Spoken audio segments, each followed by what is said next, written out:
Visit with Bryce Cherry of the Waco Tribune-Herald right after we pause 10 seconds for station identification. Back in 10 seconds on the Baylor Sports Media Network.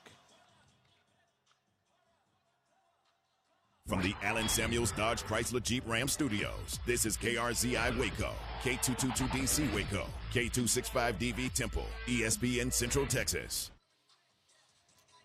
And back on the Baylor Alumni Tailgate Show, welcome in Bryce Cherry, sports editor for the Waco Tribune-Herald. Brycey, how you doing today? What's your expectation level for the Bears today?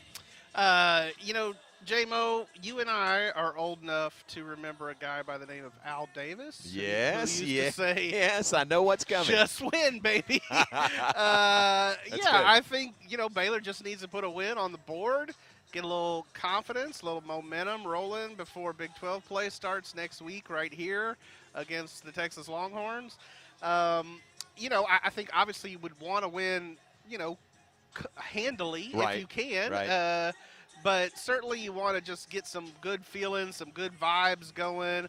I really look for maybe Baylor to try to take an opportunity to get a couple of guys that haven't had big impacts thus far in Richard Reese and maybe Monterey Baldwin. See if they can get them loose and get them into action, maybe build their confidence and add them sort of the game plan going forward. But, the bottom line is get a W and move on and get ready for the Longhorns. I agree with you completely. I tell you what I would like to see is to win and be impressive in the win.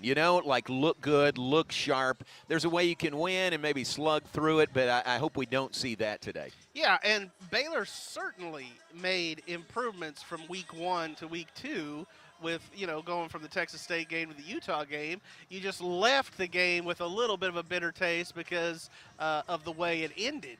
But Baylor did a lot of things better, week 2 than they did week 1. So if that trend continues, that's good for the Bears. And so, I think absolutely Dave Aranda and his staff wants to see that today. When let's go backwards to last week. What were your thoughts leaving that game? Baylor did play so much better, from week 1 to week 2, but came away with a loss. What were your overriding thoughts about that one? Yeah, it was funny. We had our podcast this week. We had Jerry Hill on, and I asked Jerry and I asked Zach, to give me some reasons why Baylor should still have a lot of hope for the season.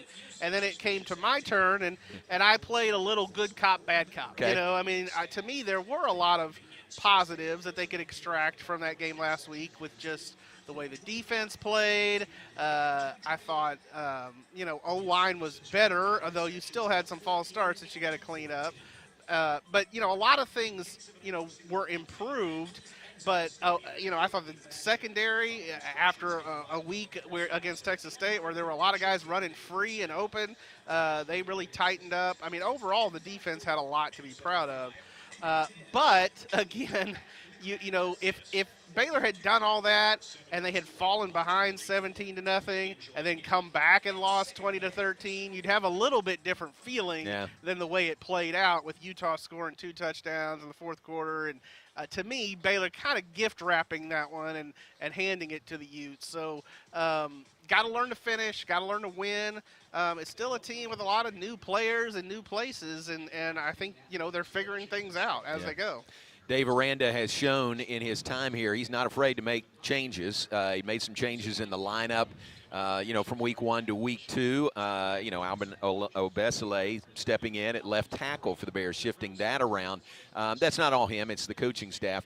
But Coach Aranda is not going to stand pat. If we're 0-1, if we're 0-2, he's not going to stand pat. He's going to do what he thinks is best to get this team to a level where they are contending and winning every week. Yeah, and there were different questions we asked him at his press conference on Monday where he said, yeah, they're working on that right now over there. Yeah. Where he talked about, the coaches over there in those rooms. You're right. Working on that very specific thing we might be asking about. And so one of that biggest things is cleaning up those false starts. Yeah. They got to get that figured out because with a young quarterback like you've got in Sawyer Robertson, making his first start last week, and, so he's just, very green, you don't want to put him behind the sticks right off the bat. You know, 1st and 15 is a tough place to be. So they do that in 6-man football, but there's fewer guys on the field to make it. You know? So I think Baylor could score a lot against 6 guys. Yeah. But yeah, I mean, you don't want to start that way, and so they got to get that cleaned up. All right, any fun facts to share about the LIU Sharks today? I don't really know much about the Sharks. We had a good time on our podcast where I essentially it didn't take much coaxing with Jerry Hill, but Zach's a little more introverted, you know, and so we did a lot of bad New York accents. I bet you did. That was fun to do, you know. Sure. So the Long Island Sharks. Yeah. We're gonna play down here by the water. The Sharks. Yeah, I don't know much about the Sharks. I had a line in my column last week that New York does a lot of things well: pizza, traffic, rudeness. But I'm not sure football is one of them. College football, at least. I got you. Very good. All right, Bryce, great to see you. Thank you very much. Absolutely. All See right, ya. we'll read your work tomorrow in the Waco Trib, wacotrib.com. Thanks to Bryce Cherry for visiting with us, our Writer's Block segment here in the Baylor Alumni Tailgate Show. We are brought to you by Baylor Alumni, bringing the Baylor family together.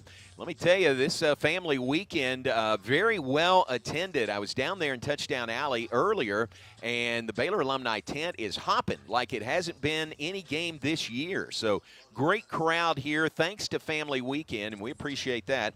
And we appreciate everyone that is here and maybe on your way to the game. We're also brought to you by Pizza Hut. Call or go online to pizzahut.com to order your game day meal. Pizza Hut delivers home gating with pizza, wings, and pasta. Take a break. When we come back, we'll unveil this week's charity champion presented by TFNB, Your Bank for Life. We've got that when we come back on the Baylor Alumni Tailgate Show here on the Baylor Sports Media Network. No matter which road you take, the Toyota Tundra is the perfect way to navigate it. Yes. Path, you're your own boss and set your own hours. This is, which one is this? This is, okay. Yeah, just double checking. Thanks. Places, Whoa, that view. It's amazing. or in places where pastimes become stories that become legends. I got one. It's a keeper. Hey, get a picture. No one's going to believe this. And each day ends binge watching stars and dreaming about all the things you'll do the next day. You know what? I'm catching a bigger fish tomorrow. Built to follow your path, the Toyota Tundra. This Texan knows how to sick 'em. Toyota is a proud partner of Baylor Athletics. Visit your local Toyota dealer or Toyota.com to check out the rugged Tundra today. Toyota, let's go places. See packages and options at Toyota.com for feature availability. Kids can now join the Baylor Cup Club, the official kids club of Baylor Athletics. Fans 12 and under can register for the low cost of $25 and gain exclusive benefits and access to Baylor Athletics events. Members receive free admission to select events, exclusive giveaway access, and their own membership package. To register your cub, please visit BaylorBears.com/Cub Club. Sign your cub up today and sick 'em Bears. TFNB Your Bank for Life is the official local bank of Baylor Athletics. Find out why more Central Texas are making TFNB their bank for life. Sign up for our Edge checking and savings accounts to earn interest or cash back. With 5 convenient locations and an award-winning mobile app, banking has never been easier. TFNB Your Bank for Life. Member FDIC.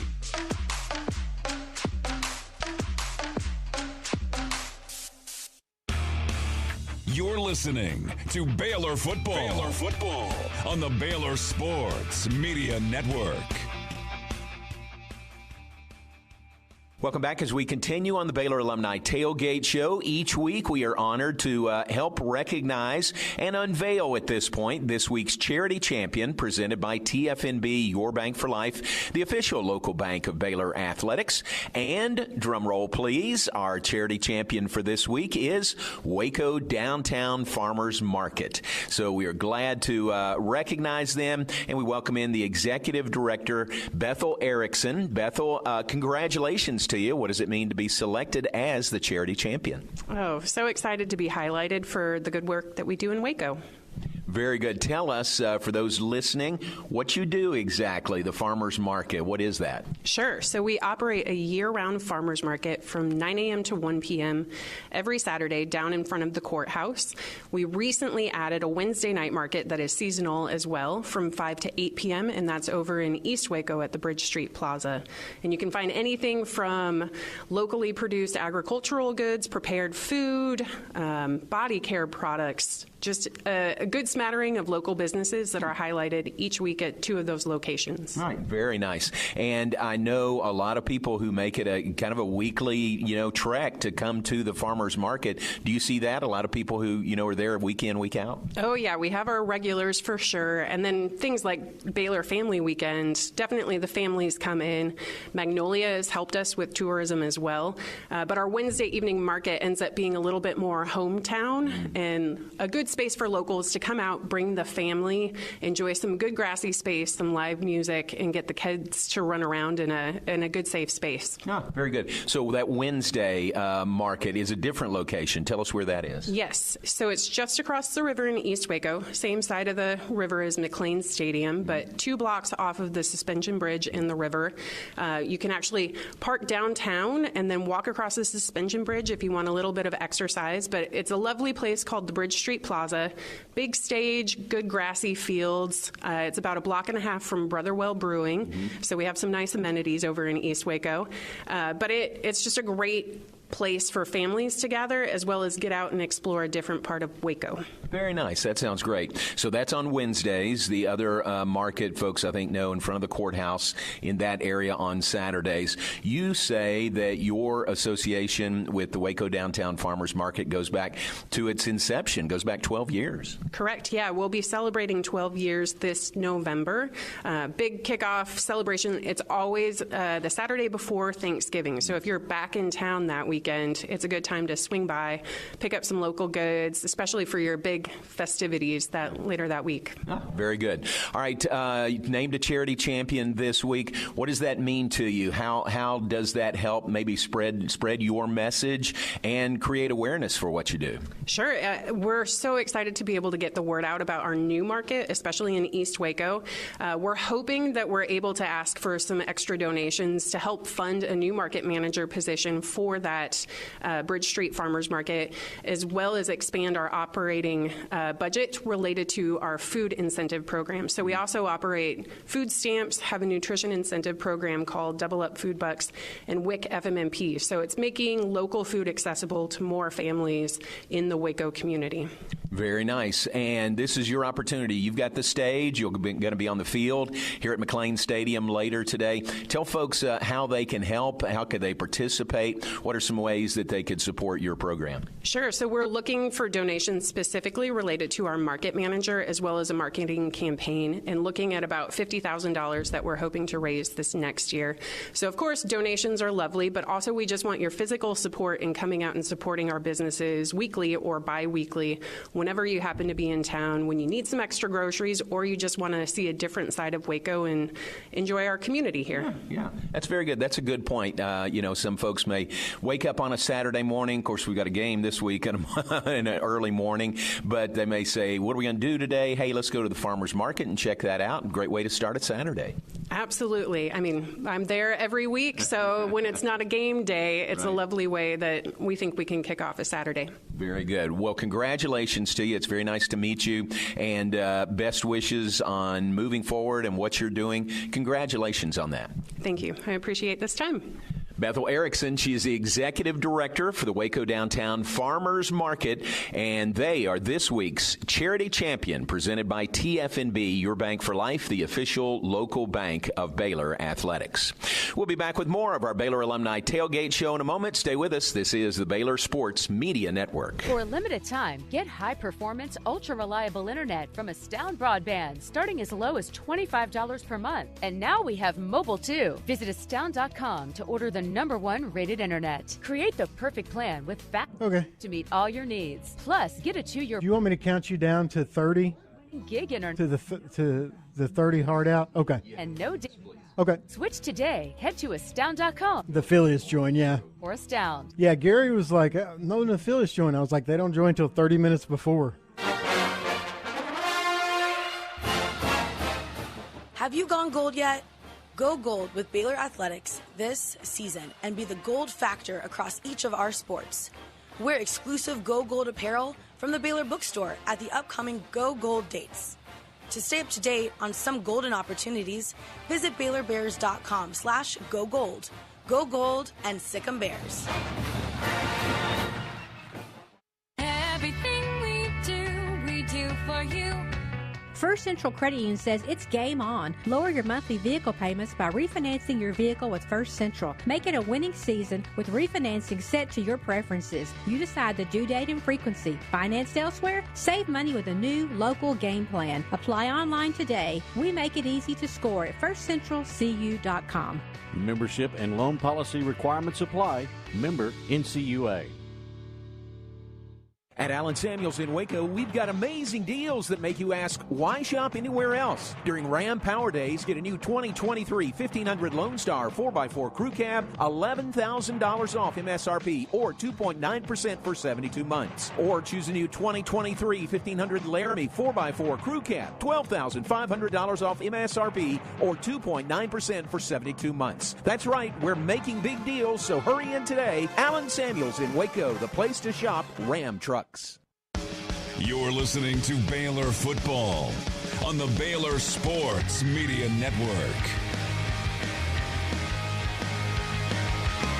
Baylor Alumni Tailgate Show. It's brought to you by Baylor Alumni, connecting the Baylor family worldwide.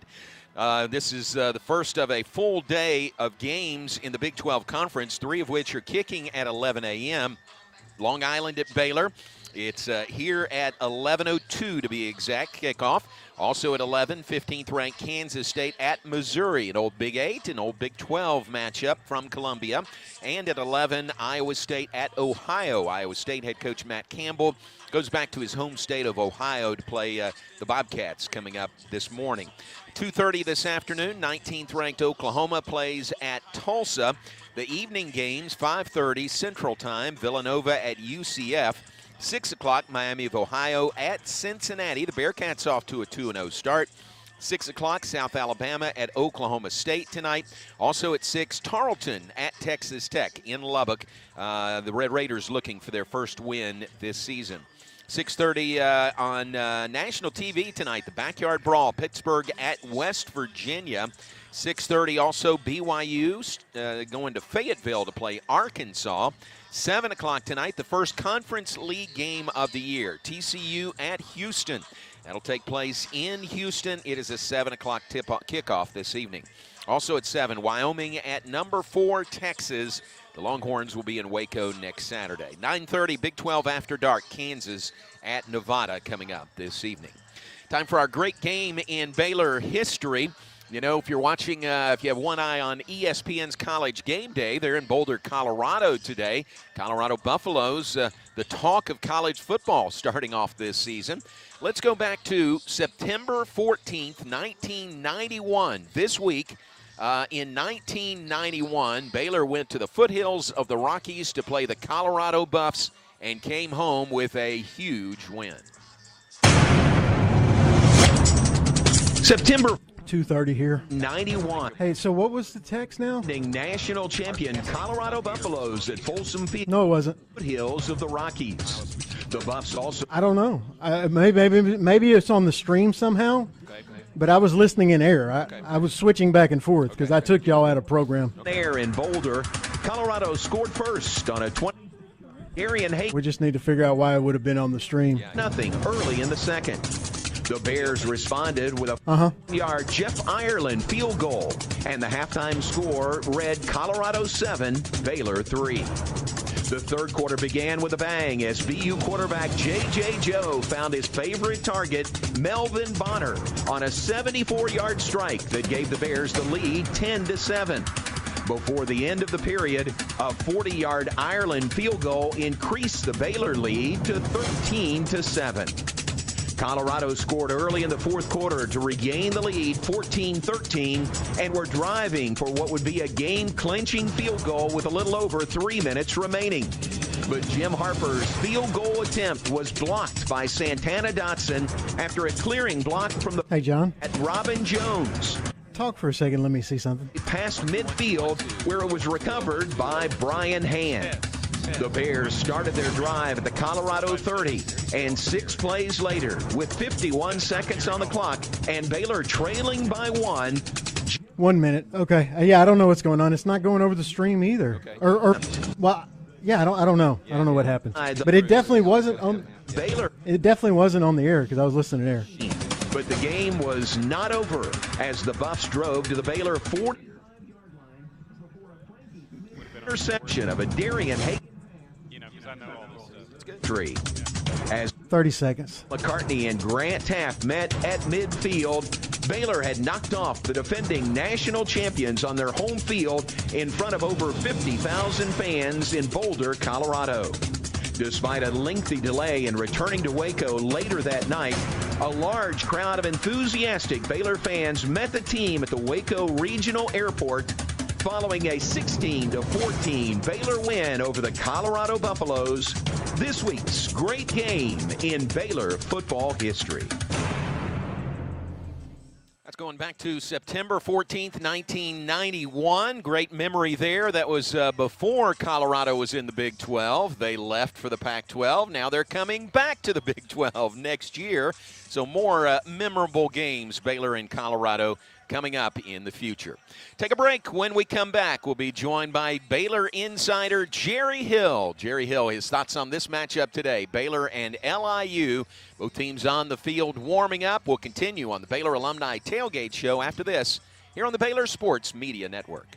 Come see why Green Eye Associates is voted best in Waco year after year. Enjoy exceptional service and care from Dr. Leanne Green alongside her dedicated optometrist and staff. Receive trustworthy insights on your eye health. Enjoy the impressive variety of contacts and eyewear, and work with the most experienced optical team in Waco. Don't miss the new state-of-the-art dry eye therapies that rejuvenate the eyes and face with safe, non-invasive treatments to restore comfort and quality of life. Green Eye Associates, official optometrist of Baylor Athletics. TFNB Your Bank for Life is the official local bank of Baylor Athletics. Find out why more Central Texas are making TFNB their bank for life. Sign up for our Edge checking and savings accounts to earn interest or cash back. With 5 convenient locations and an award-winning mobile app, banking has never been easier. TFNB Your Bank for Life. Member FDIC.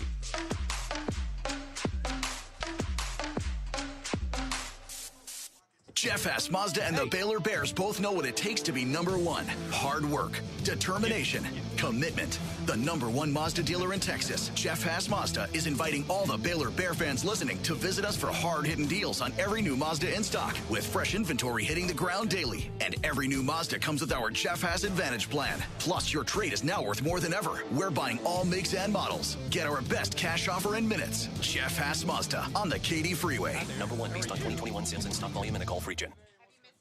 This is Cole Posey with Baylor Baseball, and this is my story. When I walk away from Baylor, I know I will be a more well-rounded individual. Not only am I getting a top-tier athletic experience, I'm also getting top-tier training and character development.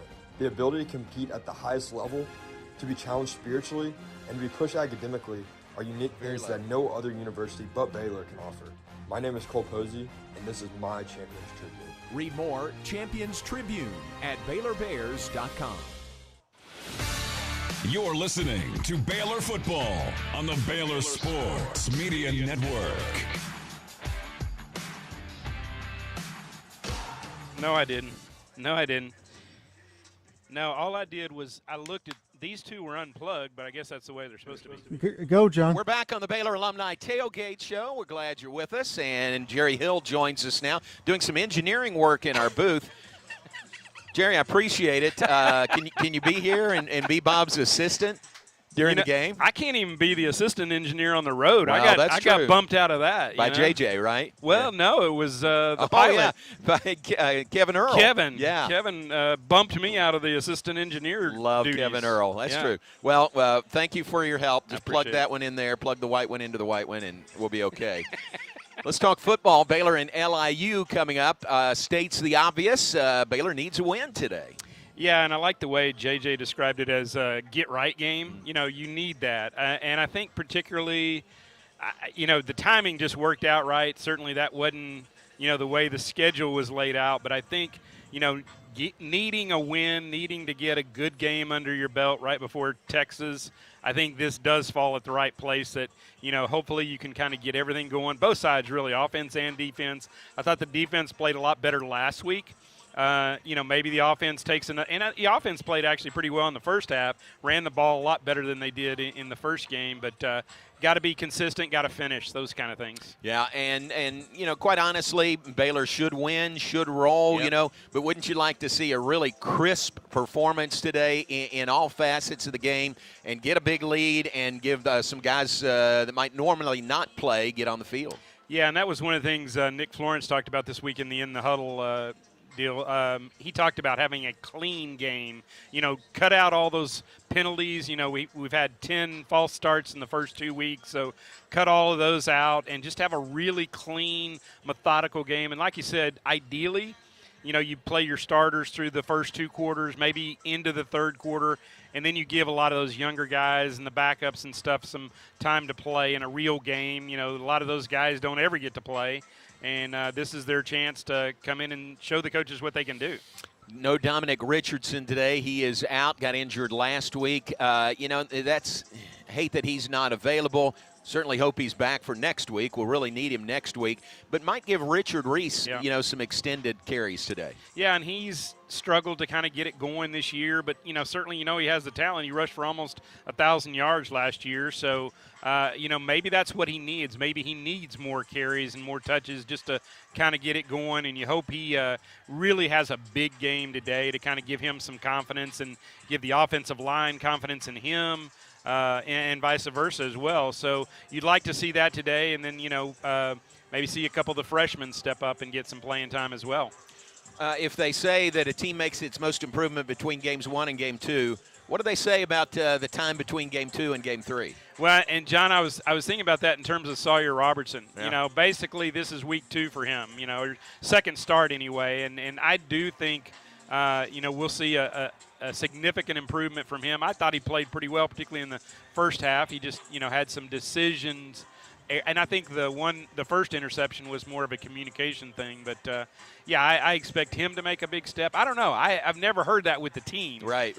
Me neither. You figure your biggest improvement is between week 1 and week 2. But, then you have some time to fix whatever problems you have. I mean, you should be even better. I think it's the hope is that you just keep climbing. You get a little better each week, and hopefully you see that this week. Yeah, very well said. How about the changes the coaches made in the offensive line last week? Yeah. That line certainly performed better. Yeah, I thought there was a lot better push. No sacks. I mean, that was one thing that jumped off the page at me. Now, Sawyer was able to kind of scramble around, make some time, and either throw or scramble. So I thought that was part of the issue. But, no, I thought the offensive line played, again, significantly better. Alvin Ebersol on the left side switched Campbell Barrington over to the right tackle, and I just thought that group worked better together. And was able to, like I said, particularly in that first half, was able to give them much better push than they had in that week 1, and again gave Sawyer more protection time. So I thought that group made a big improvement. I still think they can improve by quite a bit. You and I didn't have a chance to talk about this week, but how about the game by Matt Jones last Saturday? Yeah, what a game. I thought it was maybe his best game in a Baylor uniform, John. Because I was trying to think back to one where he had like that, and he was just dominant. And that was the cool thing to see last week was there were actually playmakers on every level. You got a good push out of your defensive line. That group had 3 sacks, 4.5 tackles for loss. Then you had Matt Jones have a 1 minute game at linebacker, and then that young secondary with Caden Jenkins, a true freshman at corner. Those guys played a lot better. So I thought that was cool to see guys on every level play like that. Yeah, that was good. All right, you want to predict a score? What do you think it might be at the end of the day today? Baylor wins. Wins. Yeah. That's good enough. Baylor wins. I'm just going to leave it at that, John. I know. And hopefully a bunch to not very many. Right. And I would say it's more not so much about the final score as how you look. If you look 30 seconds. Good. And what was the deal on Saturday Night Live? Baylor 55, God, I forgot who we were playing. 20 Long seconds. Island, -5. All right. There it is. Jerry, thank you very much. Appreciate it. Thanks, John. Jerry Hill, Baylor Insider. It's going to wrap up our Baylor Alumni 10, Tailgate Show. Stay tuned. 8, The countdown to kickoff is coming up next. Keep it here 5 on seconds. the Baylor Sports Media Network. You've been listening to the Baylor Alumni Network Tailgate Show. Stay tuned. All right, that should be exact. Football countdown to kickoff. Coming up next on the Baylor Sports Media Network. Sick 'em Bears.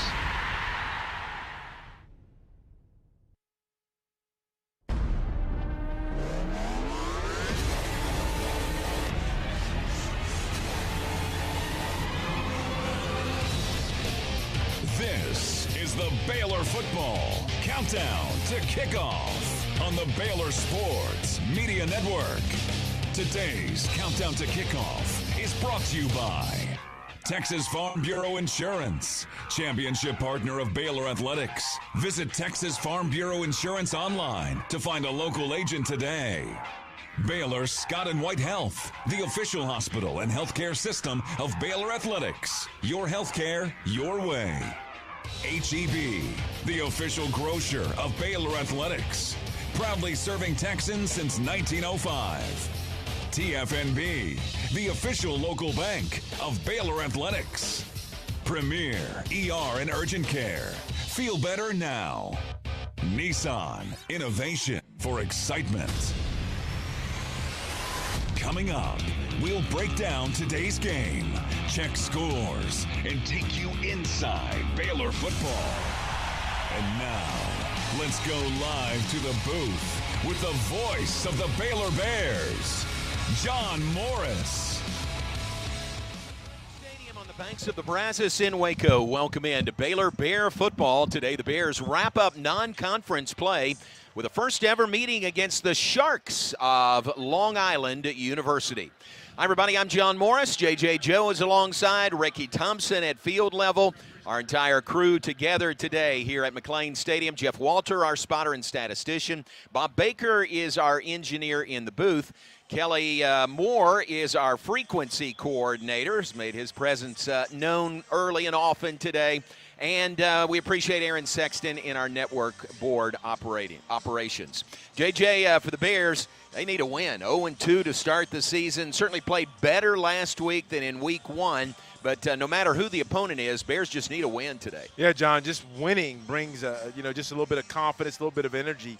And today, I think Baylor needs to play a team like Long Island. Now, like Ricky said, I think in the pregame, I was like, if you do not pay attention early and let this team hang around, all of a sudden you're in a struggle. But nevertheless, just to get some confidence based on success executing really efficiently is what they need. Ricky Thompson is on the sidelines for us. It's about 20, maybe 25 degrees cooler than it was last week, but you say the humidity is pretty high this morning. It is. It's very noticeable that it's much cooler down here. But I tell you guys, you walk out of the tunnel and the humidity smacks you right in the face. So that's going to be tough. That's going to be a factor. I would expect guys from Long Island are used to humidity, though, so I don't think it'll be much of a factor. I think they'd rather have this than what we had last week.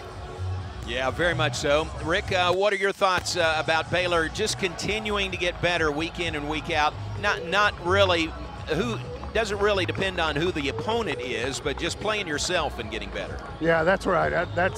They can't really focus on the opponent. They got to focus on themselves today. And I really think, too, though, they've got to get a quick start. They don't want these guys to hang around. You need to play a lot of guys. You need to have big plays. You need to have confidence that you drive down and have 3 or 4 touchdown drives that are really impressive. And I think they'll do that. And I think that alone can add such confidence to this team. And then on the defensive side, same thing. Get some early stops, 3 and outs, turn the ball back to your offense, and get things rolling early. And I think this could be a good day if they do that. And I think it's very important that they do have a really successful early part of this football game. Yeah, that's a good plan. JJ, the new number 13 at quarterback, second start for Sawyer Robertson today. Yeah, it should be a lot better. I thought he had a passing grade last week, of course.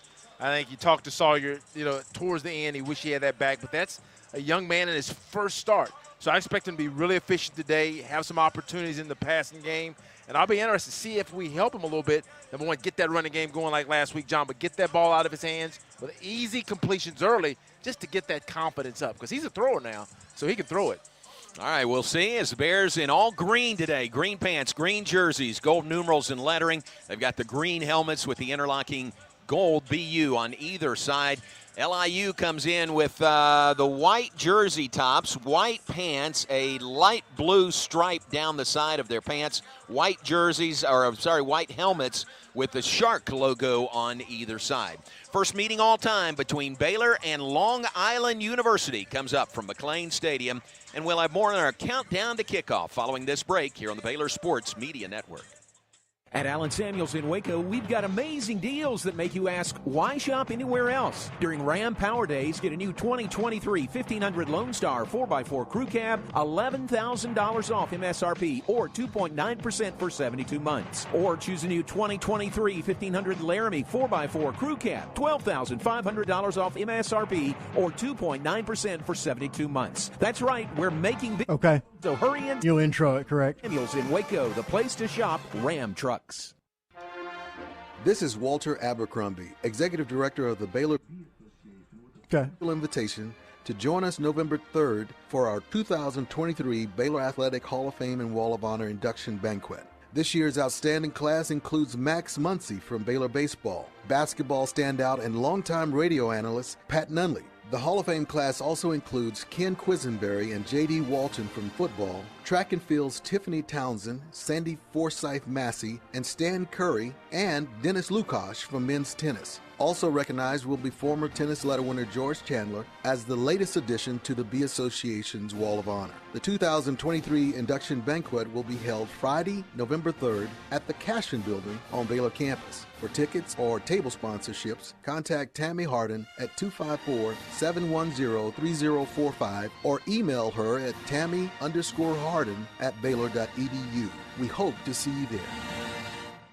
Come see why Green Eye Associates is voted best in Waco year after year. Enjoy exceptional service and care from Dr. Leanne Green alongside her dedicated optometrist and staff. Receive trustworthy insights on your eye health. Enjoy the impressive variety of contacts and eyewear and work with the most experienced optical team in Waco. Don't miss the new state-of-the-art dry eye therapies that rejuvenate the eyes and face with safe, non-invasive treatments to restore comfort and quality of life. Green Eye Associates, official optometrist of Baylor Athletics. You're listening to Baylor Football on the Baylor Sports Media Network.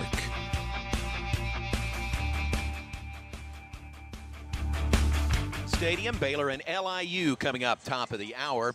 So let's hear from Hal Presley, Baylor junior receiver out of Mansfield Summit High School. A couple of really good games back-to-back, 4 catches for 83 yards against Texas State, 4 catches for 72 yards against Utah in the loss last week, including a 47-yarder late that gave the Bears a shot at a throw into the end zone. Bears lost the game 20-13. But we asked Hal Presley, what's the team's mindset? Playing better last week, but still coming up with a loss that leaves them at 0-2. I would say the mindset for us right now is just focus on continuing to get better and continuing to stay close to each other, because I feel like in these moments it's very easy to be apart and blame each other and stuff like that. So I would say it's just important that we stay together. And it seems like you guys are really staying positive too, doing the work, during the week, and hope that shows up today. Yes, sir. I feel like it did show up definitely today, and guys came out here flying, catching balls, covering balls, and all that. So everybody got better today for sure. What do you think about working with Sawyer? This will be his second start in this game. Did you see progress in him? Yes, sir. I've seen a lot of progress in Sawyer with him throwing the ball and stuff like that, running the ball. I feel like he brings a lot to the table. And then just continuing to work throughout practice and stuff like that, making sure our time is good. So, yeah, we've been getting better for sure together. Good. Another home game today. Fans are really important, aren't they? Yes, sir. They are very important. I like them on game days. I feel like they've been really loud. We just got to get a win. Yeah. We got to get a win for them.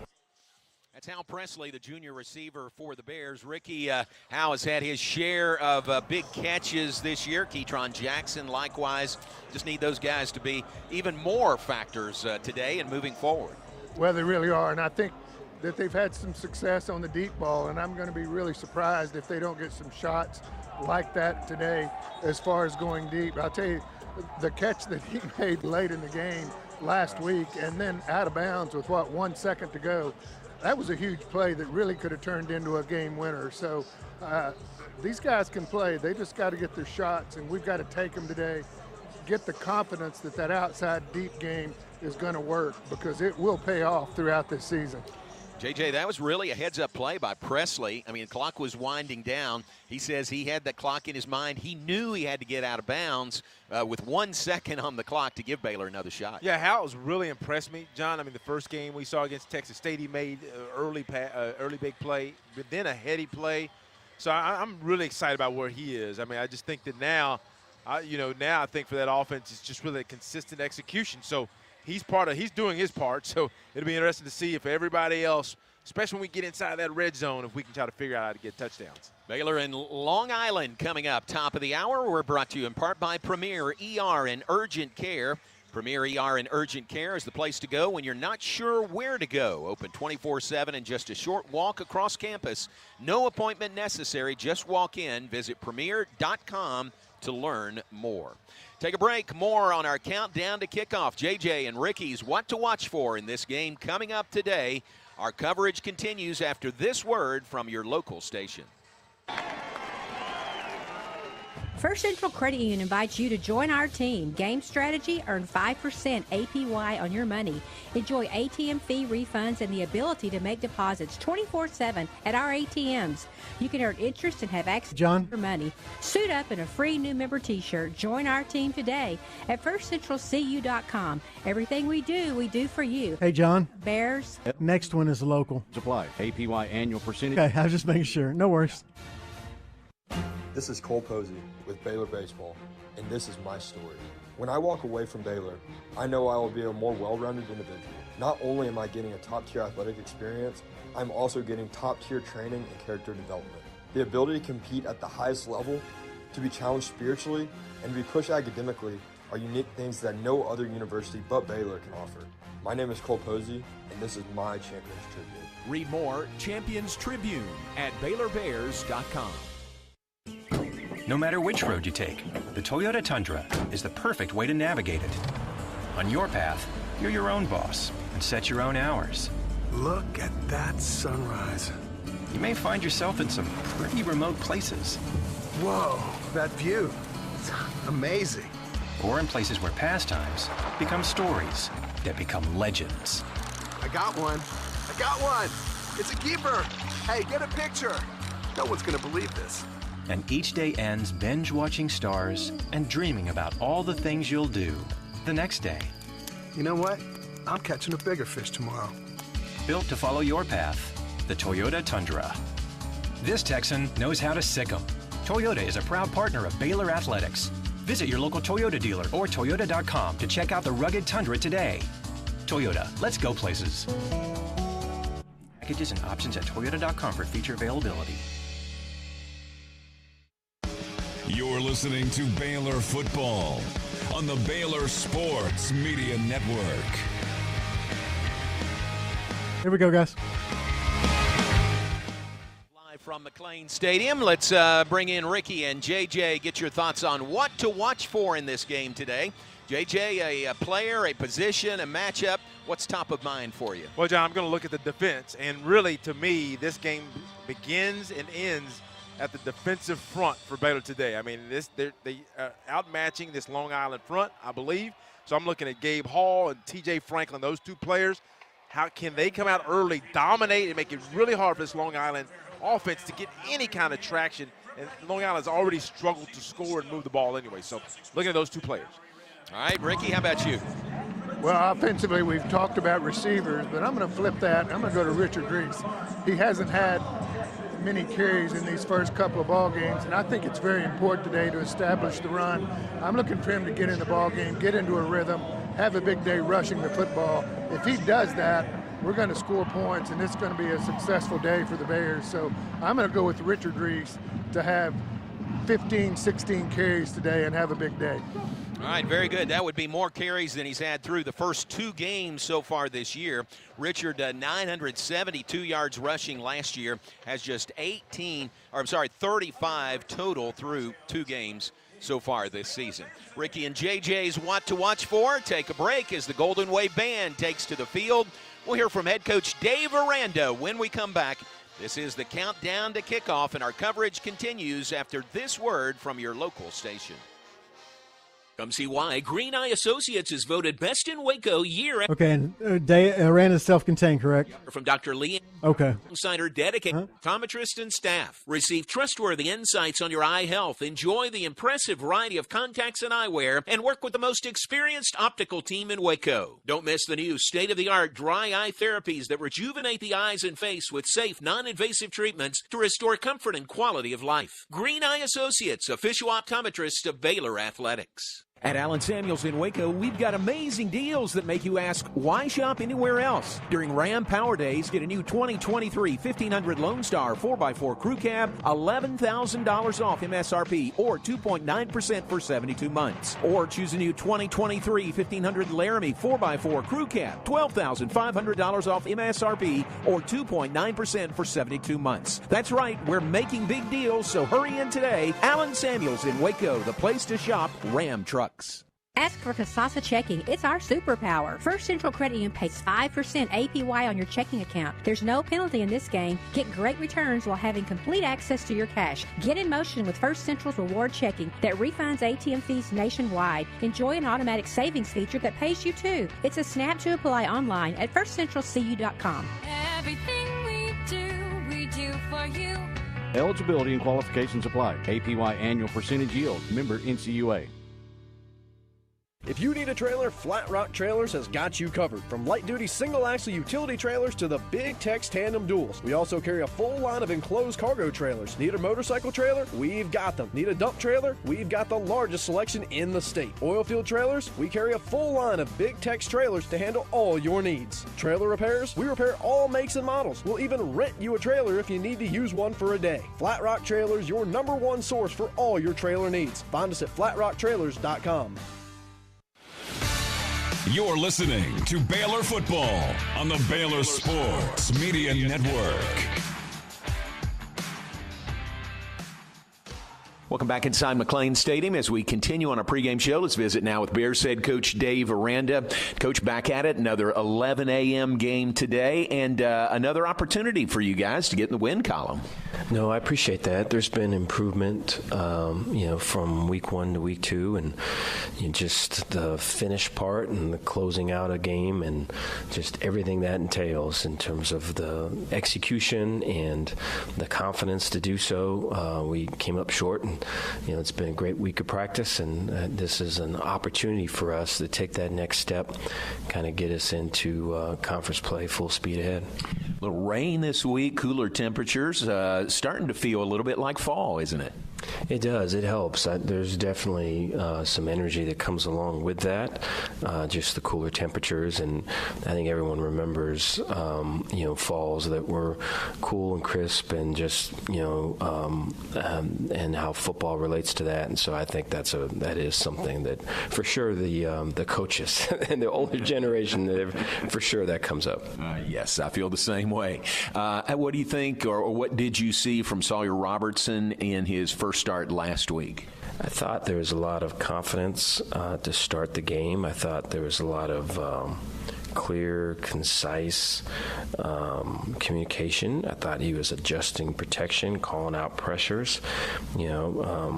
There's a big Sam Strong safety blitz that Utah ran. They're kind of notorious for, and we wanted to run away from it, and he saw it every time, and was able to get us all into the right things, and that helped some of that first half kind of push and everything, and so proud of him for that and kind of expected that. And I know he expected that of himself. I thought, when he rolled his ankle there in the third quarter, just we struggled, and he kind of struggled. And I think all of it in the view back now is just a chance to grow, and his first time kind of having that adversity, with the lights on and all of it. And so I think there's been just tremendous growth, really. And Sawyer's a very mature, very self-aware, very intelligent dude. And so I think all that stuff's processed and where it needs to be, and feel really excited about what he can do today. What about Long Island University, the opponent this morning? How did, folks may say, why Long Island? How did this game come about? Yeah, so there was a game that we had, and then we dropped the game, and then needed a game, and so then this week, and people that were available, and this group was this team was one, and so there are some connections. I know that their assistant to the head coach was on the staff I was on at LSU. For I think two of the 4 years I was there, the last two, and then Dwayne Thomas is their corners or their DB coach, and Dwayne was our nickel star for 2 of the years I was there. Then was a student assistant, kind of quality control coach, the last 2 years, and so it'll be cool to see them. But I mean, they bring defensively a lot of press, a lot of people near the line of scrimmage, and then offensively they bring a lot of option, quarterback run game. They'll have quarterback and same play, quarterback counter going to the left with a guard and tackle pull, and then they'll have a running back with a receiver who's already flexed out going to the right, and the running back will run like option to the right with the receiver. And so there's a bunch of moving parts. I think it's good for us to get all of that detail down and execute it at a real high speed. And so I think for us to go out and just first quarter, second quarter, third quarter, fourth quarter, play at our best is something we have yet to do. And so this gives us an opportunity for that. Looking forward to it. Coach, thanks for the visit. We'll talk to you after the game. Hey, thank you. Appreciate it. Said Coach Dave Aranda. It's the Bears and the Sharks of Long Island coming up here at McLean Stadium. More of our pregame show after this on the Baylor Sports Media Network. No matter which road you take, the Toyota Tundra is the perfect way to navigate it. On your path, you're your own boss and set your own hours. Look at that sunrise. You may find yourself in some pretty remote places. Whoa, that view. It's amazing. Or in places where pastimes become stories that become legends. I got one. It's a keeper. Hey, get a picture. No one's gonna believe this. And each day ends binge-watching stars and dreaming about all the things you'll do the next day. You know what? I'm catching a bigger fish tomorrow. Built to follow your path, the Toyota Tundra. This Texan knows how to sick 'em.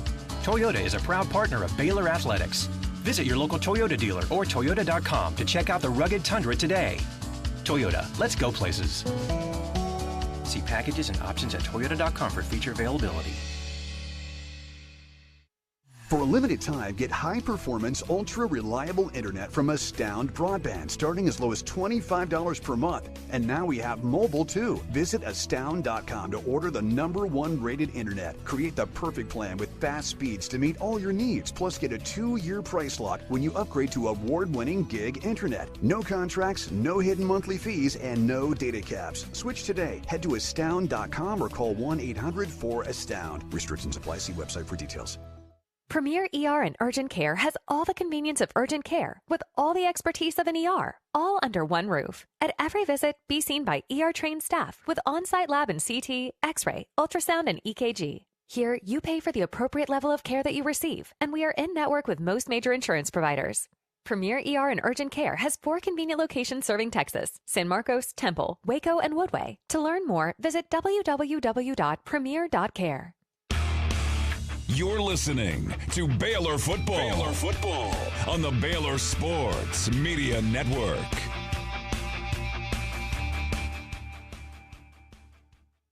Let's get JJ's keys to the game coming up. JJ, how are the Bears going to get win #1 on the season today? Well, John, I think it's really evident. I mean, today you're playing a FCS opponent. Start fast. You know, one of the keys that you have to do is you have to get out in front of a team and take them out early, and that way they don't have any confidence and you're not in a second half game. Start fast. That means a 3 and out early, or offensively going down and scoring quickly. The second one is the good old Baylor line. And I expect the defensive line and offensive line for Baylor to be dominant. What does that look like? Penetration, pressures by Gabe Hall, Cooper Lance, TJ Franklin. And it also looks from an offensive perspective, it really looks like dominance. You ought to have 200 yards rushing in this game over the Long Island University. And the last one is execution. No false starts. The goal today is 0 false starts. I don't care if you get a hold, but no false starts. So that starts to begin the habit of execution. And then also offensively, red zone TDs. That's part of execution. If you don't execute well, it's hard to score on anybody inside the 20. All right, very good. JJ's keys to the game. Watch for those coming up today. See if the Bears can end the day with a victory over Long Island. Our legend of the game has just led the fans in the crowd chant. Ricky, that's a guy you know. That's Mike Fisher, former Baylor track standout and football receiver. Well, yeah, I do. All the way back from a lot longer than I'd like to admit. From Gatesville days. High School guy, yeah. I remember a period of time where 3 straight receivers out of Gatesville started here. After me, Tommy Davidson, and then Mike. So that was a fun time. And didn't get to see Mike play here because I was in the NFL at the time, but I saw highlights, and the dude could run, he could catch, he was a great ball player. Very cool. Mike Fisher, the legend of the game. Hope to visit with him coming up over the course of our broadcast today. Right now, we'll take our final pregame break. When we come back, we'll have the officials meeting at midfield, then toe meets leather, Baylor and LIU from McLean Stadium coming up here on the Baylor Sports Media Network. At Allen Samuels in Waco, we've got amazing deals that make you ask, why shop anywhere else? During Ram Power Days, get a new 2023 1500 Lone Star 4x4 Crew Cab, $11,000 off MSRP, or 2.9% for 72 months. Or choose a new 2023 1500 Laramie 4x4 Crew Cab, $12,500 off MSRP, or 2.9% for 72 months. That's right, we're making big deals, so hurry in today. Allen Samuels in Waco, the place to shop Ram trucks. Premier ER and Urgent Care has all the convenience of urgent care with all the expertise of an ER, all under one roof. At every visit, be seen by ER-trained staff with on-site lab and CT, X-ray, ultrasound, and EKG. Here, you pay for the appropriate level of care that you receive, and we are in-network with most major insurance providers. Premier ER and Urgent Care has 4 convenient locations serving Texas: San Marcos, Temple, Waco, and Woodway. To learn more, visit www.premier.care. TFNB Your Bank for Life is the official local bank of Baylor Athletics. Find out why more Central Texas are making TFNB their bank for life. Sign up for our Edge checking and savings accounts to earn interest or cash back. With 5 convenient locations and an award-winning mobile app, banking has never been easier. TFNB, your bank for life. Legal out of this, John? Uh-huh. The Baylor story is one of the greatest stories ever written in the history of college athletics. And now you can experience that story like never before with Baylor Plus. Experience stories new and old. Relive the greatest moments in Baylor athletics history. He's throwing for the end zone. Touchdown! Oh my goodness! Trying to get to the corner. Go behind closed doors like never before. They can't outcut us. They can't outwork. Baylor Plus is coming this fall. This is Baylor football on the Baylor Sports Media Network. Today's game is brought to you by Texas Farm Bureau Insurance, championship partner of Baylor Athletics. Visit Texas Farm Bureau Insurance online to find a local agent today. Baylor Scott & White Health, the official hospital and healthcare system of Baylor Athletics. Your healthcare, your way. H-E-B, the official grocer of Baylor Athletics. Proudly serving Texans since 1905. TFNB, the official local bank of Baylor Athletics. Premier ER and Urgent Care. Feel better now. Nissan, innovation for excitement. Get ready. Kickoff is just moments away. Let's go back to the booth with John Morris. J. Joe, Ricky Thompson on the sidelines for us. Jeff Walter, our spotter and statistician. Bob Baker, our engineer in the booth. Thanks to Aaron Sexton, our network board operator. And Kelly Moore, our frequency coordinator here at McLean Stadium today. Bears and Sharks come back onto the field. We'll take you down to field level in a moment. Right now, let's pause 10 seconds for station identification. Back in 10 seconds on the Baylor Sports Media Network. From the Allen Samuels Dodge Chrysler Jeep Ram Studios, this is KRZI Waco, K222DC Waco, K265DV Temple, ESPN Central Texas. Baylor team runs out through the archway made by the Baylor line. The Baylor line now takes their seats front and center across the way from us. Interesting today, Nikki Collin, Baylor women's basketball coach, she ran with the Baylor line. She has twins who are freshmen at Baylor. Her son Connor ran with the line. She ran with him. And Reese, Connor's twin, is one of the Spirit Squad members for Baylor. So Nikki Collin running with the Baylor line today. She said, I said, where should we look for you? She said, not at the front, look more in the back. So yeah, I think I see her, John. She's down there. Yeah, she's walking with her son. She's now in the end zone down there, kind of towards the right. But yeah, she's a brave lady. Absolutely. A brave lady. Smart, too. You didn't get run over. Stay near the back. All right, let's go down to midfield. Listen to the toss of the coin. Our officials today, a Big 12 crew. Nate Black is the referee. Anthony Gibson is the umpire. The point today is courtesy of the U.S. Army Special Forces.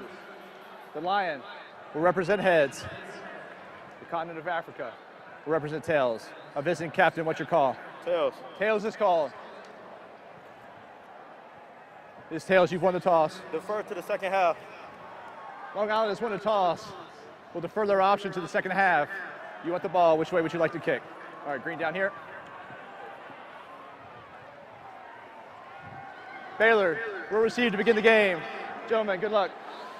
So LIU won the toss, deferred to the second half. Not a bad thing. Baylor will get the ball first. Maybe, JJ, that fast start you were talking about, maybe they'll have the ball in their hands first and can just get going very quickly in this game. TJ Franklin, Campbell Barrington, Devin Bobby, Jonah Burton representing the Bears at midfield. Our officials, again, Nate Black is the referee, Anthony Gibson the umpire, Scott Riley is the head linesman, Scott Held the line judge, Glenn Crowther is the field judge, Michael Sparling our side judge, Chris Scott the back judge, Marvel July is the center judge, and Rick Jackson is the replay official. Rick, you mentioned it earlier. We are given numbers that it's 84% humidity, but 77 degrees, so cooler, but definitely humid down there.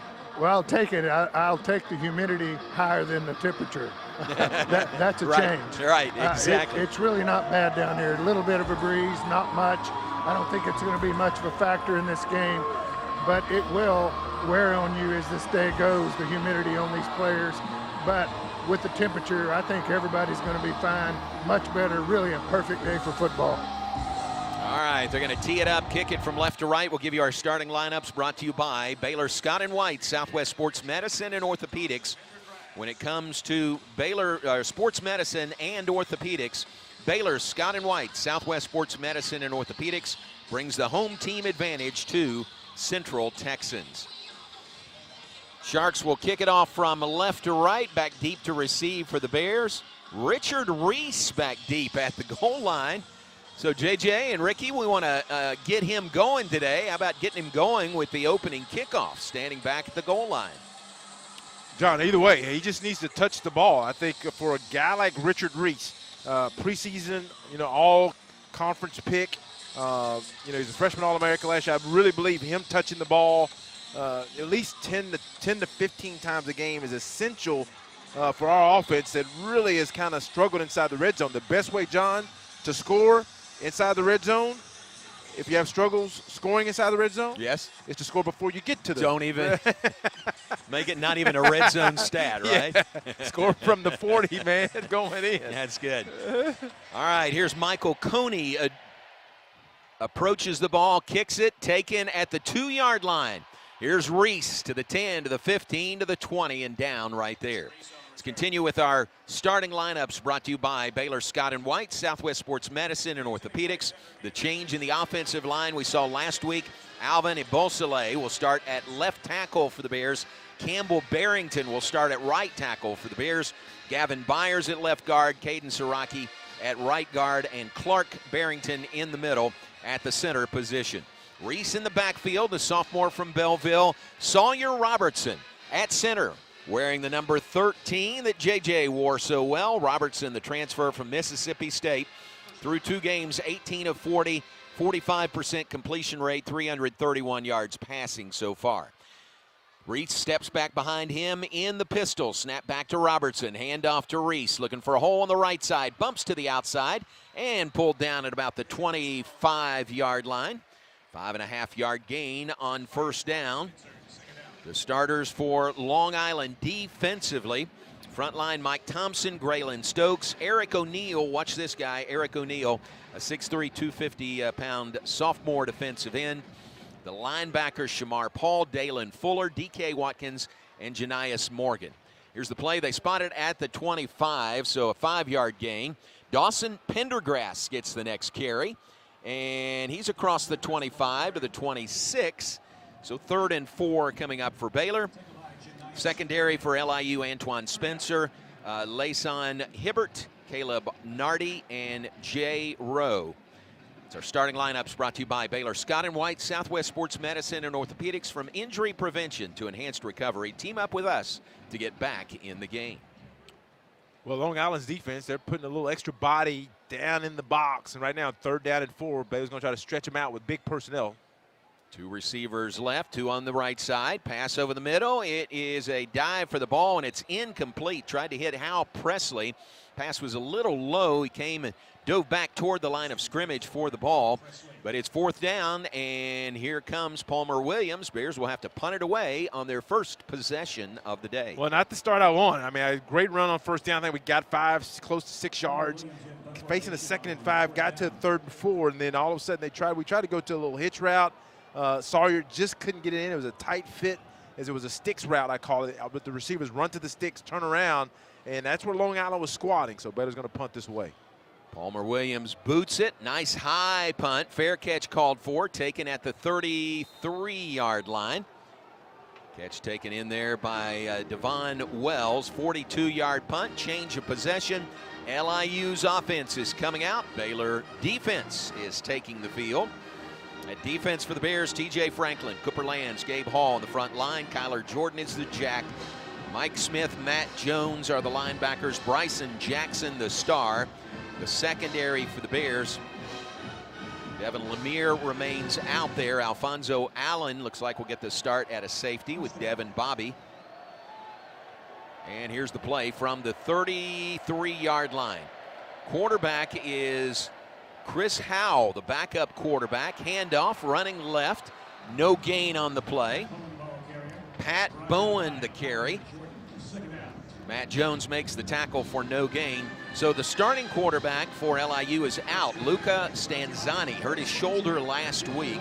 So Chris Howell, a freshman from Queens, making the start for LIU. And John, he's more of an athlete. You know, Luke Stanzani is one that he's mobile because that's when he got hurt last week running. But he's more adept at the passing game. Now, Luke Stanzani is a sophomore, started last year. Chris Howell is a freshman, true freshman from Queens. And that last play, Kyler Jordan really took that back. I thought Howell was going to pull it, but he gave it. Here's a go. 2nd down and 10. Rolling to the right side, still looking. Now going to tuck it, looking to run. Ooh, escapes from T.J. Franklin. He's to the 40-yard line and down at about the 43. So pretty good escapability there by Chris Howell, sort of running for his life, but very effective, a 10-yard gain for a first down. Yeah, that's one where Baylor should have had Howell probably bottled up. He rolled out to his right. He wanted to go back to his tight end towards the middle. Baylor did a great job in coverage, but didn't close the deal. And we've seen that a little early in the year where if there's a quarterback that has some mobility, we just hadn't closed the deal by getting him to the ground, he picks up a first down. So new set of downs for LIU. They're at their own 43-yard line, traveling left to right, just underway. First quarter from Waco. No score, Bears and Sharks. Al takes the snap. Quarterback draw, looking to run. Hits the hole, kind of stutter stepped in there, gave himself a bit of an opening, and he's out to the 48-yard line. So a 5-yard gain on the legs of quarterback Chris Howell. Well, this game will look a lot. I saw Howell during pre-game warm-ups, and you know, usually when you're probably about 80 or 90%, he's going to go out right now. You usually complete most of your pre-game warm-up passes because you're not going against defense. So he was incompleting some of those passes. So he's going to. It's almost like a single wing in a sense. He's going to be a very key component to their run game this afternoon, and they have another quarterback in. Is this Greenwood, Ethan Greenwood at quarterback? He's listed as their third-string quarterback. Claps his hands, takes the snap, immediately rolls right, throws.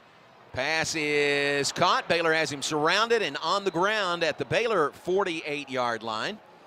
Jeremy Evans with the catch for LIU, and that is close to a first down. Let's go down to Ricky. Guys, that was an important play, particularly on this third down. Bryson Jackson tried to use his shoulder and just knock him down instead of wrapping up. Those are the kind of things that give the opposing team an extra 2-3 yards, which can be the difference in first down or fourth down. Now you've got 3rd and 1. That was correction. Leak Bryant with the catch. Jeremy Evans with the tackle. Howe is back out there, 3rd and very short. He's not, I don't know, depending on close, the spot. Yeah. This is one of those right foot, left foot. From that side, we want it to be a right foot spot, John. It looks like it will be a right foot spot. He needed to get just outside of the 40. I mean, well, depends. I mean, just inside of the 42. The ball is outside of the 42, so it's just about a foot short. Yeah, really close. 4th down from there, and looks like they won't chance it on their first possession of the day. They are bringing in their punt team. Yeah. 4th and inches, really. Yeah, it's from the 47. I'm sorry. He needs to get right inside the 47. He's just outside of the 47-yard line. Watch a fake here. It's prime spot for a fake. Will Lynch is the punter. Helmet high, snap back. Couple of steps to his right, boots it away. Josh Cameron is back deep, calls for the fair catch, takes it at the 7-yard line, and the Bears have the ball back. Teams have traded possessions. We've got 9:36 on the clock. First quarter, scoreless, Baylor and LIU. We're back after this on the Baylor Sports Media Network. This is Walter Abercrombie, Executive Director of the Baylor Bee Association, with a special invitation to join us November 3rd for our 2023 Baylor Athletic Hall of Fame and Wall of Honor induction banquet. This year's outstanding class includes Max Muncy from Baylor Baseball, basketball standout and longtime radio analyst Pat Nunley. The Hall of Fame class also includes Ken Quisenberry and J.D. Walton from football, track and field's Tiffany Townsend, Sandy Forsyth Massey, and Stan Curry, and Dennis Lukash from men's tennis. Also recognized will be former tennis letter winner George Chandler as the latest addition to the Bee Association's Wall of Honor. The 2023 induction banquet will be held Friday, November 3rd at the Cashin Building on Baylor campus. For tickets or table sponsorships, contact Tammy Harden at 254-710-3045 or email her at tammy_harden@baylor.edu. We hope to see you there. At Allen Samuels in Waco, we've got amazing deals that make you ask, why shop anywhere else? During Ram Power Days, get a new 2023 1500 Lone Star 4x4 Crew Cab, $11,000 off MSRP, or 2.9% for 72 months. Or choose a new 2023 1500 Laramie 4x4 Crew Cab, $12,500 off MSRP, or 2.9% for 72 months. That's right, we're making big deals, so hurry in today. Allen Samuels in Waco, the place to shop Ram trucks. Come see why Green Eye Associates is voted best in Waco year after year. Enjoy exceptional service and care from Dr. Leanne Green alongside her dedicated optometrist and staff. Receive trustworthy insights on your eye health. Enjoy the impressive variety of contacts and eyewear, and work with the most experienced optical team in Waco. Don't miss the new state-of-the-art dry eye therapies that rejuvenate the eyes and face with safe, non-invasive treatments to restore comfort and quality of life. Green Eye Associates, official optometrist of Baylor Athletics.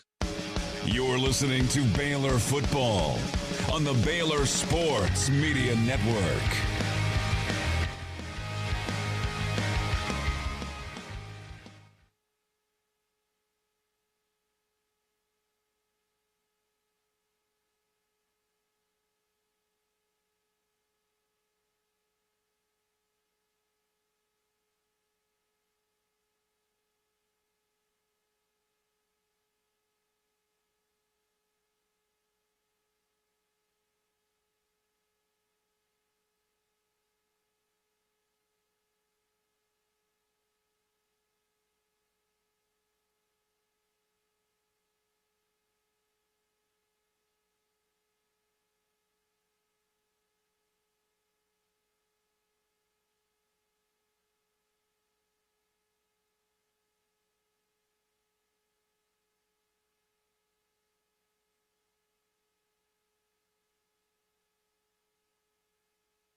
Robertson settles in. He takes the snap from Clark Barrington. Gives the ball to Reese on the left side, looking for a room. Sidesteps one man and down at the 12-yard line.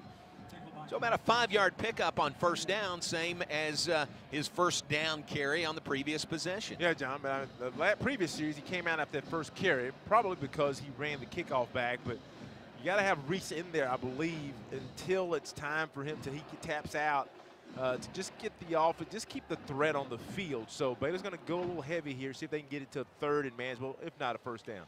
Call it 2nd down and 5 from the 12 for the Bears. Traveling right to left, first quarter. Snap back to Robertson. Fakes the handoff. Dumps it off underneath. Kelsey Johnson running. He's out to the 20. That's a first down for the Bears. Nice little play action fake there, and then dropped it off to the underneath man, Kelsey Johnson. That is the first down of the day. First down sponsored by Belfour Property Restoration, a proud partner of Baylor Athletics. Well, Baylor went to like a 3 tight end look, and then which is a running set. Fake the ball to the left, Sawyer boots out. The defensive end takes him. He pauses and then gets the ball to Kelsey Johnson, who's out to his right. Nice, easy throw, nice, easy call. First down at the 20, back to the ground game. Nice hole opens up on the left side out to the 24-yard line. Is Richard Reese. Nope, I'm sorry, that is Bryson Washington with the carry. All right. Watch this guy, 6 foot, 204-pound freshman out of Franklin High School.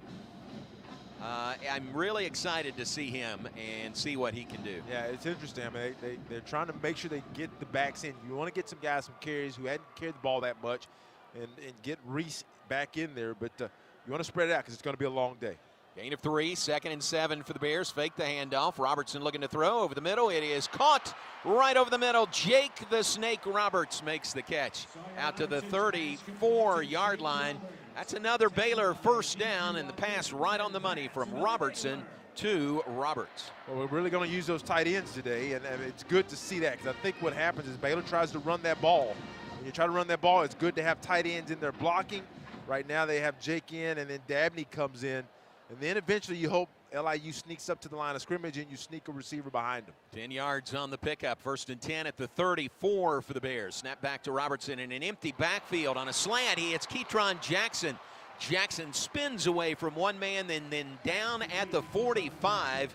That's 11 on the pickup. First catch of the day by Ketron Jackson. Let's go down to Ricky. And that's a good safe throw for Sawyer Robertson, and Ketron made a good play. This is a big kid. Made a good run after the catch and took a couple of shots. He's got the ability to break loose on a short throw. Yeah, you got 11 there, so first down Bears. 1st and 10 at their own 45-yard line. Second possession of the opening quarter for Baylor. Robertson fakes a handoff, passes right side, incomplete. Led Monterey Baldwin a little too much. Even with the terrific speed by Baldwin, he couldn't catch up to that one. Yeah, they tried to run. They brought Monterey, started on the right on a 3-receiver set, brought him right to left, and then they tried to take him kind of it's not an under, it's kind of an over. But the back safety had a good shot. Larry Elder picked him up high, and then he had the cover guy that was covering him picked him up low. So really not a spot to sit that ball unless you throw it out toward the sideline and he runs and gets it. 2nd down 10 for the Bears from their own 45-yard line. Blitz is coming. Robertson. Throw it away. Flushed. Going back pedaling. He did throw it away into the Baylor bench area. Well, they were coming in on him in a hurry. Namely, Dalen Fuller, the linebacker, the junior from Long Beach, California. Yeah, Fuller's a guy. Sorry, Fuller's a guy.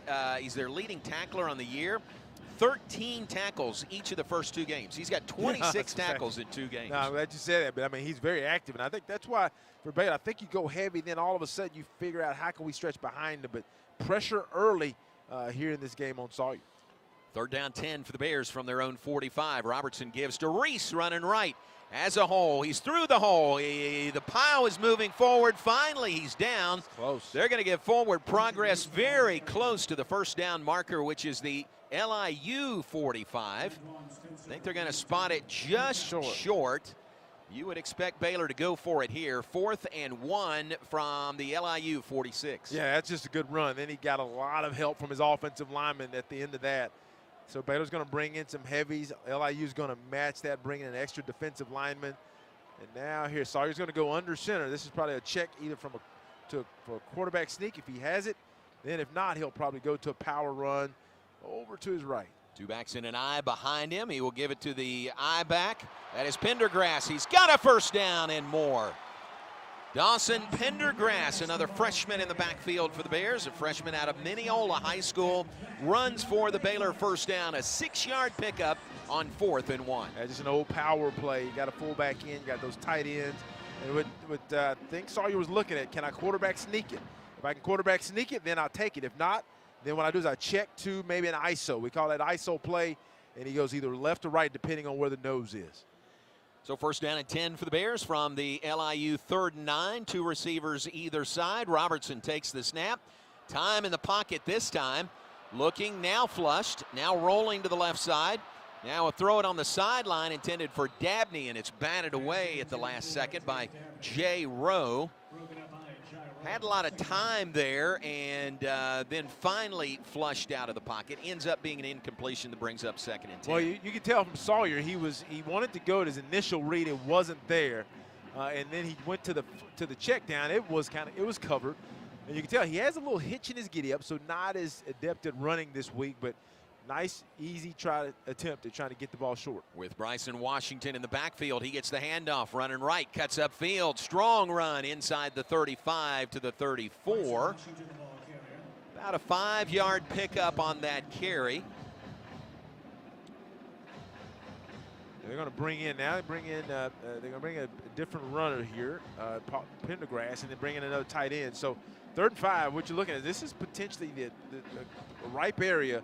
You got Keytron. If you get Keytron on a man-to-man out here, because LIU is wanting to commit to the run, figuring Baylor's going to run it, you take the shot. If not, you take a run and try to see if you can get to a manageable 4th down. 3rd down and 5 from the LIU 34. Snap back to Robertson. Fakes the handoff. Wheels around. Passes it near side. It is caught. Kelsey Johnson running free at the 20, the 15, and out of bounds inside the 15-yard line. Kelsey Johnson a catch. And, man, was he wide open on this near side of the field. Well, it was a great play, John. They had Keytron to the left. The safety kept his eyes on him. They didn't want to let Keytron, so the safety went and helped Keytron. Once they did the play action, Kelsey, who's tucked inside, making it look like he may block for a run, he just leaks out into the flat, and the flat is vacated because the corner's gone, the safety's looking inside for the run, and the deep safety is gone with Keytron Jackson double team. 21 yards on the pickup. 1st and 10 at the 13. Handoff Richard Reese running left into the end zone. Touchdown Baylor. Richard Reese runs it in. Great blocking on the left side of the line. Baylor takes a 6-0 lead on LIU. Yeah, John, I think that's about a 16-yard, maybe a 14-yard touchdown run, I believe. 13-yard touchdown run based on that, but that was good. Baylor did a great job on the left side of the line, sealing the Long Island defenders. Sealed them in, and really Richard Reese didn't have to make a move. A couple threats late, but that's a good way to start the 2nd drive of the afternoon. Let's go down to Ricky after this extra point kick. Isaiah Hankins is on for the extra point out of the hold of Palmer Williams. Harrison Grimes, the deep snapper. They all do their job, and it is good. 7-0 Baylor lead over LIU. 3:44 on the clock. First quarter. Let's go down to Ricky Thompson. Hey, JJ, that's a little bit about what we were talking about before the football game, is the speed of Richard Reese. That's really the first time we've had a chance to see it this season. There aren't a lot of running backs that can put that in the end zone. They may have gotten to the 6, 7, even 5-yard line, but that burst that Richard has put that in the end zone. We need to see that more often. 13 play, 92-yard scoring drive by the Bears. 5:52 off the clock in the first quarter. 7-0 Baylor leads LIU. First Place Foods brings you the first score of the day. First score brought to you by Hunn's Pickles and Relish. Proud sponsors of Baylor Bear Athletics. That's a darn good pickle. Available at restaurants and food service outlets throughout the Southwest. Also look for Hunn's Pickles in the deli section at select grocers throughout North Texas. Really good drive by the Bears there. 6 first downs in that 92-yard drive. This season, Belfour will donate $10 per Baylor first down to Waco first responders. Thank you to Belfour for supporting first responders. Solid drive there, JJ, and Bears look very, very clean in the process. They did, John. I mean, didn't have any false starts. Really, they got to a couple third and longs due to incomplete passes. Baylor was trying to surprise Long Island. They did a great job in coverage. Sawyer did the smart thing of throwing the ball away or getting it outside, not putting it at risk. But what you like to see is Reese getting in some action. You see in the backup running backs, Bryce Washington getting a little action, Dawson Pendergrass, right? So on the first couple of drives, Sawyer Robertson, 4 of 8 for 49 yards. You want to see that completion percentage come up a little bit, but the wonderful thing is early in the game, Baylor has 49 yards rushing, and that's what you want to see, the dominance up front. Yeah, it's a good sign all the way around. Ricky Thompson, not much to find fault with at all in that scoring drive. No, absolutely. You don't really question LIU's decision to punt it away. They had to stop on the first series. They put the Bears back to the 7-yard line, 8-yard line. So good decision on their part. But the Bears did exactly what they needed to do. 92-yard drive, 7 points on the board, several good plays in that drive, both throwing the ball and passing. Actually, JJ, I guess they're at 49 passing, 49 rushing, and 92 of it on that one drive. Very balanced so far for the Bears, set to kick it away to LIU. Ryan Kelly is the athletic director at LIU. If the name sounds familiar, he was here at Baylor. He was the assistant director of football operations with Matt Rule for 3 years. So Ryan Kelly, can't say that I saw him. This is a game that was plugged in when Louisiana Tech scheduled to play Baylor today, pulled out. Baylor had to make a quick decision and find somebody rather quickly. Kickoff is taken on a fair catch at the 2-yard line. It'll come out to the 25. So you would think you're looking for somebody to play. You need to get it done quickly. You call people you know, and Ryan Kelly is somebody they know at LIU. Ryan says, how much you gonna pay us? And we say, we're coming to Waco on September 16th. Timeout on the field after the timeout. We'll step aside. 7-0 Baylor over LIU. 3:44 on the clock. First quarter here on the Baylor Sports Media Network. No matter which road you take, the Toyota Tundra is the perfect way to navigate it. On your path, you're your own boss and set your own hours. Look at that sunrise. You may find yourself in some pretty remote places. Whoa, that view. It's amazing. Or in places where pastimes become stories that become legends. I got one. I got one. It's a keeper. Hey, get a picture. No one's going to believe this. And each day ends binge-watching stars and dreaming about all the things you'll do the next day. You know what? I'm catching a bigger fish tomorrow. Built to follow your path, the Toyota Tundra. This Texan knows how to sick 'em. Toyota is a proud partner of Baylor Athletics. Visit your local Toyota dealer or Toyota.com to check out the rugged Tundra today. Toyota, let's go places. See packages and options at Toyota.com for feature availability. TFNB Your Bank for Life is the official local bank of Baylor Athletics. Find out why more Central Texas are making TFNB their bank for life. Sign up for our Edge checking and savings accounts to earn interest or cash back. With 5 convenient locations and an award-winning mobile app, banking has never been easier. TFNB, your bank for life. Member FDIC.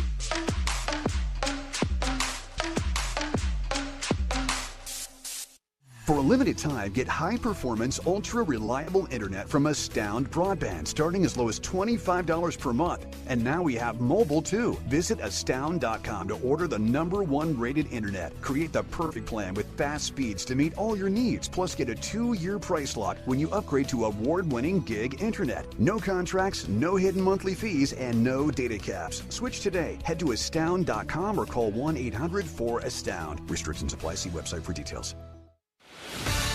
You're listening to Baylor Football on the Baylor Sports Media Network.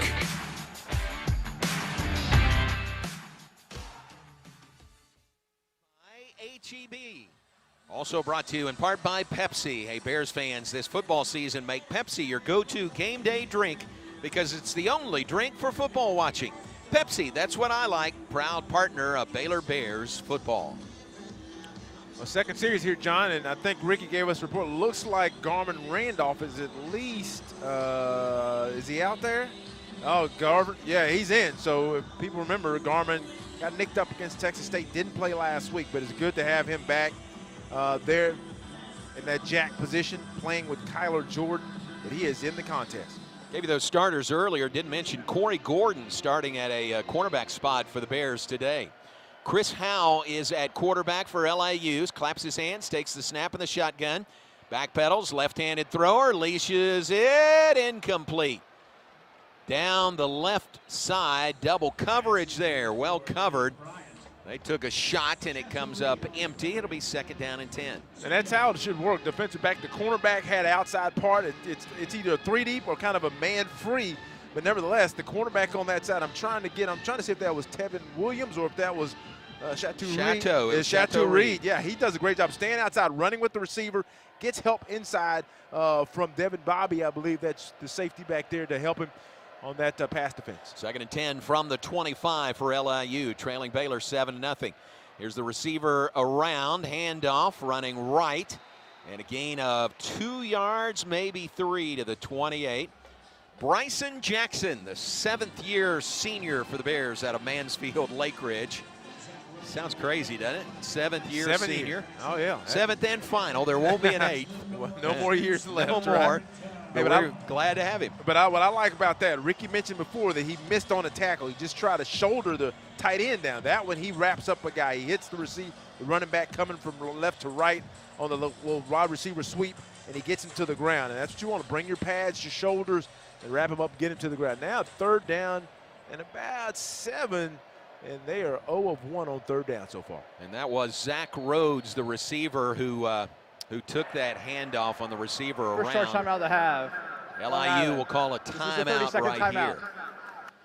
Gives us a chance to let you know a little bit more about LIU. Their head coach is Ron Cooper, guy that's been around. He's been a head coach at Eastern Michigan for a couple of years at Louisville, 3 years at Louisville. In fact, when Baylor played Louisville in 1996, wow, okay, he was the head coach there, Ron Cooper. Was he? Didn't remember that until this week. He was also the head coach at Alabama A&M.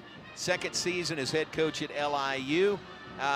Those are his head coaching stops. Yeah, he's been around. And he has been around.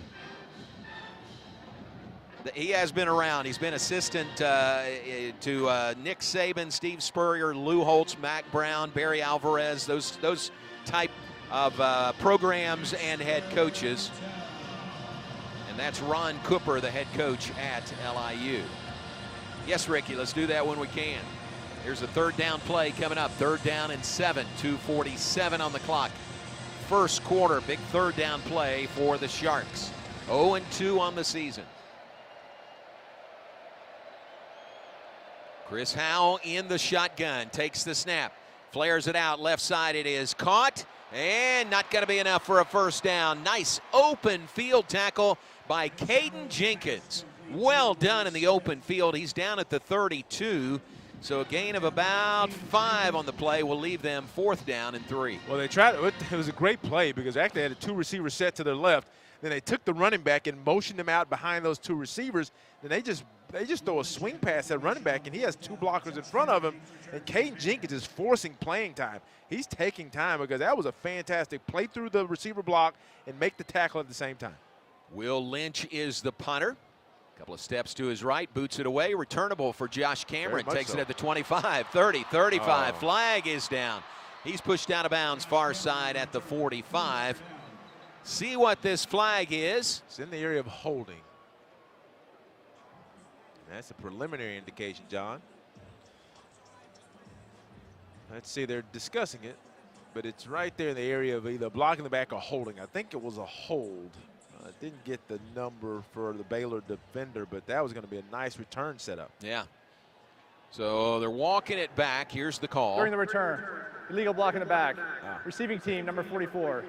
10-yard penalty from the spot of the foul. 1st down. All righty. So blocking the back. So that's that threat. I believe that really there was a lot of open space to the returner's right anyway, so I was really hesitant. I think he could have – a lot of times when a guy's running full speed at a return man, if there's any space between him and that return man, if you have a good return man, you usually tell him, hey, can you handle one?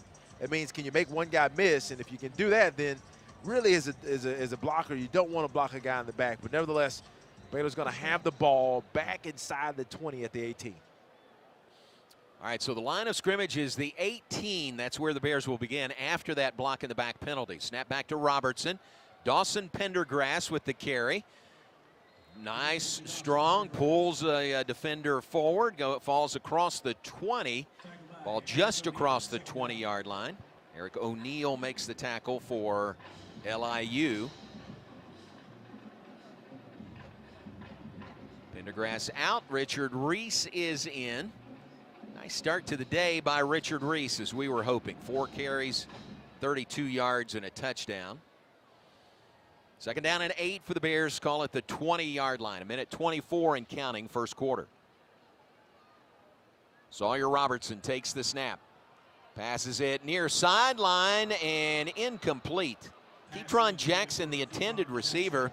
I tell you, he was open, but the pass was a little bit short. He tried to come back to it, and it skipped into him, so an incompletion. Yeah, Yende Johnson is the cornerback on this side. He's giving up just a little bit of size of Ketron Jackson, but he's even bailing a little bit on Ketron,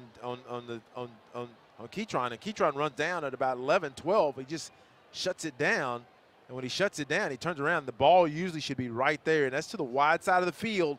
So while it's only about an 11, 12-yard throw in yardage going forward, it's probably about a 35, 40-yard throw.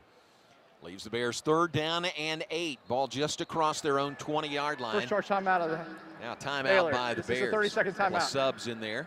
Yeah, it was a issue. That's part of execution, John. We had a receiver missing. Monterey comes in late, and when he comes in, of course, they have to hold the ball and allow the defense to match up. And once the defense matches up, then it takes time.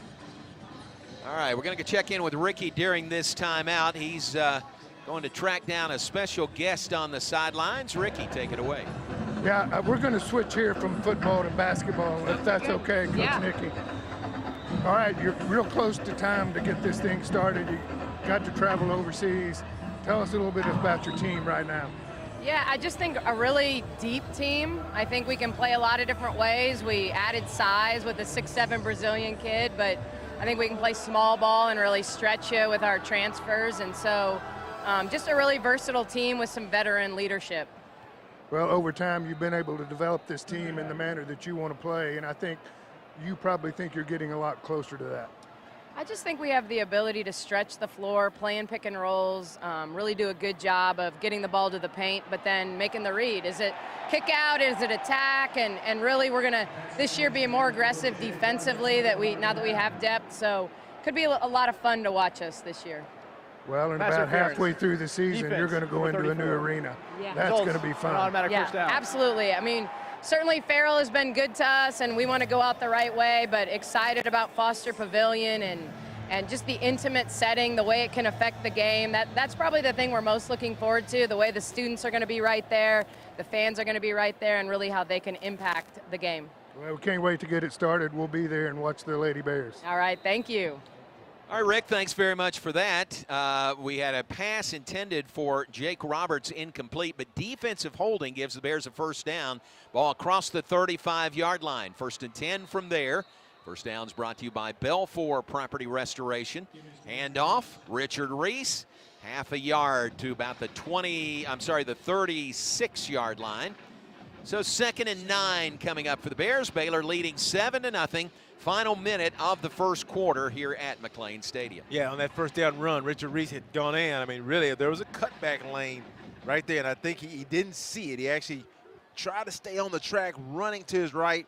There was a cutback lane, and instead of having maybe 7-8 yards, he had 1. So 2nd and 9. Here's the play, 2nd and 9. Pass over the middle, caught by Jake Roberts, 45, and down at the 48-yard line. First down for the Bears. Jake Roberts and the tight ends have been very prominent in Baylor's offense here in the first quarter. Yeah, in the passing game, the middle is really vacated. Long Island is being very cognizant of not letting the receivers get by him. Their safeties are bailing. They're really paying attention to the deep route. So that middle right behind the linebacker seems to be wide open. 11 yards and a first down for the Bears out to their own 47. Another Baylor first down brought to you by Belfour, where they restore more than property. And that will wind out the first quarter. It'll be 1st and 10 for the Bears at their own 47. We'll switch ends, move to the second quarter with our score, Baylor 7, Long Island nothing. You're listening to Baylor Bear Football on the Baylor Sports Media Network.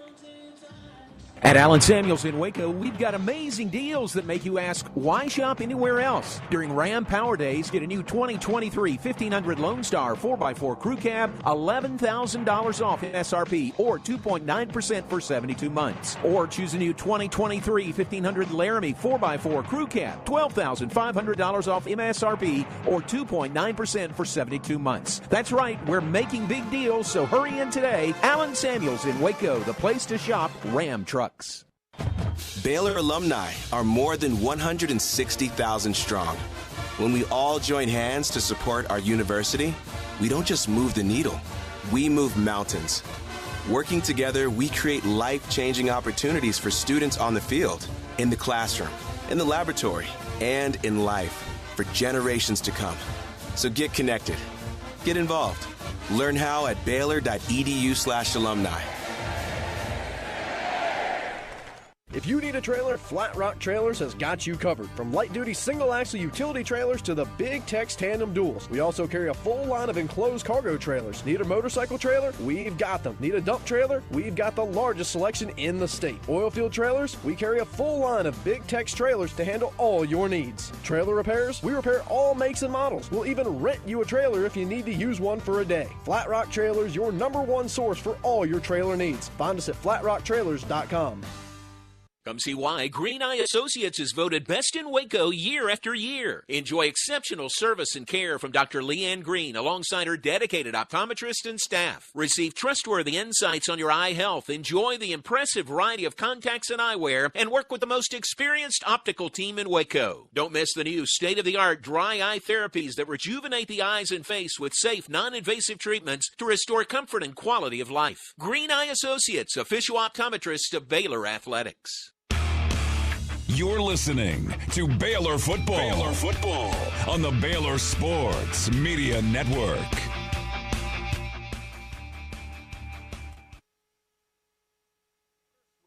Baylor will be traveling left to right. Going to go down to Ricky Thompson, another special guest down there. It's our Baylor legend of the game we mentioned earlier, Mike Fisher, former Baylor receiver and track standout.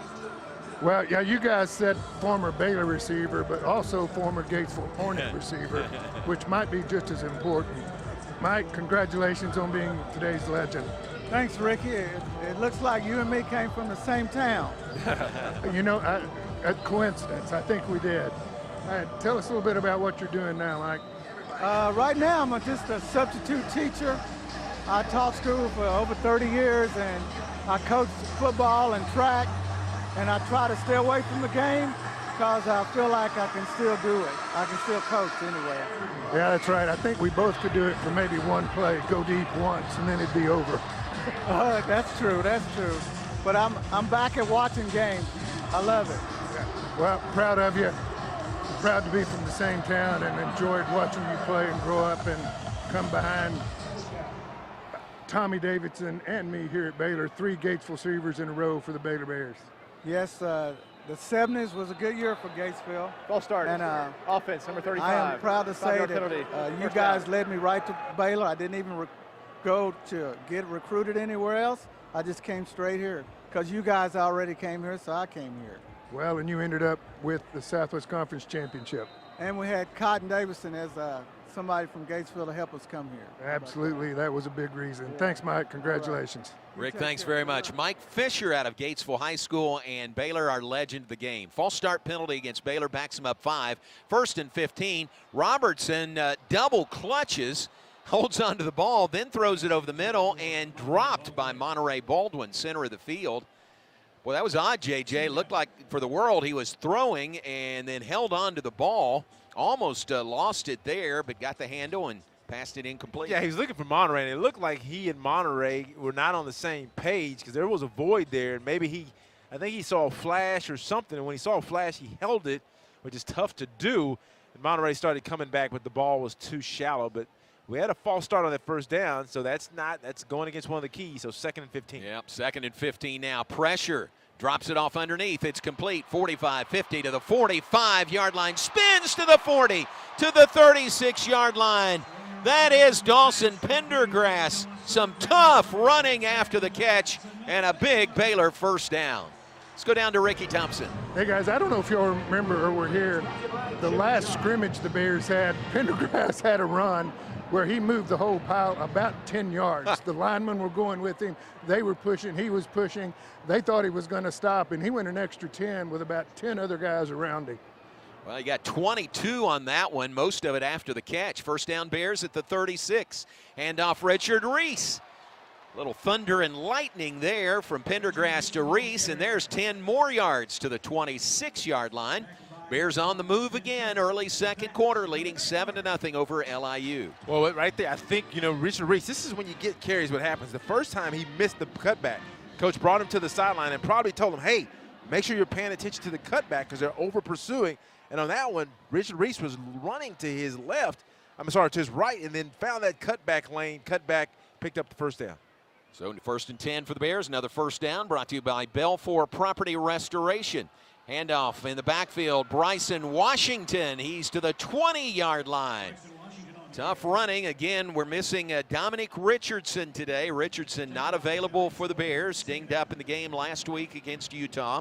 But so far that three-headed monster at running back, Dawson Pendergrass, Bryson Washington, and Richard Reese have been very effective. Yeah, good distribution. I mean, Richard Reese has 6 carries for 42 yards. Bryson Washington 3 for 14. Followed by Pendergrass, 3 carries. 2nd down and 5. Reese gets the carry again, has a nice hole. He's inside the 15 to the 12-yard line.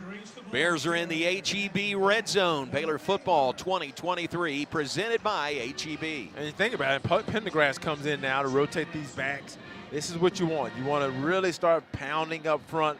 Then the defense eventually gives way. They're still playing relatively decent up front for an FCS team, but then all of a sudden, LIU has to get those safeties and backers involved, and then you hit a big play on them.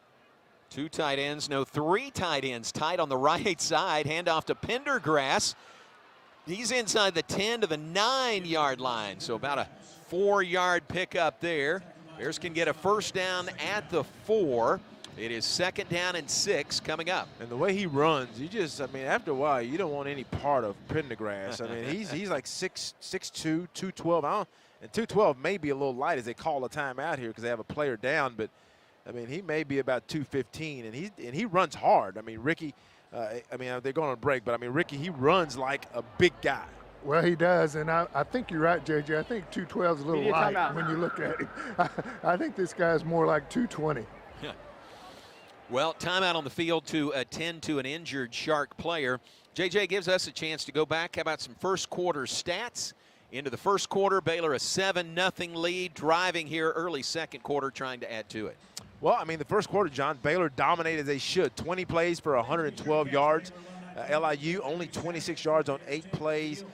Baylor on the ground in that first quarter, 10 rushes for 52 yards for 5.2 yard per carry average, and 60 yards through the air. So that nice little balance there. LIU playing soft, keeping things underneath so far.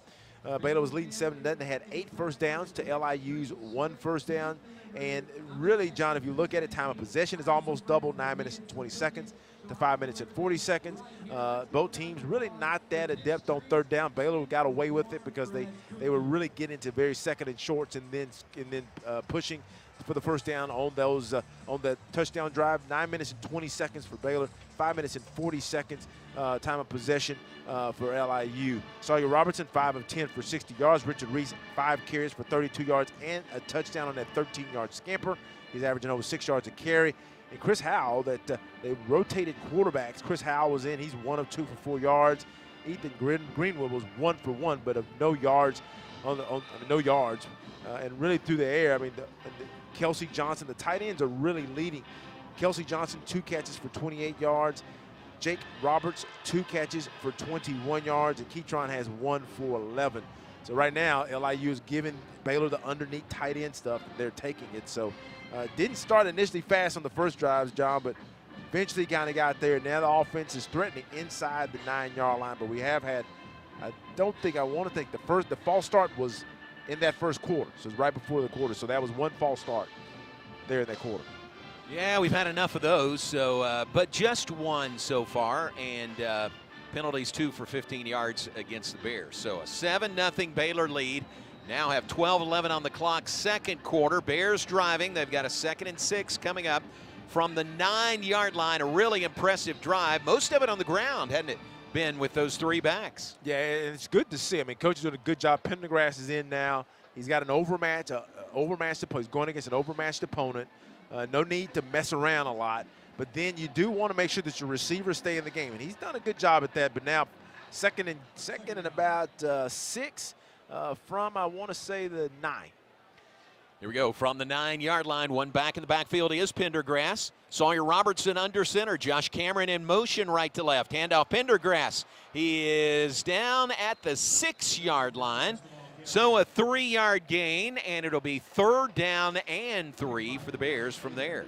Baylor 1 of 3 on 3rd down, but a couple of those were long. I think they had a 3rd and 10, a little longer than they had a 3rd and 5. They went to a 4th and 1, and they eventually converted there. So Baylor's gonna brought out a tight end and a receiver. They're gonna bring Kelsey Johnson in along with Jake. So 3 tight ends. I believe that's right, and this is more likely a run. Here we go. 3rd down and 3 from the 6-yard line for the Bears. Pendergrass in the backfield gets the handoff. He is inside the 5. He's pushing forward. Not quite. I think he's going to be just short. So it'll be 4th and a yard, maybe a little less than a yard, depending on the spot. Yeah, just less than a yard. The funny thing is, John, Dawson never hit the ground. He was still he was almost at the goal line. That's right. But the whistles are blown. Yeah, he's got a strong base, you can tell. Bears going to go for it. 4th and maybe 2. The ball is just outside the 4. Yes. Yeah, let's call it 4th and 1. They need the 3 for a 1st down. Gavin Yates in the backfield.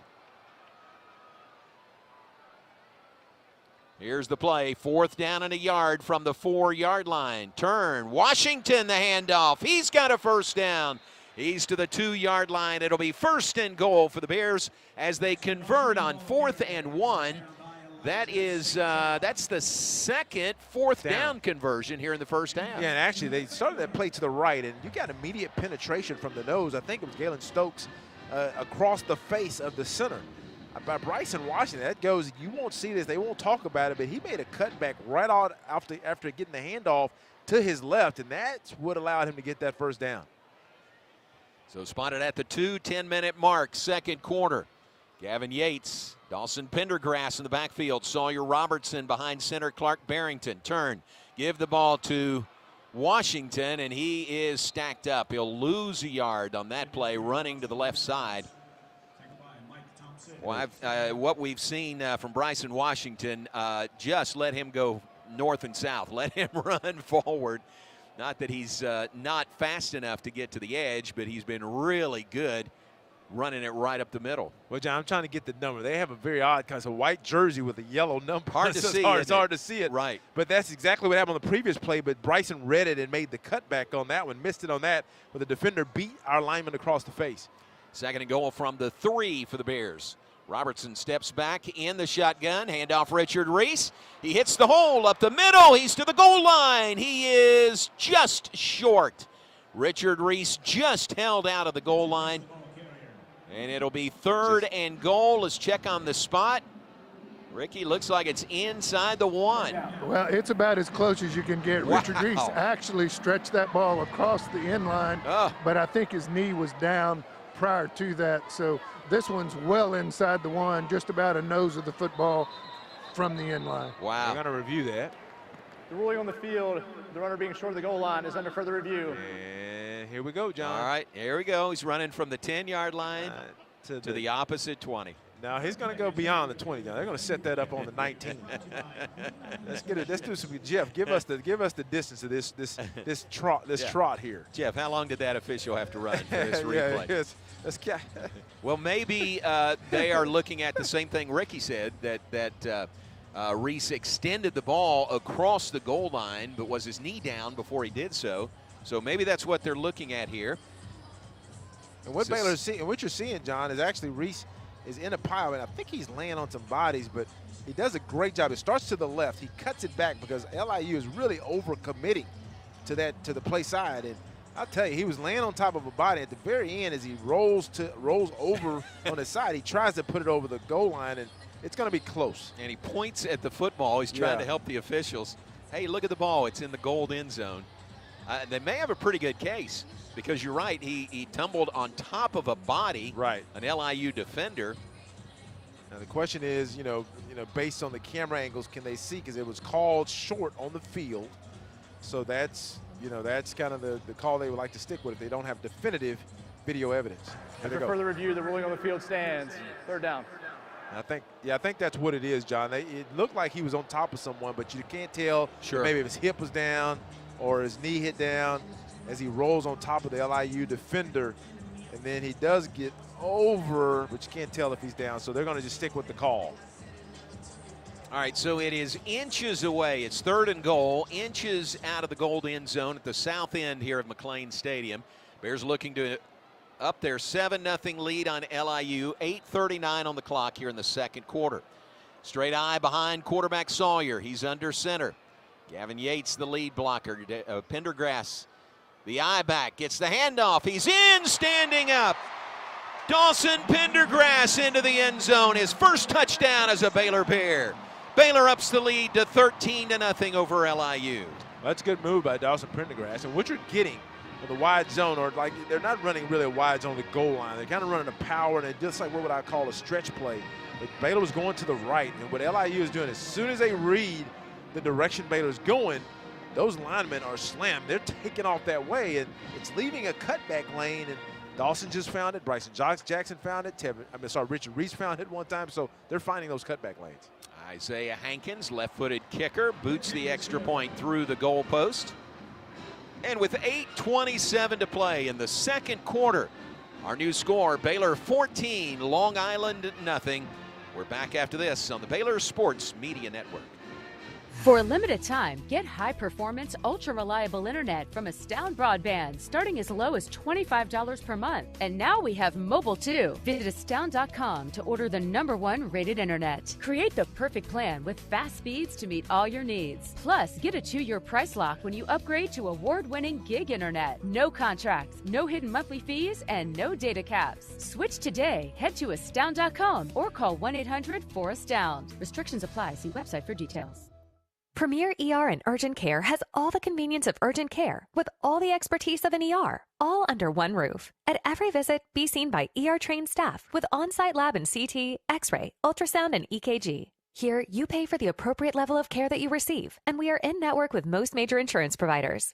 Premier ER and Urgent Care has 4 convenient locations serving Texas: San Marcos, Temple, Waco, and Woodway. To learn more, visit www.premier.care. This is Cole Posey with Baylor Baseball, and this is my story. When I walk away from Baylor, I know I will be a more well-rounded individual. Not only am I getting a top-tier athletic experience, I'm also getting top-tier training and character development. The ability to compete at the highest level, to be challenged spiritually, and to be pushed academically are unique things that no other university but Baylor can offer. My name is Cole Posey, and this is my Champions Tribune. Read more Champions Tribune at BaylorBears.com.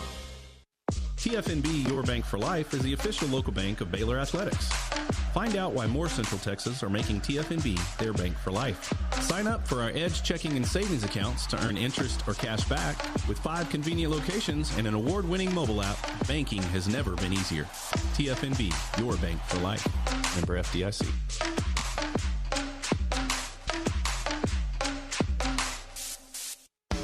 You're listening to Baylor Football on the Baylor Sports Media Network.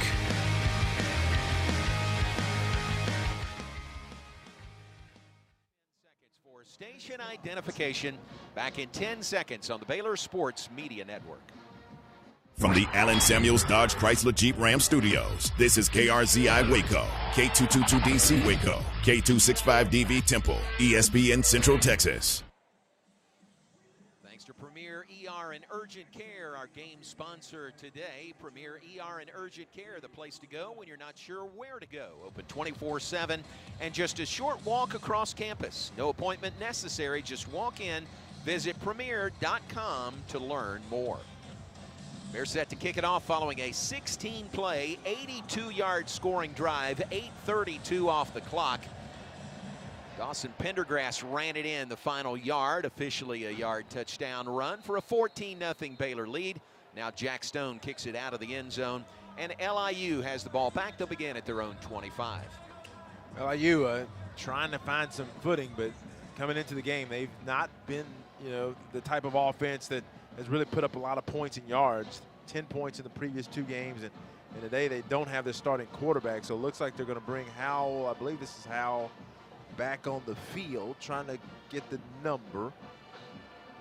Now that's actually Ethan Greenwood in, so he's gonna be in, and he is a redshirt freshman out of Baldwin, New York.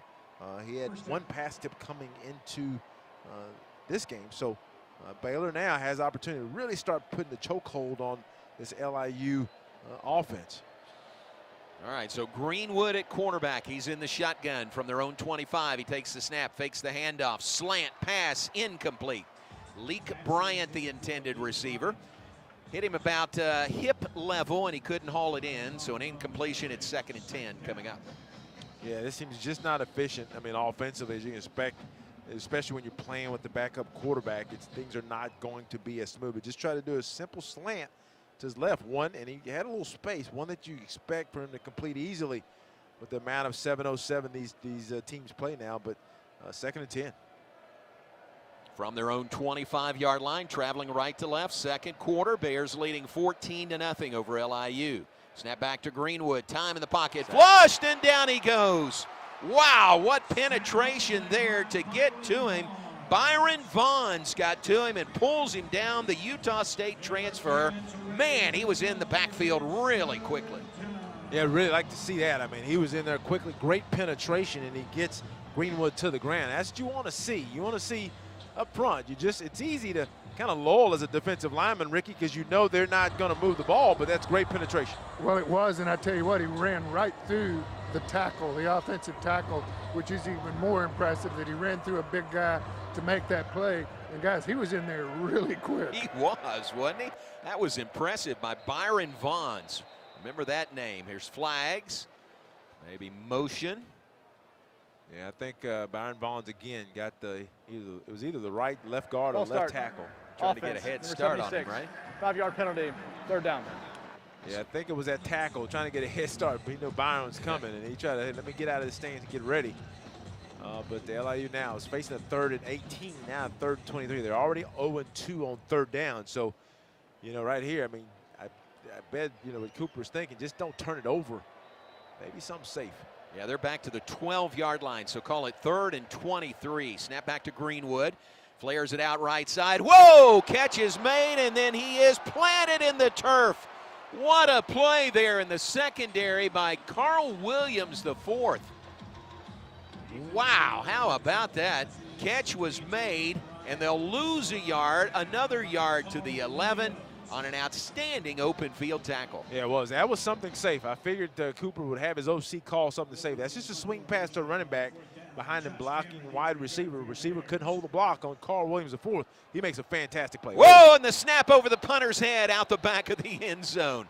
So they went nowhere but backwards on that possession, did LIU, and it ends with a snap out the back of the end zone for a safety, and now a 16-0 Baylor lead in the second quarter.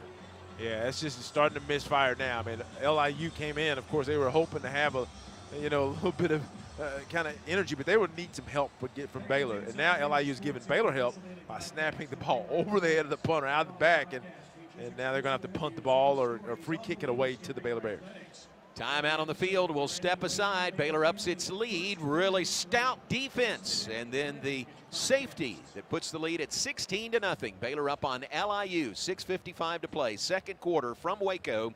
We're back after this word from Toyota. No matter which road you take, the Toyota Tundra is the perfect way to navigate it. On your path, you're your own boss and set your own hours. Look at that sunrise. You may find yourself in some pretty remote places. Whoa, that view. It's amazing. Or in places where pastimes become stories that become legends. I got one. I got one. It's a keeper. Hey, get a picture. No one's going to believe this. And each day ends binge-watching stars and dreaming about all the things you'll do the next day. You know what? I'm catching a bigger fish tomorrow. Built to follow your path, the Toyota Tundra. This Texan knows how to sick 'em. Toyota is a proud partner of Baylor Athletics. Visit your local Toyota dealer or Toyota.com to check out the rugged Tundra today. Toyota, let's go places. See packages and options at Toyota.com for feature availability. Come see why Green Eye Associates is voted best in Waco year after year. Enjoy exceptional service and care from Dr. Leanne Green alongside her dedicated optometrist and staff. Receive trustworthy insights on your eye health. Enjoy the impressive variety of contacts and eyewear and work with the most experienced optical team in Waco. Don't miss the new state-of-the-art dry eye therapies that rejuvenate the eyes and face with safe, non-invasive treatments to restore comfort and quality of life. Green Eye Associates, official optometrist of Baylor Athletics. First Central Credit Union invites you to join our team. Game strategy, earn 5% APY on your money. Enjoy ATM fee refunds and the ability to make deposits 24/7 at our ATMs. You can earn interest and have access to your money. Suit up in a free new member t-shirt. Join our team today at firstcentralcu.com. Everything we do for you. Sick 'em, Bears. Eligibility and qualifications apply. APY annual percentage yield. Member NCUA. You're listening to Baylor Football on the Baylor Sports Media Network. 16-0 Baylor lead over LIU. 6:55 on the clock in the second quarter. We're brought to you in part by Antone's. Antone's famous po' boys, a handmade sandwich beloved by Texans, often referred to as a Texas version of a New Orleans po' boy. It all began with their iconic sandwich shops in Houston, handmade daily with highest quality meats, cheeses, and of course their famous chow chow relish, French bread and pickles. Here is the free kick by LIU. Got to get it. And Baylor's kind of backing away from that. You got to cover that. It goes out of bounds and a flag is dropped. Ricky, how'd that look to you? Well, I think he was confused. I think they were confused because LIU actually punted the ball, but it's still a kickoff, and you've got to cover that ball. There is no foul for kick out of bounds. The ball was first touched by the receiving team prior to landing out of bounds. First down. That could have been a huge play for LIU if they picked that thing up. They would have had the ball, at the Bears' 25-yard line or so. New quarterback coming in for the Bears, 6:55 mark in the second quarter. This is R.J. Martinez. He's a 5'11", 213-pound junior out of Austin, Westwood High School, a transfer to Baylor from Northern Arizona. So R.J. Martinez steps in at quarterback for the Bears, leading 16-0. Game clock operator. John, it's smart. They talked about him getting some action today. Smart to give him some action. You're up 16-0. He has experience. He is not an inexperienced quarterback. At this level he is. But, I mean, it's good to get him a little action while you're still up, not really in a high-leverage moment, but see if you can get him ready because he is effectively the backup quarterback. Line of scrimmage is the 23. Of course, Baylor playing again without Blake Shapen. First play, handed off. Richard Reese stutter steps. He's out to the 28-yard line. 5-yard gain on first down by Richard Reese. Martinez, good experience at Northern Arizona. Threw for 4,591 yards and 30 touchdowns. He's I'm going to say a gunslinger, JJ. I agree. Watch him. He can throw from any arm angle and will try to work balls in when it's a very small window. Here we go. Second down play. Looking to throw. Flares it out. Left side. It is caught. And then the tackle made immediately. Dawson Pendergrass with the catch. Gain of 1 to the 29. Watkins with the tackle. Good coverage there. DQ Watkins, the linebacker. It's actually a good read. I mean, RJ looked over the middle. That tight end was covered. He looked to his left. That was covered. Then he just took the check down, a little swing to the tight end, but the ball took a little while to get there, and the DB was right there on the spot. 3rd and 4. 3rd down and 4. Hal Presley in motion left to right. Sets up in a slot on the right side. Handoff. Looking for room. Pendergrass has enough. He's out to the 39-yard line. Good tough running again by Dawson Pendergrass. A 9-yard gain and a Baylor first down. First down's brought to you by Belfour, where they offer certainty at uncertain times. Just a wide zone play to left to right, and Pendergrass did a great job of finding the crease. He made a little cutback. And once he made the cutback, then he got behind the lineman and got that push. So that's a good cut.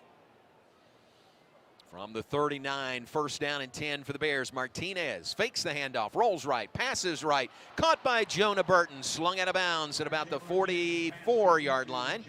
So there's a 9-yard gain, first catch of the day by Jonah Burton for Baylor. 5-yard gain. Nice little easy flow. That's just what we used to call a waggle, but the receiver goes from left to right, but he comes in motion, then he's behind the line of scrimmage, then he leaks out into the flat to the right. Nice little play action to the left. R.J. Martinez bootlegs out to the right. Nice, easy throw. That's a great first down play. Leaves Baylor 2nd down and 5 from their own 44-yard line. R.J. Martinez at the controls at quarterback. Bryson Washington in the backfield. Dabney in motion right to left.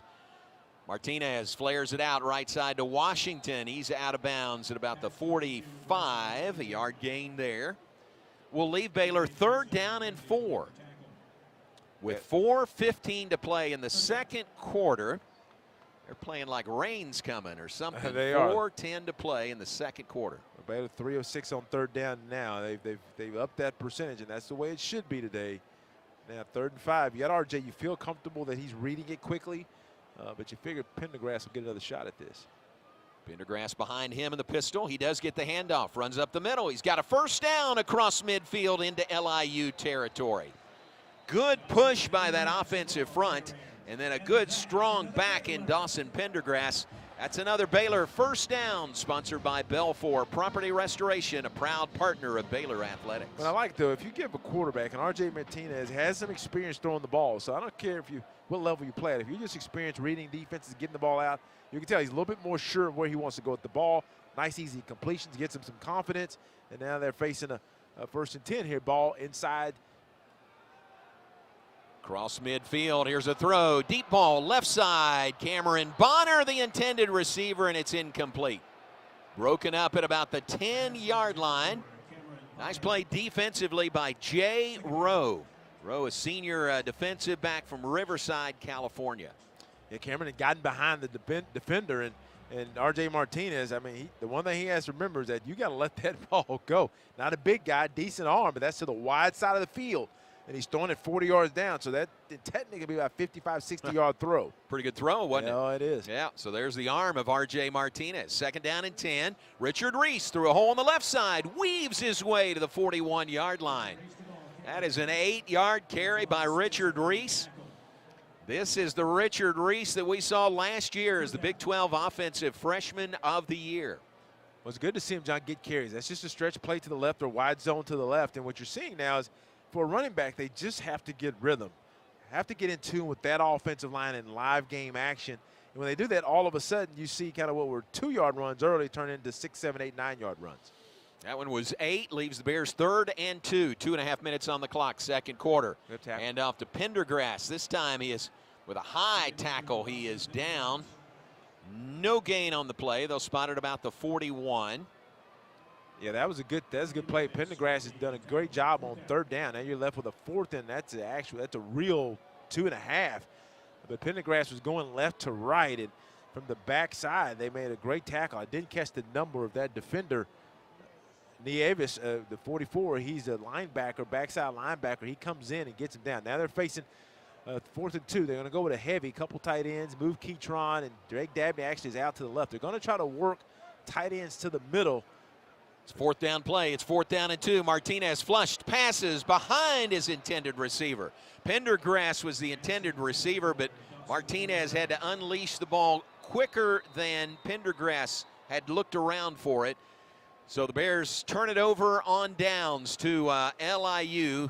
The Sharks will take over at their own 41-yard line.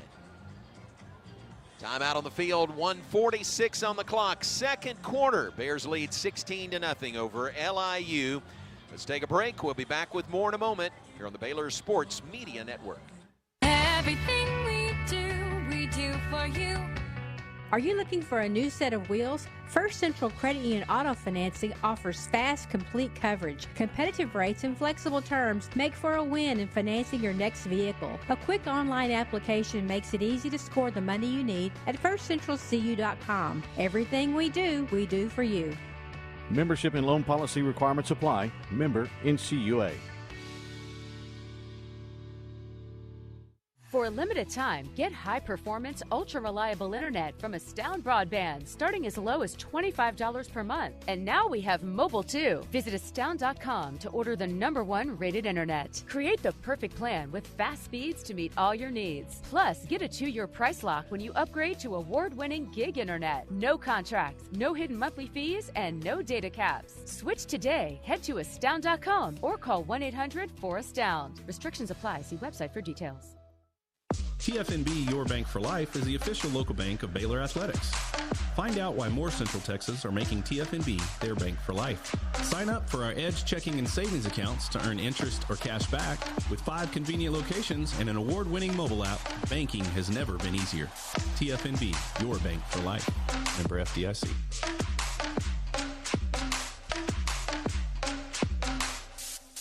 Jeff Haas Mazda and the Baylor Bears both know what it takes to be #1. Hard work, determination, commitment. The #1 Mazda dealer in Texas, Jeff Haas Mazda, is inviting all the Baylor Bear fans listening to visit us for hard-hitting deals on every new Mazda in stock, with fresh inventory hitting the ground daily. And every new Mazda comes with our Jeff Haas Advantage plan. Plus, your trade is now worth more than ever. We're buying all makes and models. Get our best cash offer in minutes. Jeff Haas Mazda on the KD Freeway. #1 based on 2021 sales and stock volume in the Gulf region. You're listening to Baylor football on the Baylor Sports Media Network. Second quarter here at McLean Stadium. Baylor 16, LIU nothing. We're brought to you in part today by Baylor Scott & White Health, the official healthcare provider of Baylor Athletics.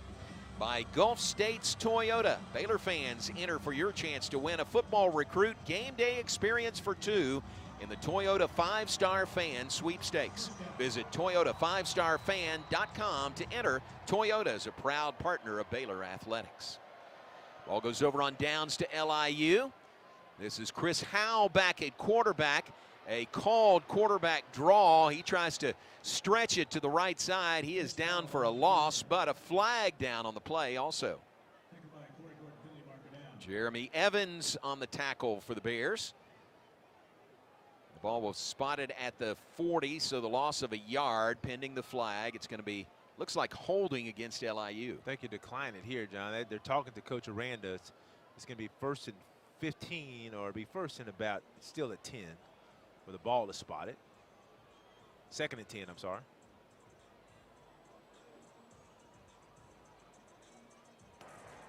Illegal block in the back. Offense, number 16. 10-yard penalty, still first down. Coach Aranda opts to take the yardage. He's going to take him back, give him the down back. It's 1:39 left. That's the only reason I thought maybe he may consider it. Sure. The way his defense is playing is make it 2nd down instead of. I believe Coach Aranda still has 2 timeouts left, so he feels like he may be able to get the ball back. Well, remember that last possession by LIU? They started going backwards, and it didn't end till a safety, till they snapped it out of the back of the end zone. So this possession starts that way with a penalty. 1st down and 20 from the 31. Howell hands the ball off, running left. Watch out, room around the corner to the 50, to the Baylor 45-yard line and out of bounds.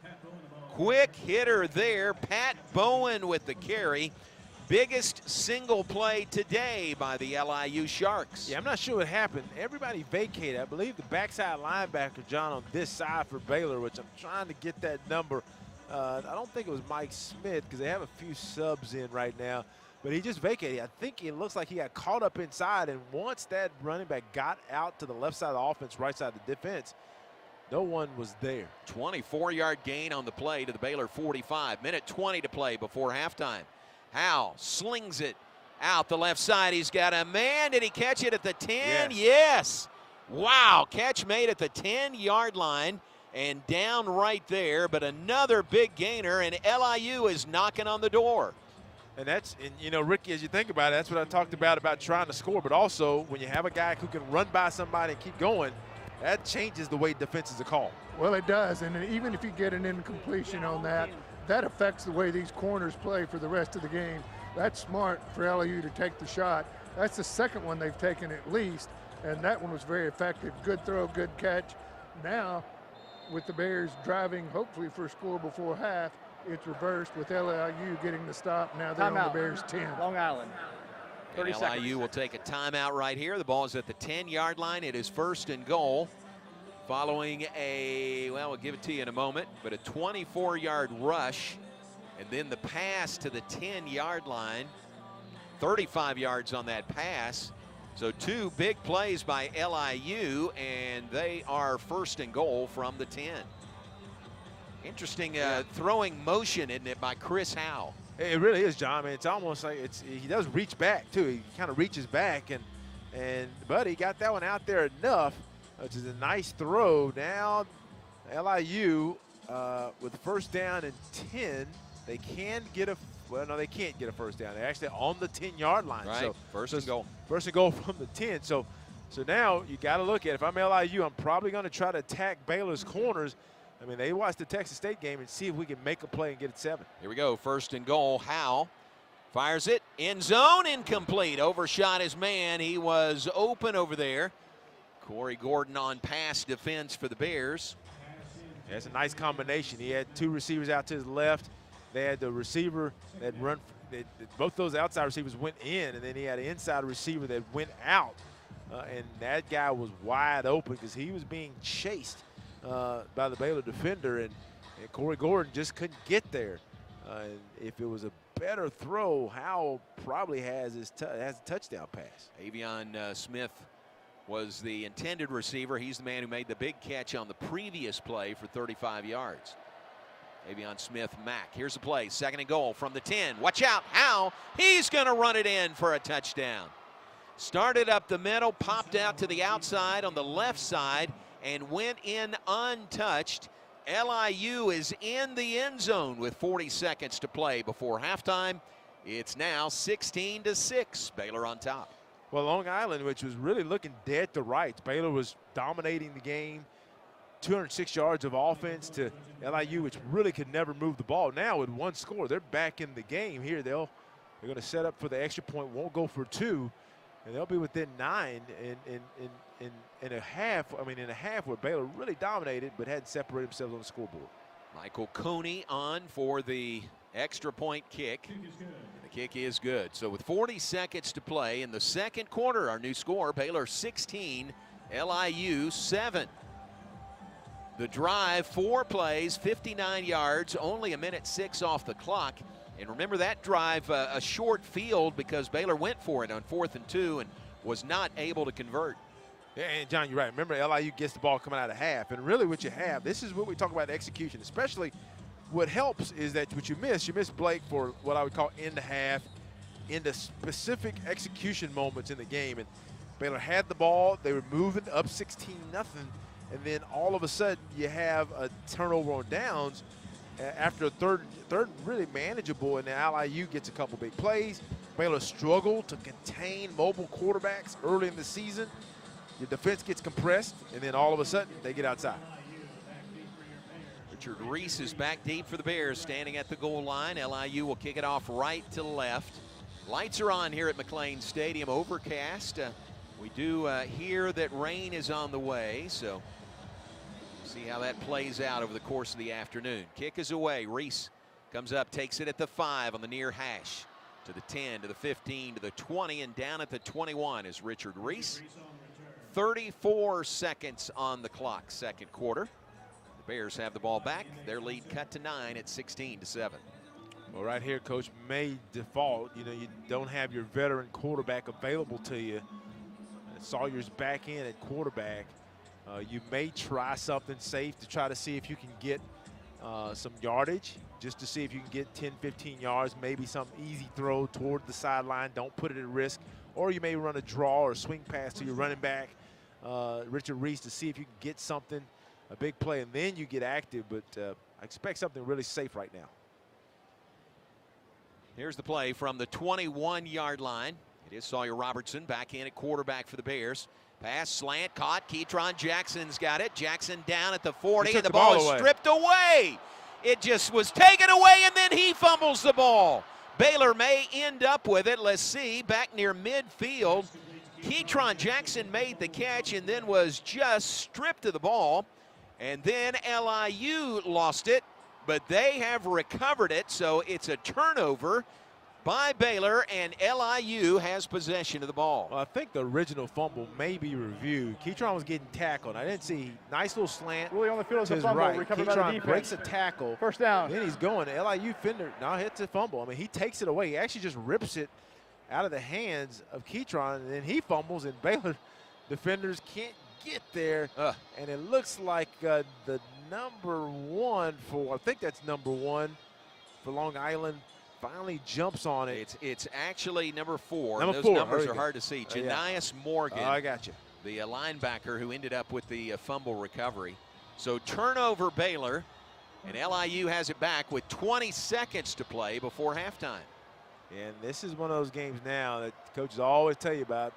You let a team hang around, and then all of a sudden you got a game against a team you shouldn't, and it may start raining. Man, that's no fun. Here we go from the Baylor 49. Quarterback flares it near side. It is intercepted by Baylor. Interception on the near sideline by Carl Williams IV, the freshman from Baton Rouge. Carl Williams has had a great start to this game. Made a play earlier, and then there right there, Hal was trying to get the ball deep up the left sideline, and he just didn't have enough mustard, Ricky. I don't know if that's right there where you are. He just didn't have enough arm for that one.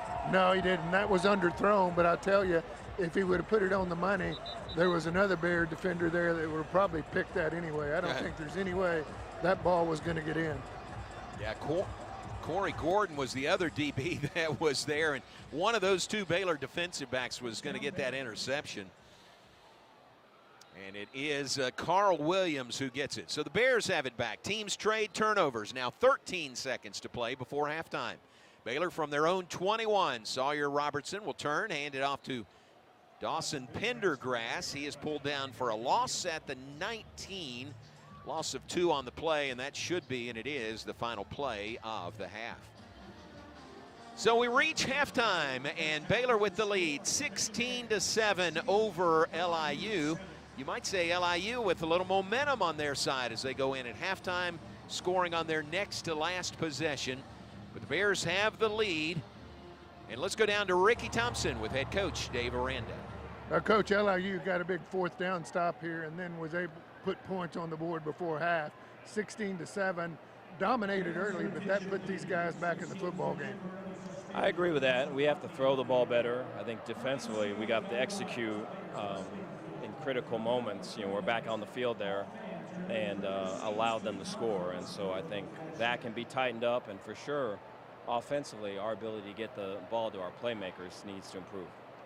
Yeah, the speed-wise, I think you can tell that the Bears have more speed, and that would be useful. Richard Reese has had a pretty good first half running the football. Yeah, we moved quarterbacks around. We're trying to find a way to get the ball to our playmakers, and so far we have failed to do that, and so would love to see that here in the second half. Okay, Coach, thanks. Ricky, thanks very much. Ricky Thompson with head coach Dave Aranda going in at halftime. It's brought to you by Alliance Bank. Alliance Bank, it's your bank. Halftime from McLean Stadium in Waco. Our score, Baylor 16, LIU 7. Stay with us. The Nissan Halftime Report is coming up next. Brought to you by Nissan, innovation that excites. We'll be back for the Halftime Report after this on the Baylor Sports Media Network. Everything we do for you. First Central Credit Union says it's game on. Lower your monthly I'll be right back. by refinancing your vehicle with First Central. Make it a winning season with refinancing set to your preferences. You decide the due date and frequency. Financed elsewhere? Save money with a new local game plan. Apply online today. We make it easy to score at firstcentralcu.com. Membership and loan policy requirements apply. Member NCUA. At Allen Samuels in Waco, we've got amazing deals that make you ask, why shop anywhere else? During Ram Power Days, get a new 2023 1500 Lone Star 4x4 Crew Cab, $11,000 off MSRP, or 2.9% for 72 months. Or choose a new 2023 1500 Laramie 4x4 Crew Cab, $12,500 off MSRP, or 2.9% for 72 months. That's right, we're making big deals, so hurry in today. Allen Samuels in Waco, the place to shop Ram trucks. Come see why Green Eye Associates is voted best in Waco year after year. Enjoy exceptional service and care from Dr. Leanne Green alongside her dedicated optometrist and staff. Receive trustworthy insights on your eye health. Enjoy the impressive variety of contacts and eyewear, and work with the most experienced optical team. What was that, John? Don't miss the new state-of-the-art dry eye okay. that rejuvenate the eyes and face with safe, non-invasive treatments to restore comfort and quality of life. Green Eye Associates, official optometrist of Baylor Athletics. If you need a trailer, Flat Rock Trailers has got you covered. From light-duty single-axle utility trailers to the Big Tex tandem duals. We also carry a full line of enclosed cargo trailers. Need a motorcycle trailer? We've got them. Need a dump trailer? We've got the largest selection in the state. Oil field trailers? We carry a full line of Big Tex trailers to handle all your needs. Trailer repairs? We repair all makes and models. We'll even rent you a trailer if you need to use one for a day. Flat Rock Trailers, your #1 source for all your trailer needs. Find us at flatrocktrailers.com. You're listening to live coverage of Baylor football on the Baylor Sports Media Network. Now, it's time for the Nissan Halftime Show. Brought to you by Texas Farm Bureau Insurance, championship partner of Baylor Athletics. Visit Texas Farm Bureau Insurance online to find a local agent today. Baylor Scott and White Health, the official hospital and healthcare system of Baylor Athletics. Your healthcare, your way. HEB, the official grocer of Baylor Athletics. Proudly serving Texans since 1905. TFNB, the official local bank of Baylor Athletics. Premier ER and Urgent Care. Feel better now. Nissan, innovation for excitement. Stay tuned as we break down the first half, check in on scores from around the country, and more. All coming up on the Baylor Sports Media Network.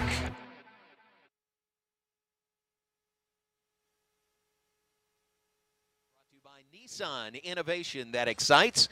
Baylor up on LIU, Long Island University, 16-7 is our halftime score. JJ will give us all the first half stats coming up in just a bit. We appreciate Jesus and Lauren Lopez visiting with us in the booth during the second quarter that just concluded. Look up BaylorBears.com/group experiences. And one of those experiences is a visit to our radio booth during a game. So check that out, and great to have Jesus and Lauren Lopez with us today.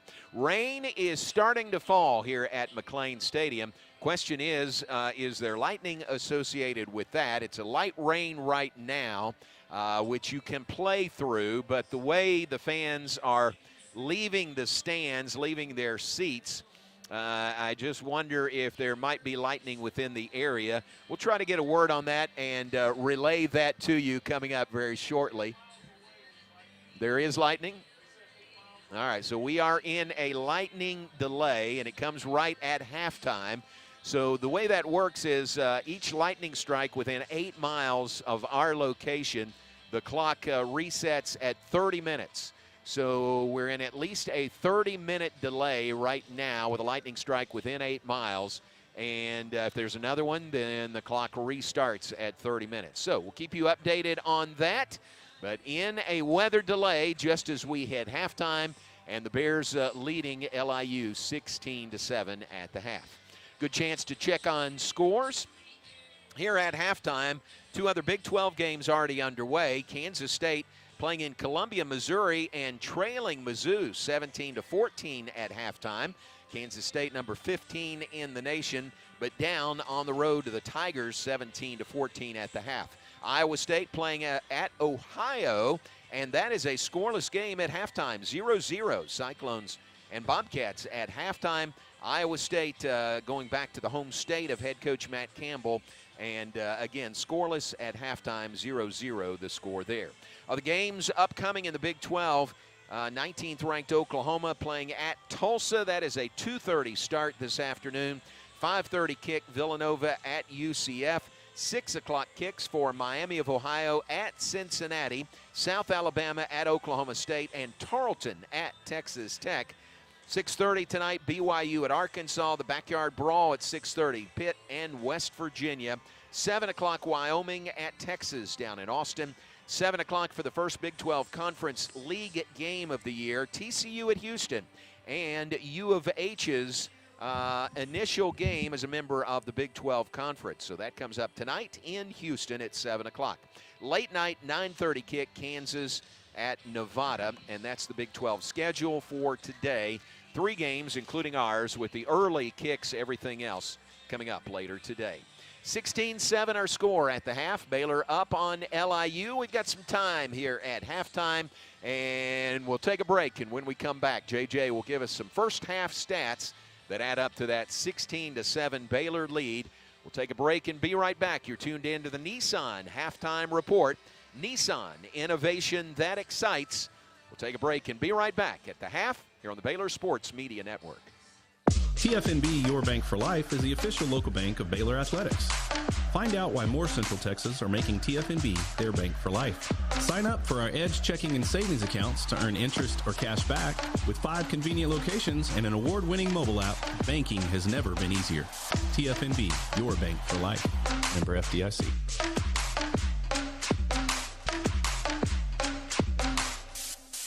For a limited time, get high-performance, ultra-reliable internet from Astound Broadband, starting as low as $25 per month. And now we have mobile, too. Visit astound.com to order the #1 rated internet. Create the perfect plan with fast speeds to meet all your needs. Plus, get a 2-year price lock when you upgrade to award-winning gig internet. No contracts, no hidden monthly fees, and no data caps. Switch today. Head to astound.com or call 1-800-4ASTOUND. Restrictions apply. See website for details. Baylor Athletics Group experiences are back. Fans can now purchase exclusive experiences on the Baylor Sports app for an elite, in-venue experience at select Baylor athletic events. New this year, fans can submit their own video board messages to go on the big screen during the game. Baylor football experiences include on-field photos, sideline access during warm-ups, tunnel access during the team runout, and an in-game radio booth experience. Purchase your experience today through the Baylor Sports app. Premier ER and Urgent Care has all the convenience of urgent care with all the expertise of an ER, all under one roof. At every visit, be seen trained staff with on-site lab and X-ray, ultrasound, and EKG. Here, you pay for the appropriate level of care that you receive, and we are in network with most major insurance providers. Premier ER and Urgent Care has 4 convenient locations serving Texas: San Marcos, Temple. Yeah. What care? I mean, I'm going to need some time. To Baylor Ball on the Baylor Sports Media Network. Okay.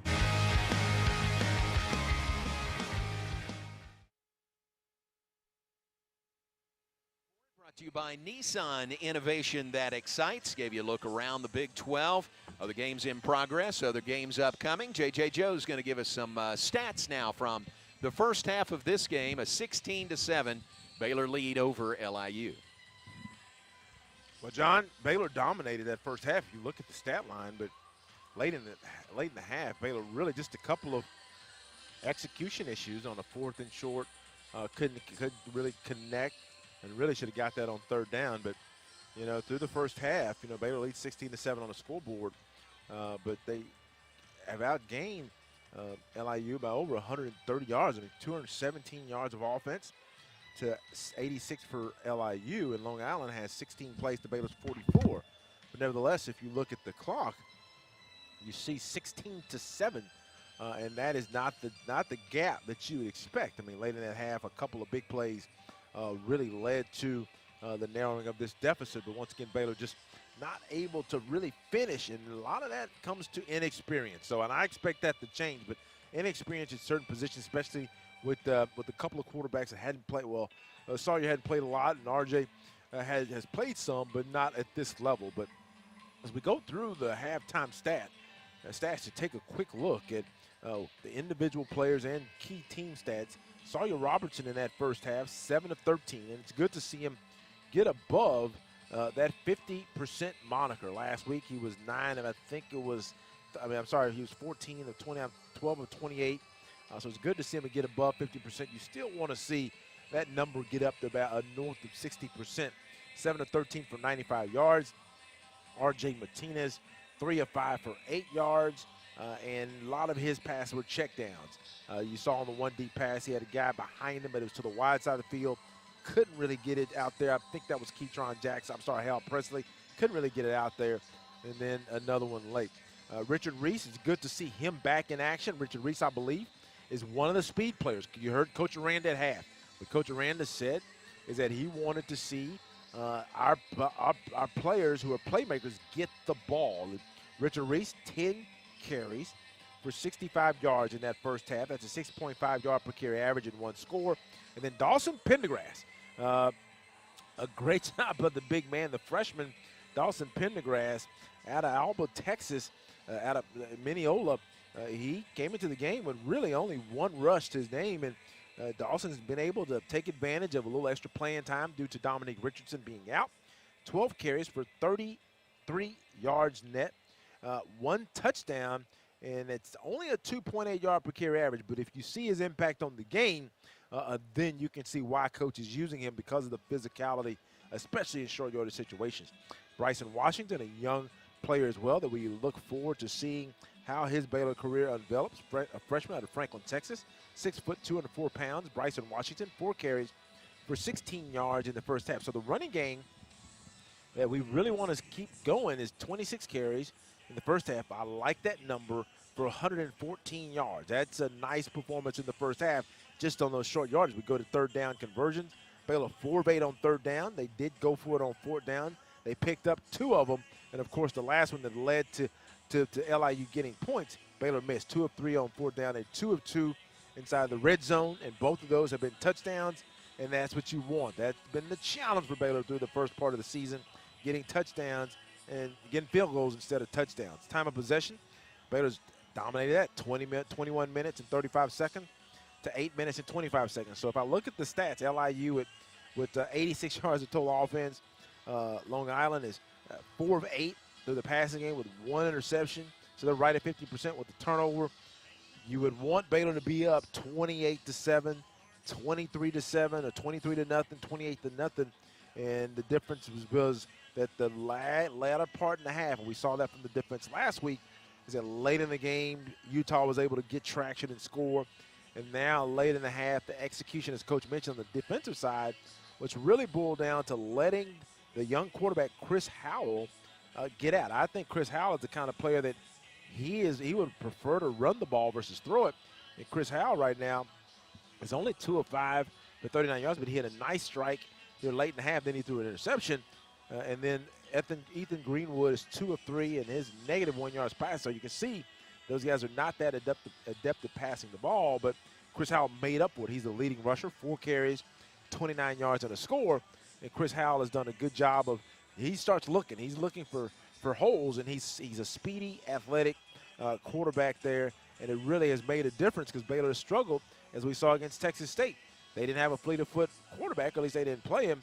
They came in with the 6'5", 250-pound quarterback that could get out of tackles, and he made quite a few plays. Both the offense and defensive coordinators for Baylor, they rotated a lot of players, so a lot of people are getting touching the ball. Defensively, there's not a player with more than 2 tackles total. Kyler Jordan, so he has two solo tackles. We had 1 tackle for loss by Byron Bonds. We saw that late in that first half. And he got the sack, and that was a fantastic play. And you hope that was going to lead to something. Then we had the scramble right after that. Other offensive stats on our receivers, Kelsey Johnson, 2 catches for 28 yards, followed by Keytron Jackson Jr. with 2 catches for 24 yards, and Dawson Pendergrass 2 for 24. And Jake Roberts has 2 for 21. Well, I like to see the tight ends in the game. You got Kelsey Johnson with 2, Jake Roberts with 2, that's 4. I don't have Drake Dabney. You want to see, as Coach mentioned, that ball getting out there to the receivers, but now with the rain coming, it may be a little tough to get that ball to the edge to those receivers without your starting quarterback. Notably missing here is some of your speed guys on the edge. Hal Presley, you don't see him in the receiving category. You want to see that. I think we had one underthrow on him. And then, of course, Monterey had a couple targets. I think there was a miscommunication. So Josh Burton came in. So you like to see those guys touch the ball nevertheless. But, the big thing for me, the big thing for me is time of possession, red zone scoring chances, but then taking advantage of opportunities at key times. And John, I think, as we kind of wrap up the stats, I know we have some extra time. To me right now, you can tell the difference at the quarterback position where, you had Blake, and in the passing game, Blake is pretty comfortable now. It's pretty comfortable. You can tell at least against Texas State. I think Blake was 21 of 31 over 300 yards. He did have, I think, 1 interception, but he really was comfortable throwing the ball, and that really changes the way defenses would cover us. And now I think defenses are becoming a little bit more adept at focusing on our running game, in Long Island, which is overmatched. Still has competed pretty well in this first half against our passing game, and then doing just enough in our running game to make sure we don't have any long runs like we saw from Utah. Baylor had a couple breaks. You get a 60-yard run. Baylor has not had the opportunity here early in the game to get Long Island out of position, get somebody sealed, and then Tevin Reese pops it, or Dawson Pendergrass breaks it, or Bryson Washington breaks it, and that's what you're looking for this afternoon. Both teams, Baylor's punted once for 41-yard average. LIU punted twice for 42.5-yard average. Both teams have turned the ball over once. Baylor had the 1 fumble there to end the later part in the first half by Keytron Jackson after a nice throw from Sawyer Robertson to Keytron Jackson. That was a fumble. Then we had the interception late in the half by Chris Howell. Keys to the game, my big ones were start fast. Baylor, at first, the initial offensive drive, because Baylor got the ball, so that means Long Island gets the ball after half. They really kind of sputtered. Baylor got the ball, went 3 and out, had a punt, and then all of a sudden the offense got going, and the defense really did a decent job of really pressing this Long Island offense early like we expected. So we didn't really start fast. I would give us a B- on that. Defensively good, offensively not as good, but they got it going. And then the good old Baylor line. That's what I'm talking about. I was really focused on offensive line, how we get the running game going. Well, Baylor's gotten the running game going. I would give us a B+. 26 carries for 114 yards. Richard Reese is going well. Dawson Pendergrass in his role is doing well. Bryson Washington is coming in, has 4 carries. He's doing well. So the offensive line, we did have 1 false start. I wanted 0 false starts. We had 1, so that's why I'm at a B+ with the good old Baylor line. The defensive line, great job. I mean, one of the things that Long Island has done, outside of scrambling quarterback, they really struggled to run the ball. It's 8 rushes for 48 yards, and the majority of those yards have come on broken pass plays by Chris Howell, who has 29 yards rushing. A couple of those were call plays. A couple of those were scrambles. So the good old Baylor Lions, I'm giving them a B+ so far, but gotta seal. Chris Howell got outside of our defensive line a couple of times. Some of that falls on the linebackers, but can't let that young player, a young runner, a quarterback, get outside. And the last thing is execution. And I have to give Baylor right now a B- on that, simply because when you get to the end of the half, one of the things as a player is, hey, we're up 16-0. It's late in the first half. They should not touch the ball, even if we have to. Even if we don't get the 4th down, we should get to the point to where we give coach an opportunity to have an even shorter conversion. I think that was like a 4th and 3, but the execution there at the end in those 3rd down and 4th down plays, that's key. That's the small thing. That's the difference between being competitive against really good teams and then also maybe having games get away from us due to a lack of execution. So far, red zone TDs, that was one of my keys. They've done a great job. Offensive false starts, keep those to a minimum. They did have 1 false start, so we'll give them a B- on that as well. So, in the first half, Baylor did what they needed to do. You just expected to have a bigger a bigger lead. Instead of a 9-point lead, you're looking for maybe a 16-point lead or a 20-point lead. And as we work our way, John, through the delay here, stat line looks good, but Baylor, I know Coach Randall would love a bigger lead. All right, JJ, thanks. Extended look at stats here at halftime. We are in a weather delay. There has been a lightning strike within 8 miles of the stadium. We are now, the most recent strike was at 12:39, so that reset the clock at 30 minutes there. So barring another strike, we might be able to resume play in about 20 minutes from right now. So stay tuned for that. We will keep you updated. We are at halftime. This is the Nissan halftime report, and everyone here at the stadium has sort of moved to higher ground, the concourse area, or moved under covered areas. Rain continues to come down. Not a real heavy rain, but it's pretty steady right now. But it's not the rain, it's the lightning that is an issue that has forced the delay here at halftime. Want to pass along some sad news. Art Strickland, many of you know Art, a Baylor grad, been very close to Baylor for many, many years, as was his father, Gil, who passed away this past Sunday at his home in Dallas at the age of 88. Art shared the news with us this week and said that his father, Gil, is in heaven today. And Gil Strickland and Art came together for games. Gil came to Baylor games for 68 years, and he and Art shared the Baylor experience through many, many years, many, many high points, national championships, conference championships. Going back to, Art says, a telegram in 1974 that he let him know that Baylor had beaten Texas. Baylor 34, Texas 24, praise the Lord. So Gil Strickland has passed away at the age of 88. We certainly send our condolences and sympathy to Art and to the Strickland family. Let's take a break. When we come back, we will listen in to some of the Baylor Coaches Show from this past Wednesday with Coach Dave Aranda. Always good information from the coach on the Coaches Show. But we'll take a break here at halftime and be back with more in just a moment. This is the Nissan Halftime Report at the half. Our score, Baylor 16, LIU 7. We're in a weather delay at McLean Stadium in Waco, and we'll be right back on the Baylor Sports Media Network. This is Cole Posey with Baylor Baseball, and this is my story. When I walk away from Baylor, I know I will be a more well-rounded individual. Okay, I'll just come straight out of this break to it. Athletic experience. I'm also getting. Oh, okay. All right. Oh, yeah. No, you're good. Yeah, I didn't think about that. Forget we got affiliates. Push academically are unique things that no other university but Baylor can offer. My name is Cole Posey, and this is my Champions Tribune. Read more Champions Tribune at BaylorBears.com. For a limited time, get high-performance, ultra-reliable internet from Astound Broadband, starting as low as $25 per month. And now we have mobile, too. Visit astound.com to order the #1 rated internet. Create the perfect plan with fast speeds to meet all your needs. Plus, get a 2-year price lock when you upgrade to award-winning gig internet. No contracts, no hidden monthly fees, and no data caps. Switch today. Head to astound.com or call 1-800-4ASTOUND. Restrictions apply. See website for details. Baylor Athletics Group experiences are back. Fans can now purchase exclusive experiences on the Baylor Sports app for an elite, in-venue experience at select Baylor athletic events. New this year, fans can submit their own video board messages to go on the big screen during the game. Baylor football experiences include on-field photos, sideline access during warm-ups, tunnel access during the team runout, and an in-game radio booth experience. Purchase your experience today through the Baylor Sports app.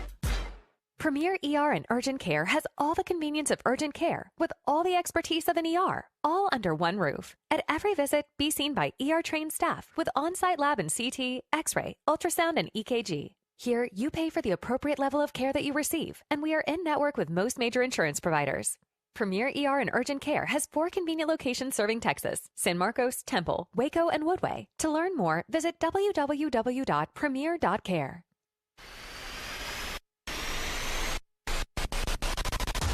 Been listening to the Nissan Halftime Show on the Baylor Sports Media Network. Brought to you by Texas Farm Bureau Insurance, championship partner of Baylor Athletics. Visit Texas Farm Bureau Insurance online to find a local agent today. Baylor Scott and White Health, the official hospital and healthcare system of Baylor Athletics. Your healthcare, your way. H-E-B, the official grocer of Baylor Athletics. Proudly serving Texans since 1905. TFNB, the official local bank of Baylor Athletics. Premier ER and Urgent Care. Feel better now. Nissan, innovation for excitement. Stay tuned as we rejoin the voice of the Baylor Bears, John Morris, live from the booth, bringing you the second half of action and more. All coming up on the Baylor Sports Media Network.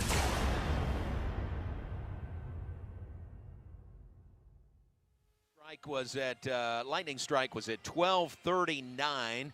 So at that point, the clock resets to 30 minutes. We are 15 minutes away from potentially resuming play. So stay tuned. We'll keep you updated. Of course, if there's another strike, the clock would start over again. But stay with us here at halftime, part of the Nissan Halftime Report. Let's listen in to Coach Dave Aranda on the Baylor Coaches Show, live from Rudy's in Waco this past Wednesday. You're listening to the Baylor Coaches Show on the Baylor Sports Media Network. All right, I'll just keep you in queue.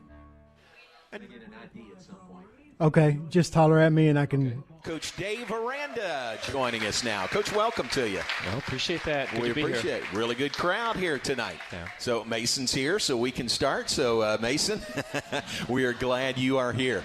Coach, tough game Saturday, tough loss. The loss 20-13 to Utah. But I tell you what I took from that was the improvement from game 1 to game 2 by your team. Did you see it that way? Yeah, I appreciate that. It's awfully difficult. You work so hard, and you want all of it at one time, and you feel like your fans and all your supporters deserve it all at one time, and then when it's not that way, it's there's frustration with that for sure.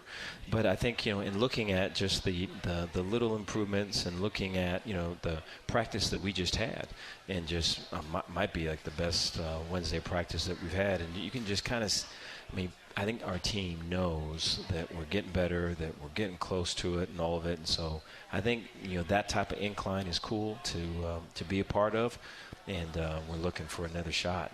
And so I think the motivation and the energy is good.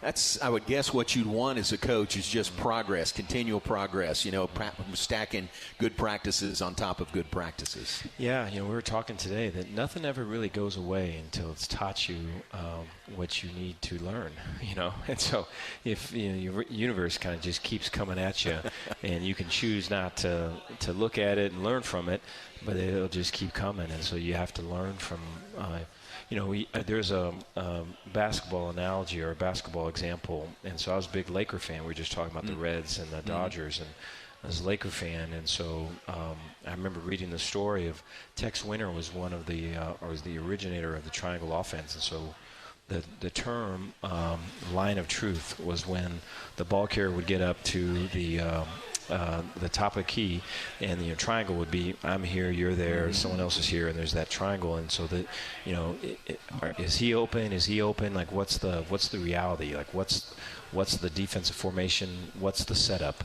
The line of truth is what's the reality, and then it became the moment of truth. And so, based upon the reality of it, is it right for me to take the shot because I'm the open guy, or are you the open guy? I pass it to you, and then we're all moving in the triangle positioning. And so, the line of truth is seeing things for what they are, and then the moment of truth is making the right decision based upon the reality. And so, I think that's what we're trying to do, and that's hard to do because things get in the way of that for sure, And so, but I'm proud of the effort and the intentionality and all of it, and it's going to pay off. That's that example of the triangle offense. I mean, the analogy there is like your RPO, your run pass. Ours is RVO. Yes. I mean, doesn't that translate to that? Yeah, it does. Yeah, I think the ability to play, we would use the term play green, and to have all of the motions and just the different actions, but to play so freely is a way important part of it. And going back to this last game, we had that, and we need to have that for 4 quarters is the difference. I think you look at the first game, starting fast was an issue. You look at this last game, finishing strong was an issue, and so. We got to be able to put it all together, and we're aiming to do it. The 3 E's that you talked about, you had, I thought, 2 of those really, really good. Edge and energy, and then execution was something you said obviously needs to be worked on. Yeah, we have to up the quality of our work. I thought, coming from that first game, we needed better energy, and we've had it throughout practice, and we just didn't have it in that particular game. And so to have it again in practice and then to bring it into the game was really good to see. So the guys they know that, hey, what we do here translates there. That was not the case in the first game, but now, to work on execution and to focus on it, and hey, these reps matter, and they're way important. Yes. And if we're practicing with not the type of focus that we want, we're practicing the wrong habits. That's going to carry over. Okay. Spots. Okay, when you're doing that, though, don't go back to it until I say okay, because I'm going to skip over the commercial break. Our team. All right. And so I love this team, to go through these struggles is kind of there's a tension just in me because I realize the results, but then I love the team, and I just know that we're going to get it right, and so I'm fighting for that. That's it.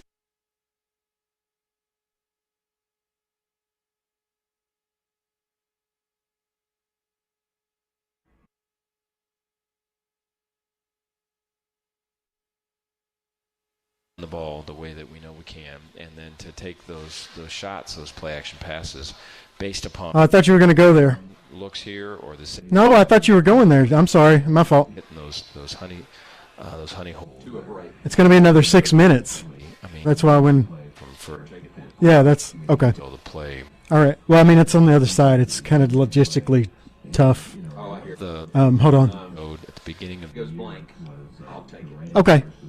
Appreciate it. It was the Super Bowl, and it was the last drive. Titans, Eric McNair was the quarterback, and they're trying to score and close and win the game.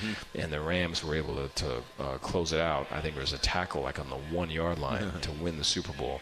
But just the confidence of the Rams. They wanted to be out there. They wanted the game on their shoulders. We'll close it out. We'll finish it, and then we're just going to play base defense. I think it's coming up on your part of the break. Message, and so because I don't think I started exactly where it was. It's close, but so sorry about that. On a Saturday, and so we're hoping and aiming to do that.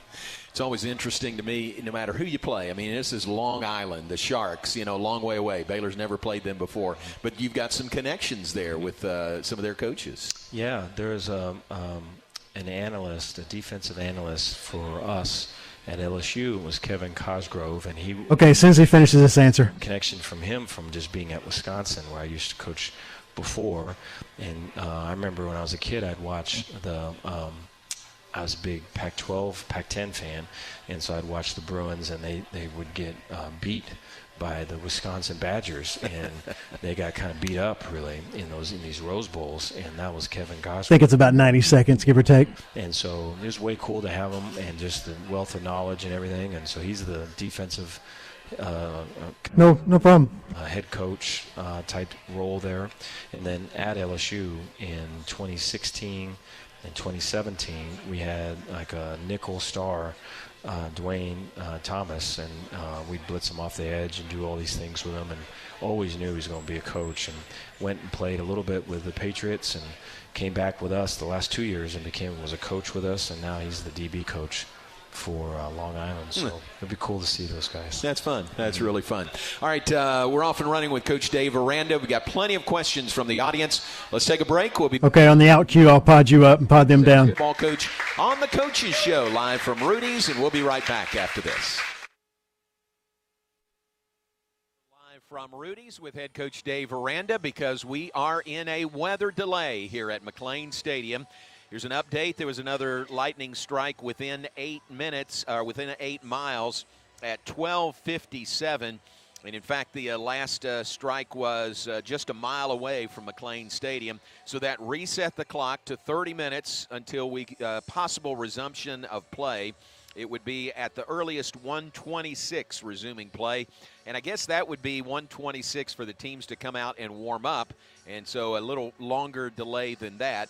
But we have had a strike as recently as 12:57 Central Time. And so the clock has been extended again. Stay with us. Let's pause 10 seconds for station identification. Stations, we're back in 10 seconds on the Baylor Sports Media Network.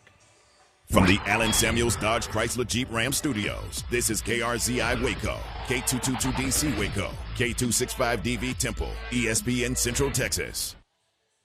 So in a weather delay, we're at halftime. Baylor leading Long Island University 16-7 at halftime. Let's continue to listen in to the Baylor Coaches Show from this past Wednesday with Baylor head football coach Dave Aranda. All right, bud, there's 19 minutes total left, so that actually should time out. On the Baylor Sports Right. Network. Good deal, thank you. All right, I'll leave you in queue. Just holler at me. Continuing on the Baylor Coaches Show live from Rudy's on the Circle in Waco. Nice crowd here tonight. Thanks to each of you for being here. Thanks to those of you watching or listening this evening. Time for some questions for Coach Aranda. It's brought to you by First Place Foods. First Place Foods, that's a darn good pickle. Coach, we got a big pile of questions for you.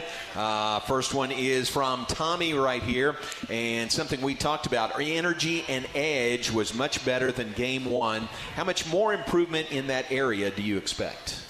No, I appreciate that. I think it will continue to improve. I think just with confidence of that they did it before. I think a lot of guys that showed that Saturday was their first time ever in that arena, on that stage, doing it. And so I think that's a big jump when that happens. And to say, hey, this is us now. This is how I move. This is how we do it. And to continue that. And I think what only makes that greater, too, is execution. Is doing the right stuff, you know, and so a lot of times that edge is in that execution. I think if you had edge and all of it, and there wasn't execution, it would kind of, it would kind of be like a punk, really. And so that when you're accomplishing your block or you're playing your assignment and you're doing it with confidence and violence, that's what we would call edge. And so to do that within the scheme and to do that within the roles is the next step for us, and I think we'll take it to another level. Very good. Tommy, thanks very much. Got a question from Mason, who is right here. Hey, Mason. He said, Coach, defense looked better last week. What made the difference between week one and week two? Appreciate that. I think somewhat similar. I think going through week one was a big thing, and I think we had some knowledge of the OC that we were playing. He was on the staff with me at Wisconsin. And so we scrimmaged against each other quite a bit. And, one of the challenges in playing a team like Utah is they're really good at what they do, but then what they do is limited. And so, if you can line up and stop it and all of it, there's not a whole bunch of things. Whereas the week before, it could have been this, it could have been that, it could have been who knows, And so it was two totally different weeks. One week was anything's on the table. With Utah, it was a couple things on the table that they do really, really, really, really good. And so I think that was kind of made for order for us. And I think that brought some confidence. And so we're going into this week where it's back to kind of the week one where there's all these other things that could come out. But it's a different group now because they've kind of done it and been there and done that and everything. And so I know that we'll just continue to get better. And I think the same with Powledge, too, our defensive coordinator. That first game was his first game. And to go as bad as that went, it's just tough, And so I think just for him to have success in the second one, I think I know helps his confidence. And I think we're only going to get better. Very good. Mason, that's a good question. Appreciate it. It's a question from Steve Van Wagner. It is right here behind the camera. What part of our game do you think will shine on Saturday? No, appreciate that. I think our throw game will show. I think it will. I think the protection has gotten better and better and better. And then I think our receivers are continually to make big plays throughout practice and bring energy and contested catches. I think some of that showed in the first game, and there's some of that in the second game too. I think Sawyer will be our quarterback again, and I think similar. I mean, last week was his first start, so to go through all that, and then to have saying, I've done that. I know what to expect. I know what it's going to be like, and I think that connection with our receivers and the protection improving is really going to be a thing to see. Good. Steve, thanks very much. So Sawyer to start. Is there a chance we might see R.J. Martinez? Yeah, I think so. Yeah, R.J. is, just coming from practice today. R.J.'s got this sidearm release, and he's doing all these things. So, I mean, it's he's pretty electric when he's there, and some of the stuff when he gets out the pocket, he can create. And so we're blessed to have him. I think quarterback-wise, I'm excited when we get Blake back, just off that game and how he played and just his whole journey and what he's about. But really expect Sawyer to play well, and then have full confidence in RJ and just his playmaking ability. Our team does too, and so we're blessed. Very good. All right, question from Noni right there in the middle. Can you comment on some of the freshmen and redshirt freshmen that have been contributing in the early games? No, appreciate that. Yeah, so Alvin Obosele started at left tackle for us, and so Campbell Barrington was the left tackle in the first game. And at BYU, he played right tackle throughout his career, and so we moved him over to right tackle. And just completely, I mean, from Campbell's perspective, from here to there, in terms of, production and grade-wise and everything, just way more comfortable on the right. And so we knew that kind of going in. The problem was we needed someone at the left tackle, and Alvin really stood up and made. I mean, there's his personality is such that he's kind of an easygoing guy that kind of takes everything in stride, and it's funny how he played that way too, and so really played well, and just didn't seem like, I mean, here he is making his first start, and it's versus Utah and all these D linemen that are veterans and all these other things, and he mauled a lot of those guys and really played well, and he's only going to get so much better. DJ Coleman in the back end at safety made some big plays. He was a one-on-one play he had to make. I thought communication and everything was really good. Caden Jenkins at corner played well. I thought, he's one that just really brings a swagger. From the very beginning, he's been like that. And Carl Williams is another corner that has continued to play well. There's a fair amount of young people that are playing. I got to watch out for this game is going to be B-Wash at running back. He's in fall camp. He had a head injury, took him out for a couple weeks, and so he's fully back. He was fully back last week, but he's itching to go for this one, and so he's going to get some carries. And in fall camp, he was kind of the surprise of fall camp, and so to have him back, I think that's probably someone that people are going to be talking about after Saturday. Cool. Very good. Thank you for that. All right, question, how has NIL affected our recruiting efforts? No, appreciate that. Yeah, I think it's a big part of it, And so I think, for us, we give money to there's kind of a fair amount and that every player gets. And so there's different models that people do. And so I think, there's to not pay someone to come to school, which you can't do, which people do all the time. So like that thing is not what we do, right? And so when we look to recruit, is it athletic ability? Is it all there? Character, and would he fit at Baylor, right? And then from that, and then it gets to this. And so, that is a question. And it's interesting. In the last year or so, there'd be times where this wouldn't come up, and now it comes up every time. And so you could just tell that it's moving that way.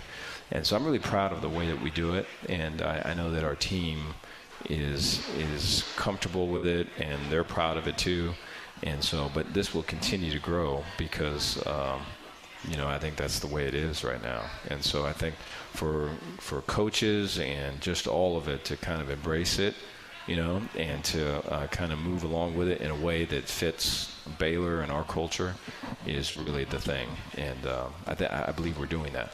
Very nice. All right, final question, and I'm sorry I don't know who this is from, but I appreciate the question. It says, what can we do to keep you encouraged and uplifted? Oh, no. Isn't that nice? Yeah, that is. I That's appreciate great. that. Yeah. I don't, I guess, like, praying always helps. I mean, support the team. It's, when I'm around the guys and I just see them work, I'd have to maybe compare it to like a son for you. And you just know that, hey, he can do all the things. He's got to have confidence in himself to do it. And then once he does it, he's going to take off. And he can be really special in that moment. That's how it is with us. It's like that. And so, for us to kind of get that confidence all the way to go and do those things, it's just going to be way cool when we're doing them. And so I think support and then praying would be great. Yeah, thanks. Prayer's always good. Yeah. Person over player, there it is, another example right there. Coach, thanks very much. Appreciate it. Let's take a break. Back with more with Coach Dave Aranda, live on the Baylor Coaches Show, live from Rudy's. We'll be right back on the Baylor Sports Media Network. Premier ER and Urgent Care has all the convenience of urgent care with all the expertise of an ER, all under one roof. At every visit, be seen by ER-trained staff with on-site lab and CT, X-ray, ultrasound, and EKG. Here, you pay for the appropriate level of care that you receive, and we are in network with most major insurance providers. Premier ER and Urgent Care has 4 convenient locations serving Texas, San Marcos, Temple, Waco, and Woodway. To learn more, visit www.premier.care. TFNB Your Bank for Life is the official local bank of Baylor Athletics. Find out why more Central Texas are making TFNB their bank for life. Sign up for our Edge checking and savings accounts to earn interest or cash back. With 5 convenient locations and an award-winning mobile app, banking has never been easier. TFNB, your bank for life. About 8 minutes.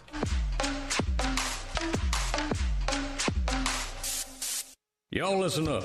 Let me tell you something about group meals from Rudy's Barbecue. It's got all you need for feed, smoked meat, sides, and more. There's everything down to the tablecloth, just like the one that you see at the store.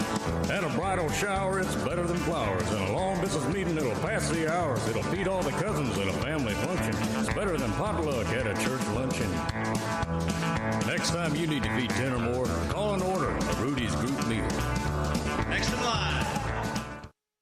This is Cole Posey with Baylor Baseball, and this is my story.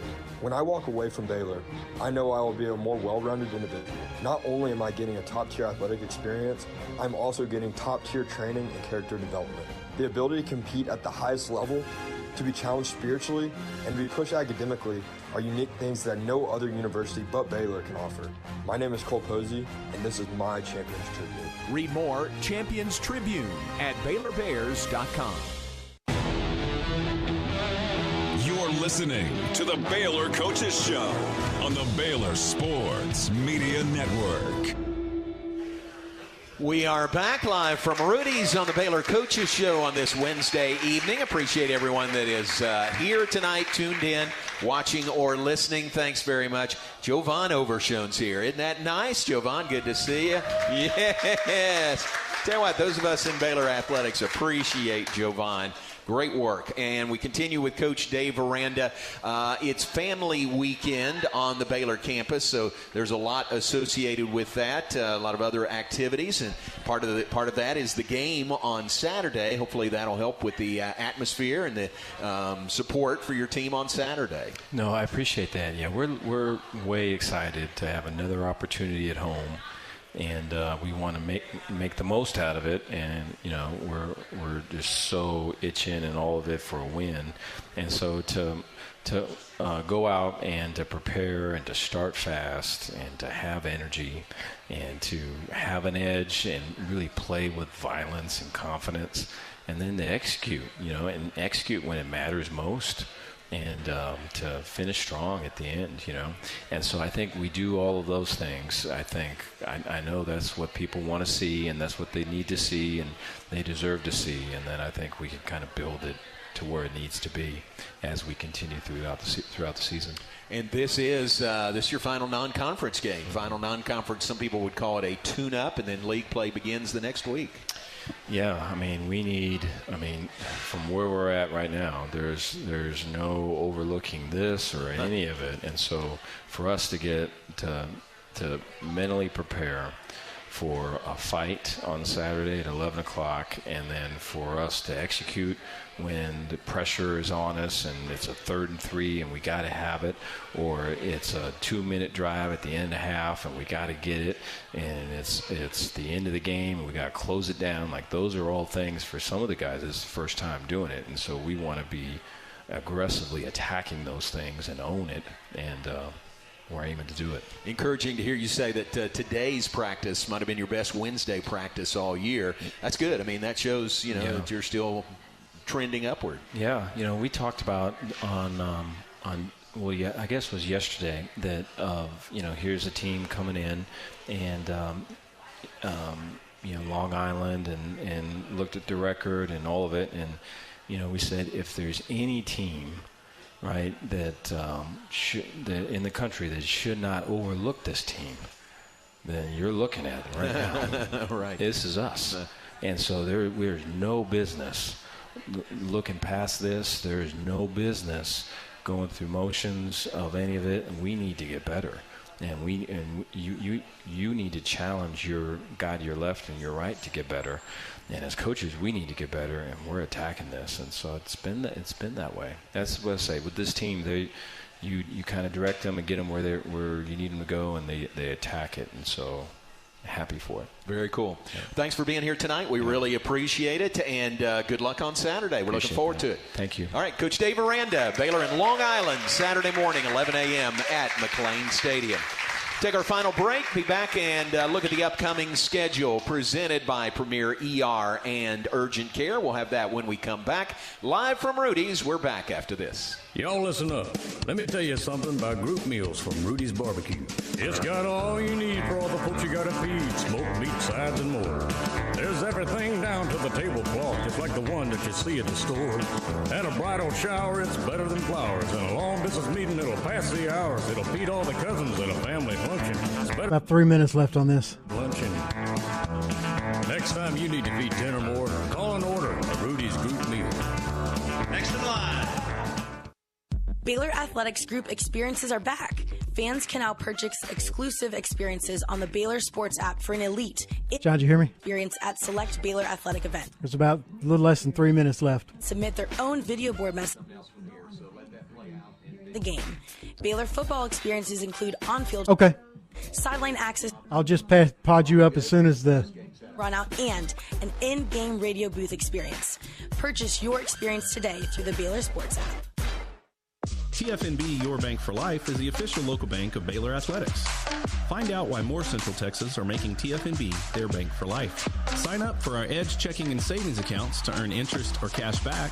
With 5 convenient locations and an award-winning mobile app, banking has never been easier. TFNB Your Bank for Life. Member FDIC.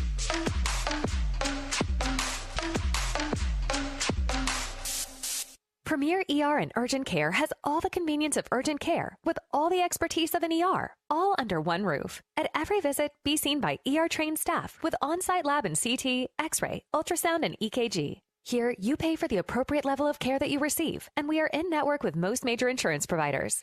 Premier ER and Urgent Care has 4 convenient locations serving Texas: San Marcos, Temple, Waco, and Woodway. To learn more, visit www.premier.care. You're listening to the Baylor Coaches Show on the Baylor Sports Media Network. Back with just enough time to look at the upcoming. Do you want to let the close to this, or after you get done ER and talking? Care. Baylor soccer is in action tomorrow night. Their conference opener hosting Texas on the back. Okay. 7 o'clock. Yeah, I'll pod you up as soon as it ends. Runs on on Friday at the A&M Invitational. Equestrian with the green and gold scrimmage, and volleyball versus Ohio State on Friday. Football Saturday, 11 a.m. for Baylor versus Long Island from McLean Stadium. We appreciate you being with us tonight. We'll be back next week for another edition of the Baylor Coaches Show. been listening to the Baylor Coaches Show on the Baylor Sports Media Network. Today's show was brought to you by Texas Farm Bureau Insurance, championship partner of Baylor Athletics. Visit Texas Farm Bureau Insurance online to find a local agent today. Baylor Scott and White Health, the official hospital and healthcare system of Baylor Athletics. Your healthcare, your way. HEB, the official grocer of Baylor Athletics. Proudly serving Texans since 1905. TFNB, the official local bank of Baylor Athletics. Premier ER and Urgent Care. Feel better now. Nissan, innovation for excitement. Join us again next week for another here we go. Coaches Show, live from Rudy's Country Store and Barbecue. Sick 'em Bears.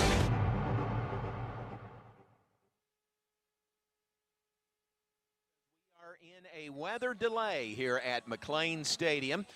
Just as we reached halftime, the rain started, but more than that, lightning strikes within 8 miles of McLean Stadium. Every time there is a strike within 8 miles, the clock resets to 30 minutes. Our most recent strike was at 1:17, so we're 6 minutes into that. So the earliest play would resume would be 24 minutes from right now. So with no way to know how long, how frequent the lightning strikes will be, but every time there is a strike within 8 miles, the clock resets to 30 minutes. Earliest we would resume play right now would be 1:46. That would be if there are no further lightning strikes. Rain continues to come down. Folks here at the stadium have moved up under cover, under shelter, and in the concourse area, and just waiting things out here at McLean Stadium. It did come right at halftime, so both teams had already left the field. Baylor leads at the half 16-7 over LIU, and JJ gave us all the first half stats from that first half Baylor advantage. Could have been more. LIU with a nice drive there next to last possession of the half to get in the end zone for their first points of the day. So that's where we stand in a weather delay. Let's update you with some other scores of other games going on around the Big 12 Conference and nationally. Let's see if we can get an update on these. In the Big 12, there were two other games that started at 11 a.m. in the Big 12. In addition to ours, Kansas State playing at Missouri. They are now in the third quarter. In fact, the end of the third quarter, and Kansas State has taken the lead. They were trailing at halftime, but K-State leads Missouri 24-17 at the end of the third quarter from Columbia. And Iowa State scoreless at Ohio at halftime, 0-0. Now a 7-0 lead for the Ohio Bobcats with 4:45 to play in the third quarter. Iowa State on the road at Ohio, trailing by a touchdown there. Other games upcoming around the Big 12. Oklahoma plays at Tulsa. South Alabama at Oklahoma State. Tarleton at Texas Tech. Scanning down, Pitt at West Virginia coming up tonight. Wyoming at Texas. TCU at Houston in the first Big 12 Conference League game of the year. And then late night Kansas at Nevada coming up tonight, 9:30 Central Time kickoff there. So you're up to date on games around the Big 12 Conference. Ours, 16-7 Baylor over LIU at the half in a weather delay at McLean Stadium. And pleased to welcome in Baylor's Vice President and Director of Athletics, Mac Rhodes, here at the half. Mac, just kind of a waiting game right now. It is. So I was just thinking about it. I think this is my first weather delay really? since I've been at Baylor. Yeah. So just interesting. You know, it kind of just keeps tugging you along. You think you're right about there, and then you get that other lightning strike, and then it's another 30 minutes. So, but hey, I'm grateful for all our fans that are staying around. So I was in the concourse, and it is packed, and we're selling lots of concessions, so that's Right. that's a good thing. But I really do appreciate our fans hanging in there. Yeah, So. really good. I mean, you can tell just looking around, they're up under the concourse or under covering, but there's still a lot of people here, which is really nice. Yeah, no, it is, and again, grateful that that they're hanging out, and let's get this the second half started and finish this game. So. Well, don't want to put you on the spot, but I know you can handle it. How about updates? Look right across the river, and you see the new Fudge Football Development Center really taking shape. Give us an update on that. Yeah, they are really getting after it, and certainly excited about that project. And on budget, which is really important, and on schedule. And so we should be able to move in sometime in July of 24. So. Here, what is that? 9 months, something like that. So, really excited for the football program, and of course, that entailed obviously the development center, but also extending the indoor, the Jay and Jenny Allison indoor by 20 yards, and so we'll have an official 100 yards under roof, and so. Just excited about that entire project. Really cool, and it's kind of two projects in one, isn't it? With the Allison renovation and extension, and then the brand new Fudge Football Development Center. Yeah, it really is, and the concept for us was to develop like this football complex. So you walk out there, and you've got the two grass practice fields. You now have an indoor that's 100 yards. You've got the Fudge Development Center that's connected to the indoor, and then right there adjacent to the indoor is the bank where our student athletes, where our football team eats, and so it's going to be a really great total facility when we're finished. So July of 24, scheduled completion. Football moves out of the Simpson building. That opens up some space. What's the thinking of how that space will be utilized? Well, and I think that's what's so cool about this project. Certainly the development center, and when you thought about day-to-day football facilities, we were really behind within the Big 12. McLean is as good as there is. And but we're in McLean, 6 to 8 times a year. We practice a little bit in here, but really needed the day-to-day help. And then where this project is really helpful is by football moving out, we're really going to be able to do a better job serving all 525 student athletes. And so, we have a student athlete center for excellence where we do all of our academics, our character formation. We also do our sports ministry, spiritual growth there, mental health, all of the health and wellness components, and we'll be able to now expand that and really do a great job of accommodating and serving all of our student athletes. And you just think, for instance, the weight room, really hard to program that when you've got, a football team with 110 student athletes, and you're lifting 20, 25 at a time, and so you think about just the availability of that.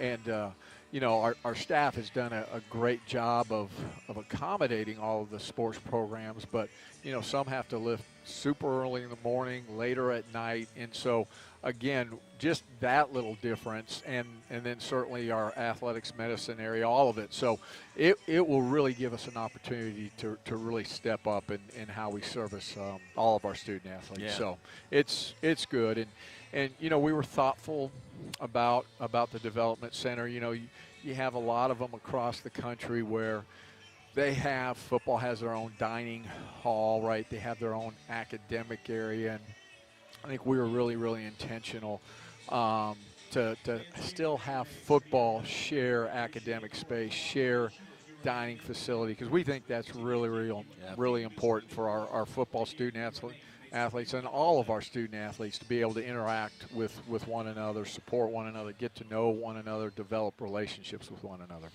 Look across the river also and see the Beecham Athletic Nutrition Center, which is not new. It's been here several years. But, gosh, what a plus that is for our student athletes. Oh, it's huge.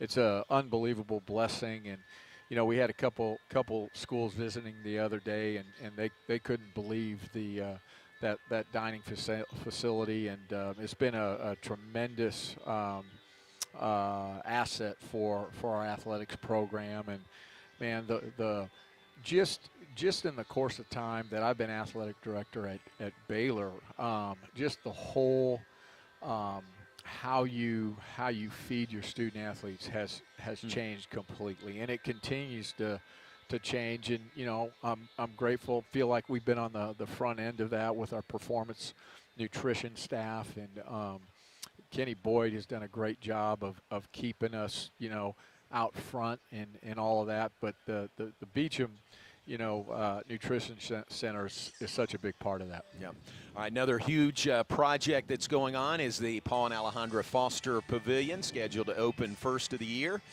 Give us an update on that great new project. Yeah, we're crossing our fingers and you know, hoping that we can get some air conditioning on in the building here in the next couple weeks. And you know, that allows, people ask why. Well, that allows us to bring in, you know, the maple wood and let that acclimate to the environment. And you have to have a cold environment for that, controlled environment for that to happen. And so that will keep, you know, putting the floor down on time. And, you know, we're still on track to play our first game in January of 24, and you know, that was the goal the entire time, was to really try to play, if not all of the Big 12 season, but you know, a majority of it for both men's and women's basketball in the Foster Pavilion. And I don't know if you've been in there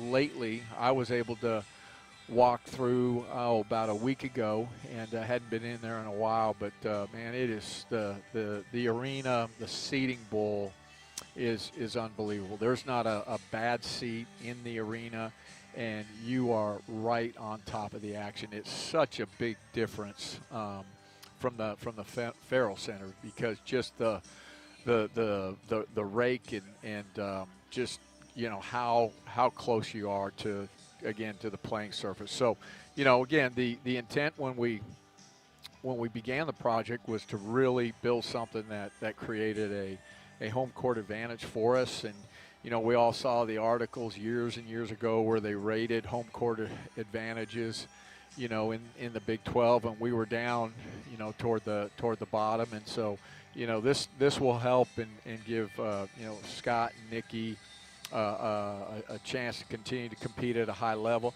And I think it's going to be an unbelievable environment for our student athletes to compete in, and certainly I think it will help with recruiting as well.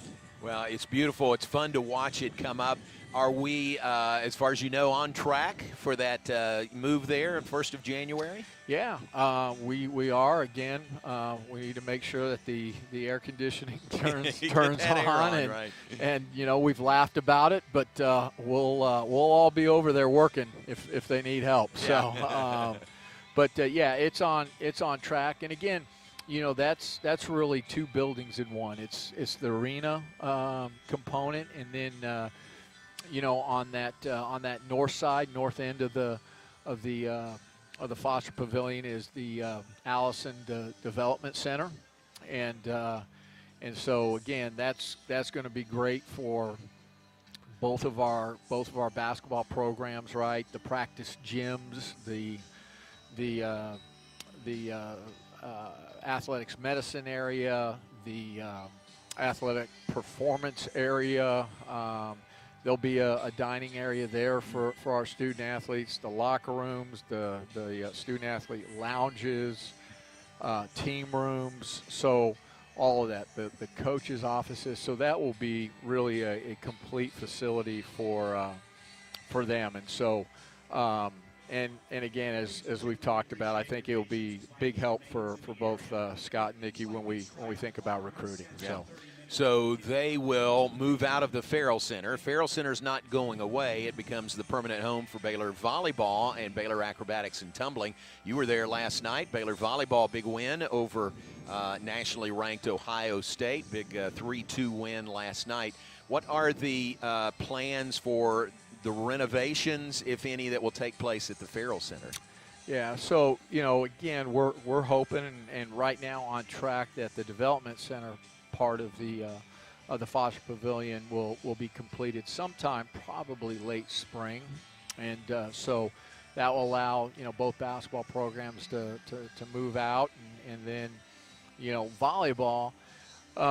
We were able to do a brand new locker room project for them in the Farrell Center, and so that's been their home, and then both basketball coaches have been terrific about allowing and finding time for the volleyball teams. If they're not able to practice on the main Farrell Center floor, practice in one of the practice gyms, and so that's been really terrific. Both Scott and Nikki have been great about that, and so the transition won't be as big for volleyball, but it'll be a big transition for acrobatics and tumbling. And we all love Mars McLean, and it's I hear or understand it's been around for a few years. Yes, quite a few. And and that's been our 8-time national champion acrobatics and tumbling. That's been their home, and so what an unbelievable opportunity for them to now move into the Farrell Center. And we're going to have to move some walls and things because, when you think about, the roster sizes of men's and women's basketball, you're talking about, somewhere between, 12 and maybe 15, 16, right, depending upon how many walk-on student athletes you have. But, acrobatics and tumbling can carry a roster from 40 to 45. And so big difference. And so we'll have to reconfigure the locker room and the team lounge area, and how do we turn all of that into one larger space. So those are all things that we're working on right now and have been working on and are planning. But I know that Felicia is extremely excited. Ryan's extremely excited. Those two have a great relationship, and so how to coordinate it all, and the use of the main floor versus use of the practice gyms, and so all of that planning has been underway. But that's going to be great for both of the programs. Visiting with Mack Rhodes, Baylor's Director of Athletics. We are in an extended weather delay here at McLean Stadium. The delay hit right at halftime. Baylor leading Long Island 16-7. Our most recent lightning strike within 8 miles, this one 4.9 miles from the stadium, was at 1:36. So the clock reset 30 minutes from there. So it will be at least, let's see, 2:06 before we could resume play if there are no further lightning strikes. But you know how it works. Every time there is a strike within 8 miles of our facility, the clock resets to 30 minutes. Nice suggestion texted in. The clock, for those that are here at the stadium, the clock on the McLean Stadium board reads 10 minutes. Question or comment was, if that could reset when the lightning strike clock resets, that would be nice to allow people that are here to be able to kind of keep track of that also. But we'll keep you updated, so stay with us. We put the Kansas State-Missouri game on the video board, so we'll watch that game taking place in Columbia, Missouri. Mac, one of your former stops there at Columbia, Missouri.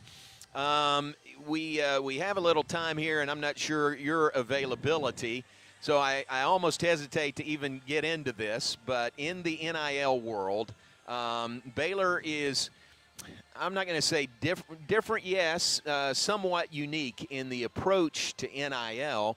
We have to be competitive in that area, but explain to our listeners, how they can help and what they might need to know about Baylor's involvement and really philosophy about NIL. Yeah, no, I appreciate the question. We may be able to fill up 30 minutes. Oh yeah, I think with, so. with this conversation. So, I think the first thing that I want our fans to know is it's name, image, and likeness is upon us, and we have to be in the game. We have to be active in the name, image, and likeness space, and we've been very, very active. And I think when you look at the national landscape, there's probably about 15 institutions that are at this really high level in terms of, and when I say high level, what does that mean? The amount of monies that their collectives are generating, right, for name, image, and likeness opportunities for their student athletes. And then I would say that then there's this next group that are a notch below, and quite frankly, that's where we're at. When you think about everything we have going on, we've asked our donors, our fans to step up in a big way. When you think about, we just talked the two, facilities, and those are over $300 million worth of facilities, and so we've asked them to donate to that, and then, moving into Foster Pavilion, we adjusted our ticket pricing for. Particularly men's basketball. We've got a national championship, men's basketball program, and our pricing was, at the bottom of the league. It was one of the two lowest, and so we reset those prices to about midway in the Big 12. And so, our donors and alumni fans are all feeling that, and now, we're asking to please help with name, image, and likeness. And I think our approach has been unique.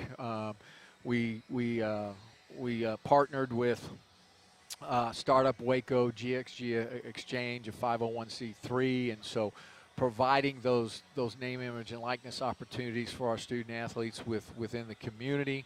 John Passavant of Startup Waco GXG Exchange has been phenomenal. We've been able to, or they've been able to raise a lot of money. When all of this started, John, it was unfortunate because, the NCAA had spent probably 18 months really thinking about guardrails for name, image, and likeness. We all knew it was coming in July 1 of 2021. And then for a variety of reasons, which we would definitely go over time if I explained all of them, right. But for a variety of reasons, they decided, about 2 weeks prior to that date, they decided not to implement any of them. And so it became really the Wild Wild West. And, some states had, name, image, and likeness state laws. Texas, we do have a state law.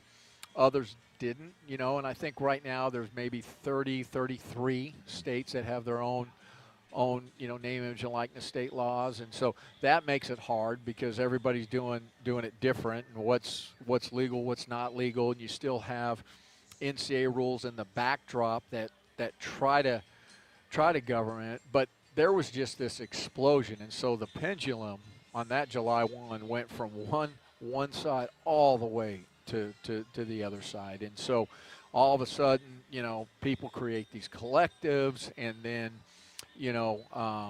the monies you're talking about, and, I'm just going to say it like it is. It is a pay-for-play system right now. Yeah. And people are using it to induce student athletes to come to their institution, which isn't legal in terms of NCAA rules. And so we at the beginning, as an athletic department, we couldn't even communicate with our fans and even talk about it and be active in the space. Now that later changed, last I think October, so October of 22, the NCAA finally said, hey, well, athletic department employee personnel can help assist in it, can help raise money. Now, coaches can't raise it for their specific program, so there's all of these nuances out there that we're trying to navigate. And so, our relationship again with Startup Waco GXG Exchange, we're doing it the right way. Okay, we're doing it per NCAA guidelines, rules. We're asking and in making sure that our student athletes are actually doing something in return for the name, image, and likeness payments. For some of our student athletes, not all of them, the amount of money is more than they've ever experienced, and so how do we work with them in terms of being responsible? And it's just a space. You have a lot of student athletes that have a lot of people around them that are maybe non-family that are trying to get a piece of it, and so just trying to navigate all of it. And so what I can promise to our fans is that, we're committed to doing it the right way. We're committed to protecting our student athletes. We're committed to making sure that this is a life lesson and they learn and they're responsible in terms of how they manage it. Again, the management of their money, the paying taxes, all of those different things. But if you're not in it, we will not field competitive rosters. And that is the reality of where we are. And so, again, you look at what we're doing, the name, image, and likeness opportunities for, men's basketball, as you compare it to the rest of the Big 12, I feel good about it. I think it's, certainly in the upper third, probably, right in there. And then, I would say football is probably, in the same space when we think about football. And then, women's basketball, we've got some more work to do there. Now, what happens a year from now? Does this continue to increase? So are we going to, continue to need to, ask donors for money? And that's the one important thing that maybe I should have started with. We, the institution, cannot provide any funding for name, image, and likeness. Right. So we have to be completely arm's length away, and so none of it can come from the institution. And so that's how we have to rely on, our donors, our alums, all of those folks, and again, grateful to them. And so, the thing that we're hoping for, John, and I think we've got a window. We've probably got a window up through August of 24 is federal legislation. Mm-hmm. We need federal legislation in this space, right, to come in. One is preempt all of the state laws, right, so that there's just one set of rules for everybody to play by, right? We need great transparency in this space, okay? There is no transparency in this space, and so some type of registry, some type of disclosure of deals, right? All of those things, right? Approval of the different, name, image, and likeness opportunities. I think we need to regulate and make sure that the agents that are helping our student athletes. So when we think about consumer protection, we need to protect our student athletes in that space and come up with some type of certification process for agents that they have to be certified. I would say if collectives continue, we need to do that with collectives as well. That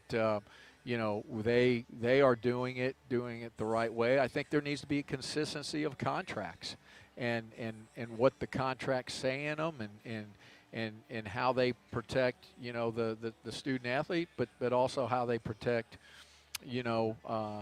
the benefactor of that name, image, and likeness opportunity that the student athlete is providing them. So there's a lot of work to be done, and there's right now about 5 draft bills out there, and so trying to work through all of that, and how do you bring together bipartisan support, both Republicans and Democrats in this space. Nothing's going to get through both the House and the Senate without bipartisan bill support, right? And so there's a lot to get done. And again, I think we've got about this 9-month window. And why 9 months? Because I think if you don't get it within the 9 months, everybody's going to now turn their focus to the presidential election. And so that will make it really, really difficult for the Senate to focus on anything else. Yeah. So very good. Well, thank you for your time. It's a very good weather delay filling conversation, which you're right. We could go on for hours about that. You could go on for hours about that. But thanks for sharing with us. Important for our Baylor family to know, your thoughts on that, Baylor's philosophy on that, and it's complicated, isn't it? I mean, it's not a simple thing. No, it's not, and it's even more complicated when you're trying to do it right. Yeah. Okay? Yeah. And but it's important. We need to be in the name, image, and likeness space, and you'll start to see us be probably more external. You'll start to see more awareness about name, image, and likeness. We were a little bit measured because there were some changes to our state law, and we didn't want to do anything until that settled out. And then, like I said, we're keeping an eye on federal legislation. Very good. Final thought: did you see Nikki Collin run with the Baylor line today? I did. I saw her, and I said I was quite impressed. Some athleticism. Yeah. And you asked me a question that I never answered, and volleyball. So you mentioned from last. Right. Yeah, that was awesome. A little nervous. Got out to 2-0, and Ohio State came roaring back, tied it up. But tell you what, we were pretty dominant in the fifth game. So I was proud of them to weather that storm, and a really, really good win for our volleyball program. That was really good.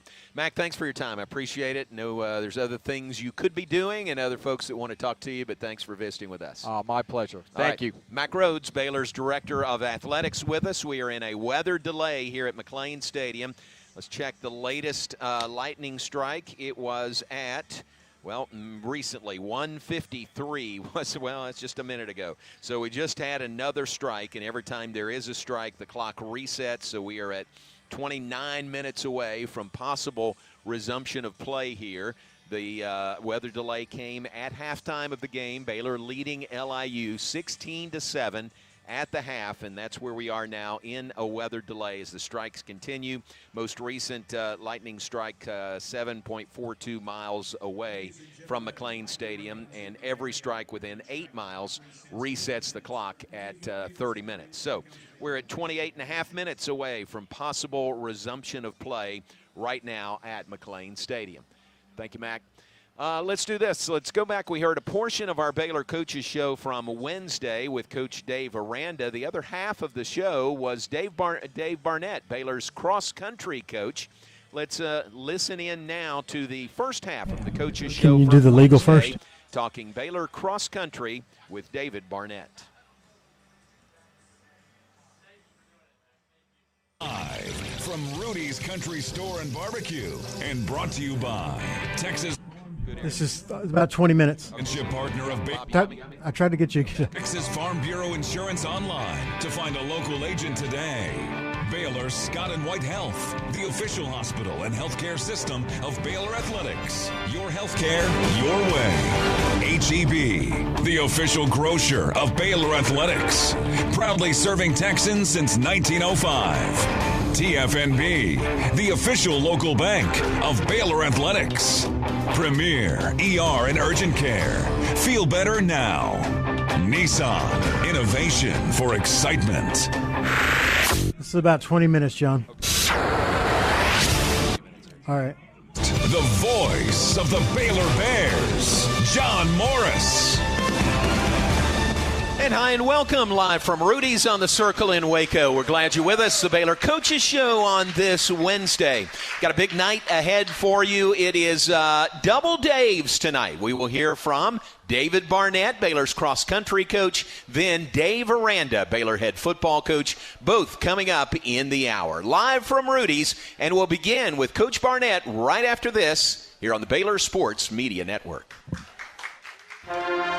This is Walter Abercrombie, Executive Director of the Baylor Bee Association, with a special invitation to join us November 3rd for our 2023 Baylor Athletic Hall of Fame and Wall of Honor induction banquet. This year's outstanding class includes Max Muncy from Baylor Baseball, basketball standout and longtime radio analyst Pat Nunley. The Hall of Fame class also includes Ken Quisenberry and J.D. Walton from football, track and field's Tiffany Townsend, Sandy Forsyth Massey, and Stan Curry, and Dennis Lukash from men's tennis. Also recognized will be former tennis letter winner George Chandler as the latest addition to the Bee Association's Wall of Honor. The 2023 induction banquet will be held Friday, November 3rd at the Cashin Building on Baylor campus. For tickets or table sponsorships, contact Tammy Harden at 254-710-3045 or email her at tammy_at baylor.edu. We hope to see you there. Yeah, I tried to get you to do one before you went to it. TFNB, your bank for life, is the official local bank of Baylor Athletics. I'll be right back. Find out why more Central Texas are making TFNB their bank for life. Sign up for our Edge checking and savings accounts to earn interest or cash back. With 5 convenient locations and an award-winning mobile app, banking has never been easier. TFNB, your bank for life. Member FDIC.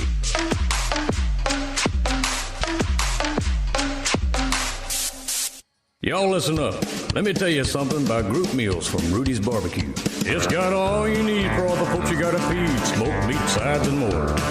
Hey, John. Down to the tablecloth. After this Rudy's commercial, I'll get him to pause it. Bridal shower, it's better than flowers. And a long business meeting, it'll pass the hours. It'll feed all the cousins at a family function. It's better than potluck at a church luncheon. Next time you need to feed 10 or more, call an order a Rudy's group meal. Next in line. In a weather delay at McLean Stadium, lightning within the area. The most recent strike at 1:53. So the clock resets at 30 minutes after each lightning strike within 8 miles of McLean Stadium. We are 24 and a half minutes away from possible resumption of play. That would be barring another strike within 8 miles of the stadium. So that's where we stand. The lightning delay came right at halftime of our game. Baylor leading Long Island University 16-7. As we continue to fill our time and fill it wisely during the weather delay. We're listening to the Baylor Coaches Show from Wednesday. But right now, let's pause 10 seconds for station identification. We'll be back in 10 seconds on the Baylor Sports Media Network. From the Allen Samuels Dodge Chrysler Jeep Ram Studios, this is KRZI Waco, K222DC Waco, K265DV Temple, ESPN Central Texas. So let's continue to listen in to our Baylor Coaches Show from this past Wednesday. First half of the show, David Barnett, our guest, Baylor cross-country coach. One first non-dual meet win since 2018, so that's quite an accomplishment. Hey, anytime you can win, that's what it's all about. You know, if you can't win the small ones, you're not going to win the big ones. Yeah. So not always a good competition for us. And how about Hayden Gold, individual runner-up in the women's 4K? Hayden did awesome. She's a junior. She's probably our top woman this year, and she's just been running with so much more confidence this year and just been working hard over the summer, and super pleased to see her have that success. Good, and Ryan Hodge led the men's team, finishing in 7th. What about that? Ryan's doing awesome. You know, he's on his way. He's an upperclassman, obviously. He's back for a 5th. There's about 15 minutes left on this. Great for us. So he's been leading the way and been a good leader, and excited to see what his season ends up being. Good. What's the boost like when you, it's been a while since you have won, a meet like that. When you come back, as a winner and the men as runner-ups, what's that like? Well, it's one of those things, like in any sport, you can talk about it, but at a certain point you have to do it. So for them to work hard over the summer, mostly by themselves, and then get out there and put it together, it just builds a little bit of confidence, a little bit of momentum, which is important in our sport, just like anything else. Your team, tell us about the makeup of your team. I understand you ran 7 freshmen in that opening meet. Yeah, we have a lot of new faces this year. My assistant coach Frederick brought in a lot of good freshmen, and they've been mixing with some quality upperclassmen, and it's just been a really neat, a lot of energy. They're out there and they're putting their nose in and kind of all gas no brakes approach. So it's been fun to watch them have success early. Good. All gas no brakes. That applies to cross country. Absolutely, huh? Yeah. That's good. And you mentioned Abby Frederick, your assistant coach. What does that what does that help and what does that bring to the program? Well, I think the athletes just get a lot more out of the whole situation. I mean, you can only have so many one-on-one conversations, and she does a great job connecting with them on a personal level and professionally and otherwise, and she obviously makes my job a lot easier as well. So it's been a good connection. Good. It really seems like an investment into the distance, distance runners, cross country, really, helping those runners that are the distance runners. Absolutely. When Coach Ford brought me in 2 years ago, he told me we could have 2 distance coaches, and that was definitely a big piece of the puzzle. So I appreciate Coach Ford making that investment. Very good. What is next week or coming up this week, right? Is this the one at A&M this week? So we have a small group going to Texas A&M this week. It won't be the full team. Right. We have some younger folks, some people that have been injured in the past seasons. We just want to get them a little bit more experience before we head off for Missouri in 2 weeks. Gotcha. So that'd be the next big one at Missouri. 2 weeks we have Missouri, and that's a really big race. People from all over the country. Missouri is going to be hosting nationals in a year from now, so a lot of people are getting kind of a preview on the course, and it's fun for us just to go in and see some unfamiliar faces and just kind of mix it up. So it'll be great. Great. What we talked about the makeup of your team. So many young players, runners. What's that like when you bring in that enthusiastic group of freshmen? I think it's great. You come in and as a new coach, and you're trying to get people kind of on the same page and everything. But with new folks, kind of a blank canvas, which is just awesome. And they think they can take on the world, and do anything they want. And it's, you don't want to squelch that, So they've been working just really hard, and it's fun to be around. And a lot of the upperclassmen have been getting a lot of energy from it too, because they're competitive. Yeah. And they want to beat the upperclassmen. They're not just going to stay in order, So it's been fun to see that. So it's been a great experience so far. That internal competition among your team, that's good. Good motivation, right? You want a spot? All right, you got to beat out so-and-so to get it. I mean, it's very black and white. It is what it is. My opinion doesn't come up very often. You have to be in front of the other person if you want to be a better runner. So, it's been good. But at the same time, they're a unit. They work together in races and everything. And then when it gets towards the end of the race, it's every man and woman for themselves. Do you create internal competition, to just kind of push everybody, keep things interesting in practice? To some degree, you're just honest with people and I don't think this person should be that far ahead of you, or like, hey, do you really think you're not the fastest person in your apartment, and you kind of poke the bear a little bit, but you don't want to be too much. So, but it's been good. Nice, very good. Okay, so. The course in College Station coming up, familiar course down there, and then the Arturo Barrios. Yep. Isn't that back at College Station? It will be. That'll be in a few weeks. That'll be in a couple of weeks. That'll be our last meet before conference. That's a huge meet. You're going to have 40 teams from all over the country. Oh wow! All different regions. The Big Ten, the SEC, even the Pac-12 will have some people there. Wow! So it's pretty massive, and Texas A&M does a great job hosting. Unfortunately for us, it's an easy trip. Yeah. And from this point on, after this weekend, it'll be. Everybody will be racing. We'll really get to kind of see where we are. So right. Very good. All right, some biggies coming up down the road. All right, let's take a break. We'll continue with more with Coach David Barnett, Baylor cross-country coach. We're off and running on the Baylor Coaches Show, and we'll be right back live from Rudy's after this. Baylor alumni are more than 160,000 strong. When we all join hands to support our university, we don't just move the needle, we move mountains. Working together, we create life-changing opportunities for students on the field, in the classroom, in the laboratory, and in life for generations to come. So get connected. Get involved. Learn how at baylor.edu/alumni. Premier ER and Urgent Care has all the convenience of urgent care with all the expertise of an ER, all under one roof. At every visit, be seen by ER-trained staff with on-site lab and CT, X-ray, ultrasound, and EKG. Here, you pay for the appropriate level of care that you receive, and we are in-network with major insurance. Has there been another reset? Premier ER and Urgent Care has 4 convenient locations serving Texas: San Marcos, Temple, Waco, and Woodway. To learn more, visit www.premier.care. Are you a proud Baylor fan? Do you love prizes?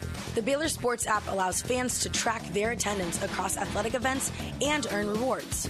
Baylor Athletics wants to reward the most loyal fans, so register online today at BaylorBoldRewards.com or download the Baylor Sports app straight to your phone.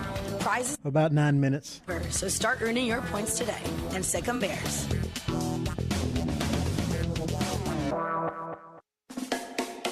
Kids can now join the Baylor Cup Club, the official kids club of Baylor Athletics. Fans 12 and under can register for the low cost of $25 and gain exclusive benefits and access to Baylor Athletics events. Members receive free admission to select events, exclusive giveaway access, and their own membership package. To register your cub, please visit BaylorBears.com/Cub Club. Sign your cub up today and sick 'em Bears.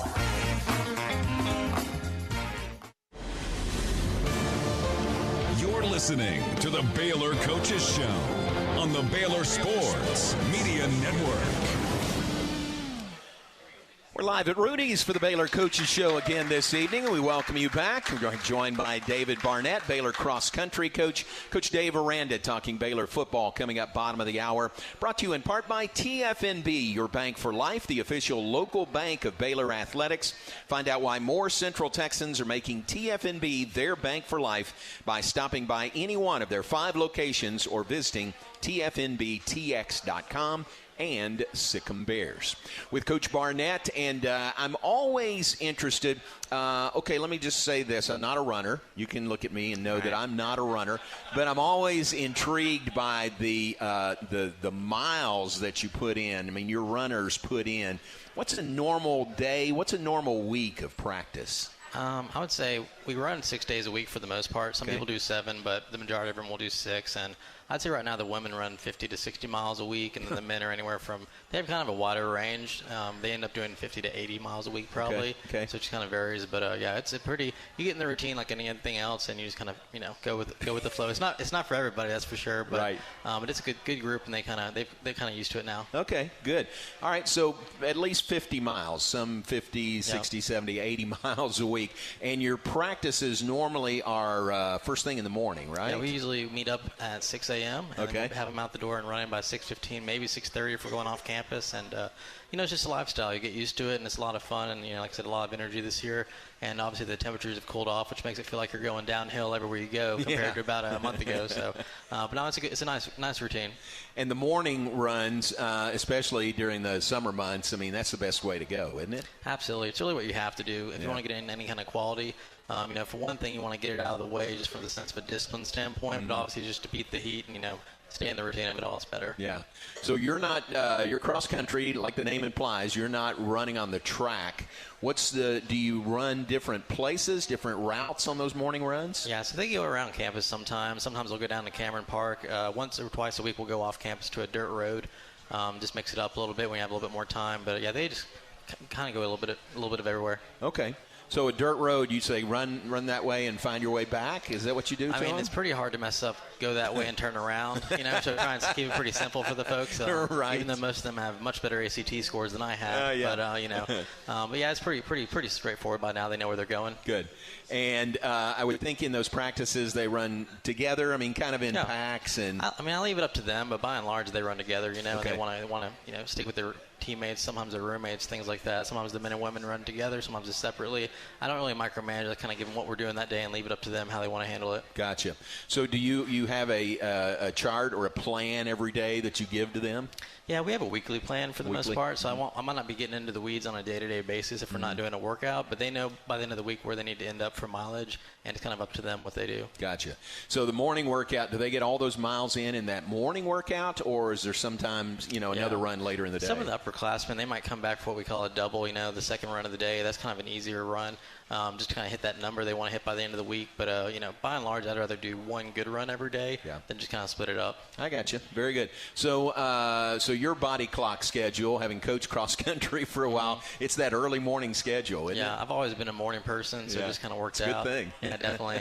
But I go to bed most nights by 9:30 and get up ready to roll. So gotcha. it's pretty good. I get some coffee and everything, and it's just a normal day. All right. Very good. Yeah. When you run into Cameron Park, is that coming from from campus, or do you go there and then start the run there? In the years past, we would drive over there, but lots of times they just like to run over that way, and then they can come back at their own pace and everything. Okay. If they need to take a break and go to the restroom or something, they can do that. But, if they go to Cameron Park, usually they run from campus. Okay, and there's some hills there. Do you look for hills? I look for hills, right? But it's easy for me to say that's a good idea. They have. It's like 4 minutes left on this. On what you're looking for and everything, but it's good to have a little bit of a mixture, So you go over to Cameron Park, see some hills and everything, and it's always good because some of the courses we go to are pretty hilly. I bet. So seriously, I mean, they say, okay, coach wants us to run, 10 miles. They're going to look for flat 10 miles as much as possible. If you leave them to their own devices, most of them will do that. But that's okay. We just we try and get a nice balance of everything. Yeah, it's always interesting at meets, the different places you go, how different the courses are. I mean, really, every place you go is different, isn't it? Mostly what I like to do is see where the conference championships are going to be, and then kind of back up from there. So if we're going to be running on a hilly course, get on a few more hills during the season. If it's more of a flat, fast course, I don't feel as much of a need to do that. So just kind of take what we can get. Good. And the conference championship this year is in Ames, hosted by Iowa State? Correct. And is that on a golf course there? They have their own cross-country course, actually. Okay. And it's it has a nice little mixture of hills, but it's nothing you're going to have to recover from and be sore afterwards. Gotcha. But it's just enough to keep it interesting, I like to say. How many places do you go that have a distinct cross-country course? In the conference, there's 3 schools, Texas Tech, Oklahoma State, and Iowa State. But, I'd say a third of the teams out there in most conferences have it. It just kind of depends. I mean, it's one thing to have a need for it. It's another thing to have a place you can do it. Yeah. So it kind of varies, I mean, I like being able to mix it up and go different places. So. Right. A lot of others on golf courses, is that right? A lot of them are on golf courses for the most part, if they're not going to be on a true cross-country course. So. But I'm a fan of whichever one we're going to run fast on. Yeah. That's basically how that works. I don't have too strong of an opinion. I got you. And so at Iowa State this year for the Big 12 championships, and in Waco next year. We're going to host it next year. Yeah, we're super excited. And that's point we'll have all the new teams in and everything. Yeah. It'll be a lot of fun. So I'm looking forward to having it in our hometown. Yeah. What's the work that goes on behind the scenes to prepare to host that? At this point, the course is already set. It's the same course we've had for years now. And, at this point, most of it honestly falls onto people outside of my office, so it's a lot of the medical staff, the people that are setting things up from a facility standpoint. So just making sure from a timeline that we have everything set up so that they can go out there and do their jobs as easily as possible. Gotcha. Will we host at on Cottonwood Creek Golf Course We again? We will, and we'll have a couple other opportunities to run there too. Oh, good. Very good. So is there a home course advantage? Oh, yeah, I think so. When you go into any competition of any sport, the unknown is really what gets to an athlete, not knowing what's coming. So anytime you can be on a course, be a little bit more familiar, I think that always just lowers anxiety and makes it feel like another day in the office a lot more than somewhere else. I got you. Very good. So we look forward to that. Let's do this. Let's take a break. When we come back, we've got some questions from the audience for you. How about that? Perfect. And we'll get to those. And Coach David Barnett, questions from the audience when we come back. Live from Rudy's. We're glad you're with us. Thanks to Rudy's, real Texas barbecue. And we'll be right back after this. TFNB, your bank. Oh, hey, John. The official local bank of. Okay, so I looked at it wrong. Why more Central Texas are making. Okay, yeah. You want me to keep going? For our edge. Okay. Yeah, since I cut the first half off just to make sure, that it started and stopped at the right place. Never been. It keeps the minutes for some. You know what I mean? Like, if I cut it at the 12-minute mark, that's where it starts it. But yeah, there's about 5 minutes left. Story is and it'll end. Stories ever written. And it'll end with you introducing him, saying thank you before it gets to that break. But I'll tell you when we get close. Thanks, John. Experience stories new and old. Relive the greatest moments in Baylor athletics history. Left side. He's throwing for the end zone. Touchdown! Trying to get to the corner. Go behind closed doors like never before. They can't outcut us. They can't outwork. Baylor Plus is coming this fall. No matter which road you take, the Toyota Tundra is the perfect way to navigate it. On your path, you're your own boss and set your own hours. Look at that sunrise. You may find yourself in some pretty remote places. Whoa, that view. It's amazing. Or in places where pastimes become stories that become legends. I got one. It's a keeper. Hey, get a picture. No one's going to believe this. And each day ends binge watching stars and dreaming about all the things you'll do the next day. You know what? I'm catching a bigger fish tomorrow. Built to follow your path, the Toyota Tundra. This Texan knows how to sick 'em. Toyota is a proud partner of Baylor Athletics. Visit your local Toyota dealer or Toyota.com to check out the rugged Tundra today. Toyota, let's go places. See packages and options at Toyota.com for feature availability. You're listening to the Baylor Coaches Show on the Baylor Sports Media Network. And as we continue on the Baylor Coaches Show, let's give you our Baylor Scott and White Southwest Sports Medicine and Orthopedics health tip for the week. Don't let pain slow you down. We diagnose and treat sports-related injuries and provide orthopedic services for athletes and non-athletes. Still 53 on the last one. Scott and White Sports Fingers crossed. Specialist and like you used to. And back with Coach David Barnett, Baylor Cross Country. We've got some questions from the audience. As always, it is our First Place Foods Ask the Coach. This will take us right up to it then if it doesn't reset. Pickle. And Coach, first question is, I think from Roy. Is that right? Oh, I got you. So you'll still have some to cover, right? Yeah, I got you. Yeah, I guess it has been a while. They're going to have to stretch and stuff. Have at least one. Been an extra hour and a half. Regular season meets, and then once we get back in the rhythm of that, I'd love to have one every year moving forward in September. So in the past we had an opener, but all right, well, I'll holler at you like the 1 minute mark. Adjusted everything, so that's definitely in the plans. Very good. Yeah. And so next year it would be on the same course. Correct. Where you're going to run the Big 12s, right? Correct. It'll be kind of a pre-meet for anyone that wants to preview it and give everyone a chance to kind of see what it's like. Would that help with schools wanting to come in to run the course? Oh, definitely. Knowing they'll be on it later in the year. Yeah, we went to Texas Tech last year, and a lot of teams were there, and I think it just, like I said, it helps people put their mind at ease, kind of knowing what to expect going into a championship. Good. Tell us the lengths of that when you get, especially when you get to the end of the year in the Big 12s. Yeah, so Big 12s, the women will run 6,000 meters, which is a little less than 4 miles, and the men will do 8,000 meters, which is a little less than 5 miles. Okay, very good. 6 and 8K. Yep. All right, very good. Good question. Thanks very much. Was that from you, Roy? Okay, thank you very much. Here's another one from Emmett Flores. Emmett is right back there.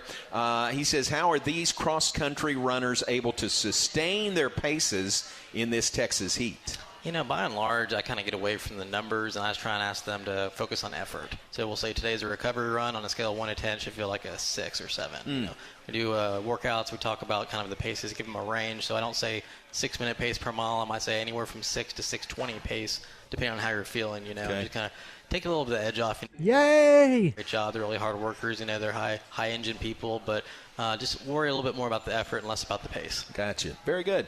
I know on the track we've got Coach Beeper over there, you know, which kind of helps them pace themselves. When you're away from the track, is it just on your watch, or how do they keep up with their watch, pace? but it's also just your intuition. I mean, you run so many miles day in and day out, and I'm always trying to get to a point where they understand their body and they know what a certain pace feels like, and they know when they're at an 8, when they're at a 9, when they're really kind of about the red line, you know, because if you can get that feeling in a practice, then you get to the race course and you know a lot better kind of what's what. So, because on a track, they see me once every 400 meters. When they're on the course, I might see them only twice. Yeah. So they really need to be able to self-regulate and have confidence in what they're doing. I gotcha. Did you, were you a runner in college? I ran briefly. I ran for 1 year in college, and then I moved on, you know, to bigger and better things for me personally, you know. But it's always been an enjoyable part of my life, and I'm getting back in the swing of things recently. Gotcha. Yeah. Have you coached other events besides the distance events? No, all the distance events are a little bit different, you know. Obviously, it's the 800 and up, so if they go around the track more than once, I coach them. But, I've always stuck with the distance events for the most part. Good. Very good. Yeah. Look ahead to the spring, if you don't mind, with me. And we having 2 home meets again in the spring? We're actually going to have 3 this year. Oh, really? Yeah, so wow. we're going to have 3. We're actually, the track's getting redone right now. Okay. And it'll be done in a week or 2 with a brand new surface, you know. We're going to be hosting Big 12 outdoors this year. So Coach Ford and the whole staff are excited. So we're actually going to have 3 regular season, 3 regular season meets, and then we're going to be hosting Big 12s. Wow, that's great. great. Exciting. and that is, and tell everybody, you go to a lot of different places, how good our track facility is, compared to the places you go. It's phenomenal. It's just one of the things that I personally was looking at when I came here 2 years ago. Just Okay, John, about 1 minute left. Sport and everything, and being right on the river and everything, and selfishly we don't have to worry about parking, which is a big deal for me. But right. No, it's awesome. It's just great to see the support behind it. Good. Those of us in the Simpson building, we can appreciate your parking situation.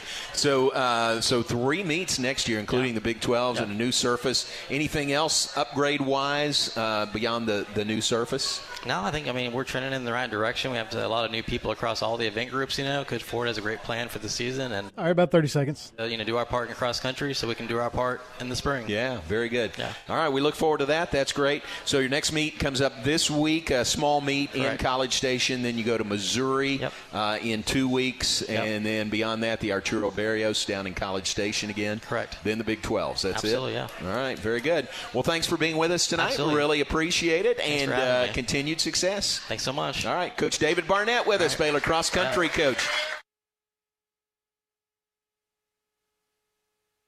Night at Rudy's on the Circle in Waco every Wednesday night. This week, come join us 7 to 8 p.m. on Wednesday. And our guest will be Felicia Mulkey, Baylor's acrobatics and tumbling head coach, and Coach Dave Aranda. That's this Wednesday for our next Baylor Coaches Show live from Rudy's. We have had no further lightning strikes since the most recent, which was at 1:53. So if I'm looking at this right, we're about a minute and a half away from the teams coming back on the field. Now, there will be some time put on the clock for them to warm up after a rather lengthy delay. Let's check in with Ricky Thompson. He's down near the Baylor locker room. And, Ricky, what's the Baylor team been doing during this long weather delay? Well, they've spent the first part of it as you would a normal halftime, and then I think since then they've Coach Rand has tried to find something for these guys to do, and I think they're ready to go. It's pretty noisy in there right now, and I think they're just ready to knock the door down and get back on the football field. If you think about it, guys, 2:20, this game should be over. Generally, by now you would be done, and they've been in here an extended period of time, and that is so difficult to delay like this. And the last one I remember, guys, we had one in Kansas years ago, a morning game like this, and we were delayed 2 hours, maybe 3, just forever. But that was extremely difficult. This one hasn't been quite that long, but it's just hard to think of something to do to occupy these kids for that long, and part of it is you just got to let them go, and I think they've done that and handled it as well as you possibly could. Any stretching that has taken place in the locker room, or are they going to come out and do all that on the field before play resumes? Well, no, absolutely. They've been doing some of that, but I think you'll see more once they get on the field, and they'll have to get adjusted to the turf again. And I'm sure, guys, this is going to be a little different turf. It's going to be wet. So that's something they'll have to deal with, and I'm sure you'll see some stretching and running, loosening up once they get back on the field. But, yes, they've been doing some of that down here as well. All right, here come both teams coming back onto the field now. So the most recent strike was at 12:53, and 30 minutes later they come back on the field. So we'll have a period of warming up again for both teams. We haven't been told yet what that length will be. We'll let you know when we find that out. But Rick, it does sort of change things now playing on the wet turf for the second half of this game. Well, absolutely. It's a completely different environment when you run, cut, try to move on a wet turf, and will probably be a little better than natural grass would be, but it's going to be a different aspect, particularly for receivers to make those cuts, trying to make those cuts full speed, and a running back trying to go downhill in this wide zone. It will be completely different, but these fields are built to drain, so hopefully won't be a huge factor, and particularly as it warms up.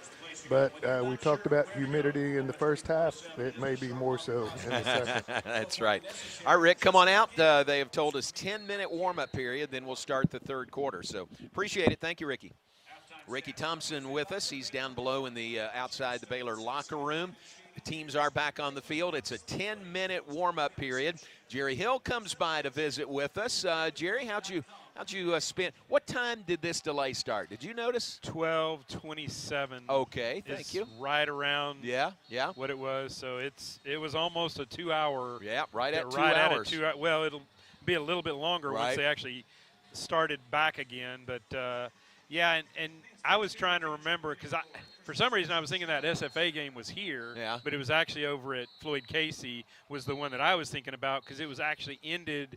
They didn't play a complete game. You remember they that's played. right. They had 3 quarters, adjusted. wasn't Well, it? they had adjusted to 12-minute quarters in Yeah. the second half, and so they were playing the third. It was 48-0, and then they basically just let the clock run out. Yeah. Didn't run any plays or anything.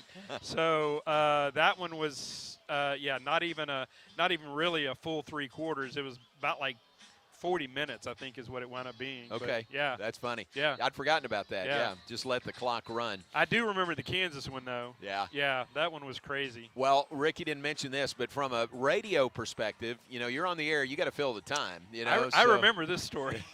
So we were very fortunate in that John Riggins was there, yes, going into the Kansas Athletic Hall of Fame that day. Yeah. Well, Ricky and Riggo played together with the Redskins.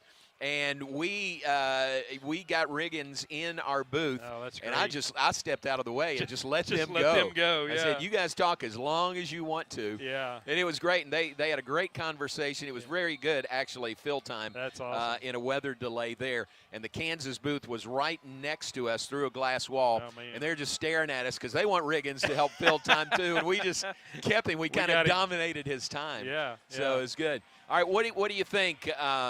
I thought LIU had a little momentum going in at halftime with that score. They did. Maybe this negates that a little bit. Yeah, I think so. And just unfortunate the way that half ended that, Baylor was in position to kind of, pull away a little bit. If they convert on that 4th down play or convert on 3rd and go down and score and make it 23-0, that would have been a great first half. Right. But, you give up the long pass play and then the touchdown and then they get a fumble and then Baylor intercepts. But, yeah, I definitely think LIU had the momentum going into the halftime. But, now you've been sitting around for 2 hours. So, like Ricky said, I think playing on a wet turf will be a little different.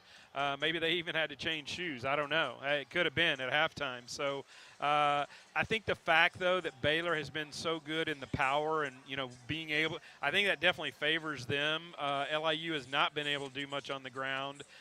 So I definitely think it favors Baylor. Hopefully you get to still pass the ball a little bit and kind of get Sawyer going again. But liked what I saw from Richard Reese. We talked about him before the game, and I thought he ran really well. Dawson Pendergrass had some good runs. Bryson Washington got in there too. So it was good to see some of those other guys in. We just needed to finish that first half a little bit stronger. But hey, you're up. No. You're leading 16-7. So let's have a good second half and finish it out well. All right, and not just Richard Reese, but fun to see Dawson Pendergrass and Bryson Washington with some big, strong carries in there. Baylor without Dominic Richardson today, but fun to see what those other guys have done. Yeah, and I think we talked about it a little bit before the game, but Dawson does kind of give you a little bit of that Dominic Richardson. He does fall forward, and he's a power runner, and he was able to pick up some of those first downs. So, yeah, it was good to see him and little glimpses of Bryson. I think you can see more of him, but it was good to see them. Good to see RJ get in and play a little bit.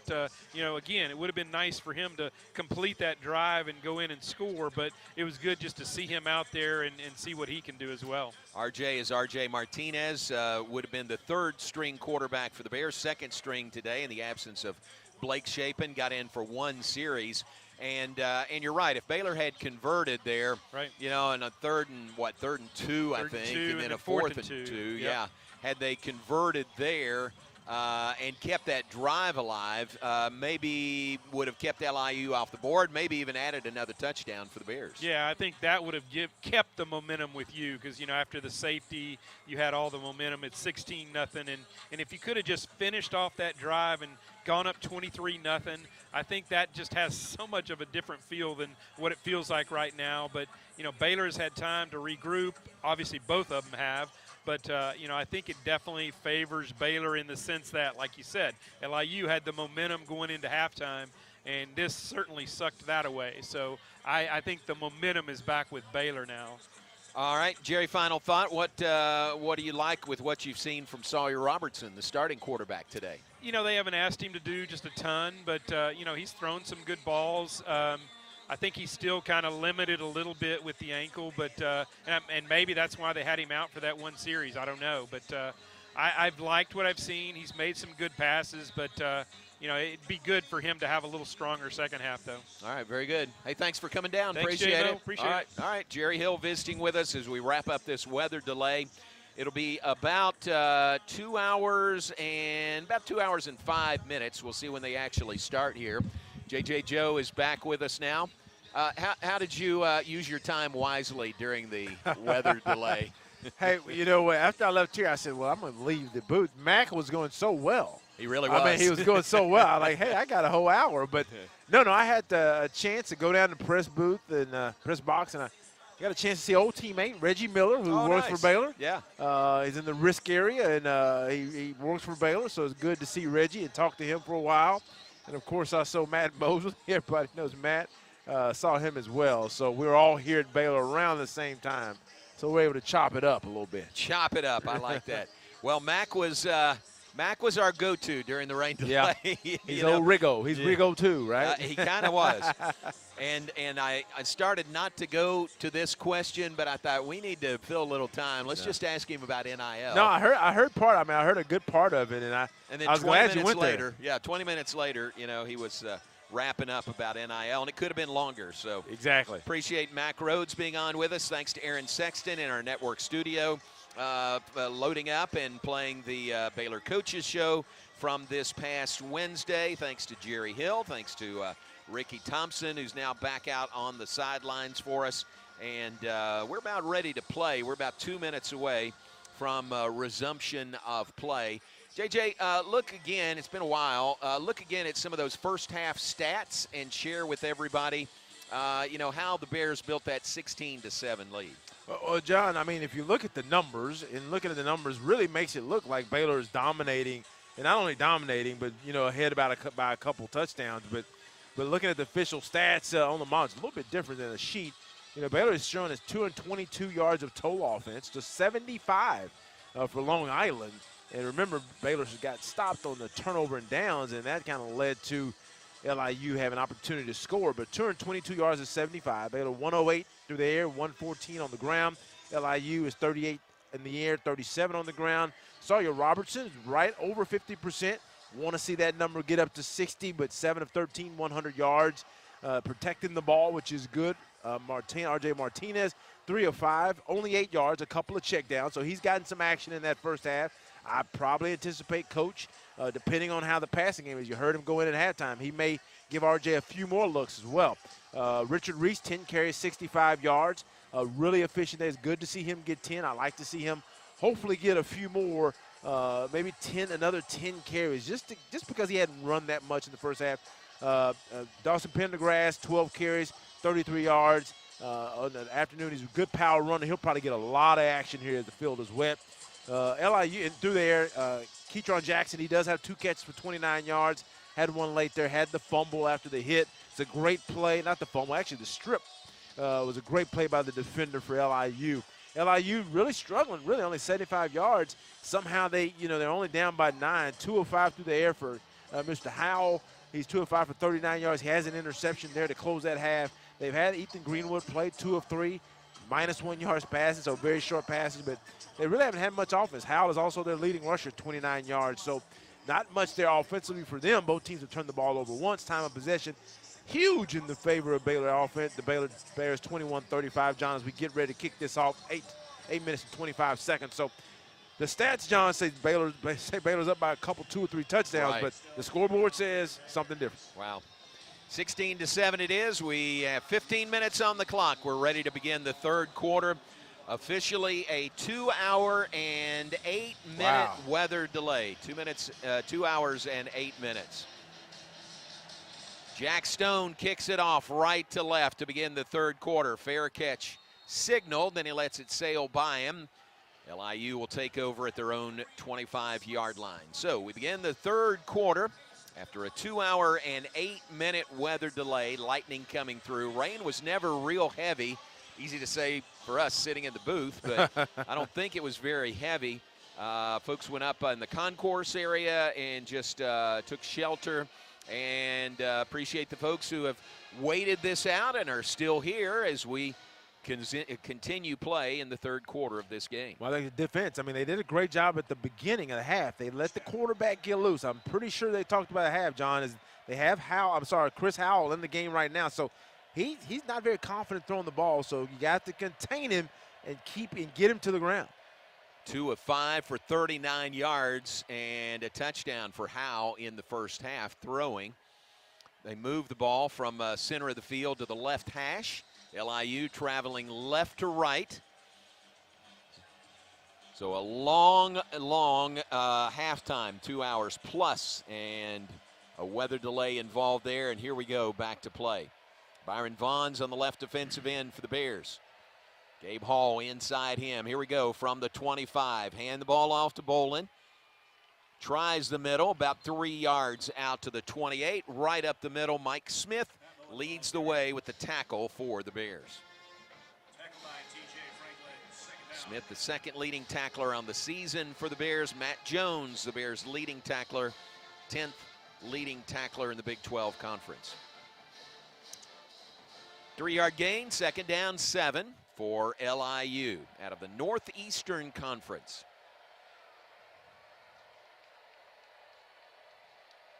Chris Howell, the quarterback, takes the snap. Left-hander's looking to throw. The pocket collapses, and down he goes. Mike Smith slowed him up, and T.J. Franklin finished him off. Franklin will get credit for the sack back at the 23-yard line. A loss of 5 on the play. Yeah, Baylor brought a little pressure there. Brought some Mike Dog, brought Mike Smith on a little blitz. And really, I'll tell you, Howell, he is looking for the rush. Howell, they say the different visions the quarterback has. You have kind of what I said, a near vision or one vision. That's up close. You have a 2 vision where you're looking down the field. He very seldom is looking down the field. He wants to find that rush first. They come out in a 2-by-1 set with the H-back tight end to his right. Third down and 12 for LIU. Pressure again on Howe. He rolls to the near side. Short pass, incomplete. Shot it by his intended receiver, Pat Bowen, coming out of the backfield. And that'll be 4th down and 12 on the incompletion. And that was not Howell, that was Ethan Greenwood at quarterback on that play. We've seen both those guys today. And now LIU, it appears, will punt it away on 4th down and 12. Yeah, it's a good play, actually. I mean, that's one where you expect those 2 young quarterbacks. That's where they miss Stanzani, is he probably completes that little short, easy throw to the flat. Australian-style kicker, almost had that one blocked, takes a hop. Josh Cameron backs away from it. LIU watches it roll, and they will touch it dead at the 24-yard line. A punt by LIU, a 53-yard punt by Will Lynch on their first possession of the third quarter. Bears offense headed onto the field, leading 16-7. Again, a 2-hour, 8-minute weather delay here at McLean Stadium came spanning halftime. And the Bears up 16-7 on the Sharks. From the 24-yard line, Sawyer Robertson in the shotgun at quarterback. Richard Reese behind him in the pistol. Clark Barrington the snap. Robertson fakes the handoff, looking to throw. A lot of time in the pocket. Looks to run. Now got to tuck it and run. 30, 35, out to the 38-yard line. JJ, one of the few times today we've seen Sawyer Robertson take off with that ball. Yeah, you can tell he's not really wanting to run very much. On that, he was looking to his left, trying to find. I believe that was Keytron to his left. I'm sorry, Hal Presley to his left. Didn't see, wasn't comfortable. Went to his tight end, who Dabney. Then he decided to go ahead and run it, and it's a nice pickup. 14 yards on the pickup. First down for the Bears out to their own 38-yard line. Robertson this time will hand the ball off. Pendergrass weaves his way upfield. He's down at the 45-yard line. That is a 7-yard gain by the freshman Dawson Pendergrass. Yeah, they gave Reese a play, then they come back with Dawson, and I think that's what they looked at. They have that cutback lane, that bend back, and I think they had some time to look at it because Long Island is really overcommitting to getting out in front of that wide zone. And, man, if that's Reese, he probably goes for 7 with that speed. Second down 3 from the 45 for the Bears. Robertson in the shotgun. Fakes the handoff this time. Short pass, right side. Jake Roberts knocked off his pins. Tackled for a loss back at the 43-yard line. Pass was complete. And then in there to chop him down to the ground was that Janias Morgan, I think, made the tackle.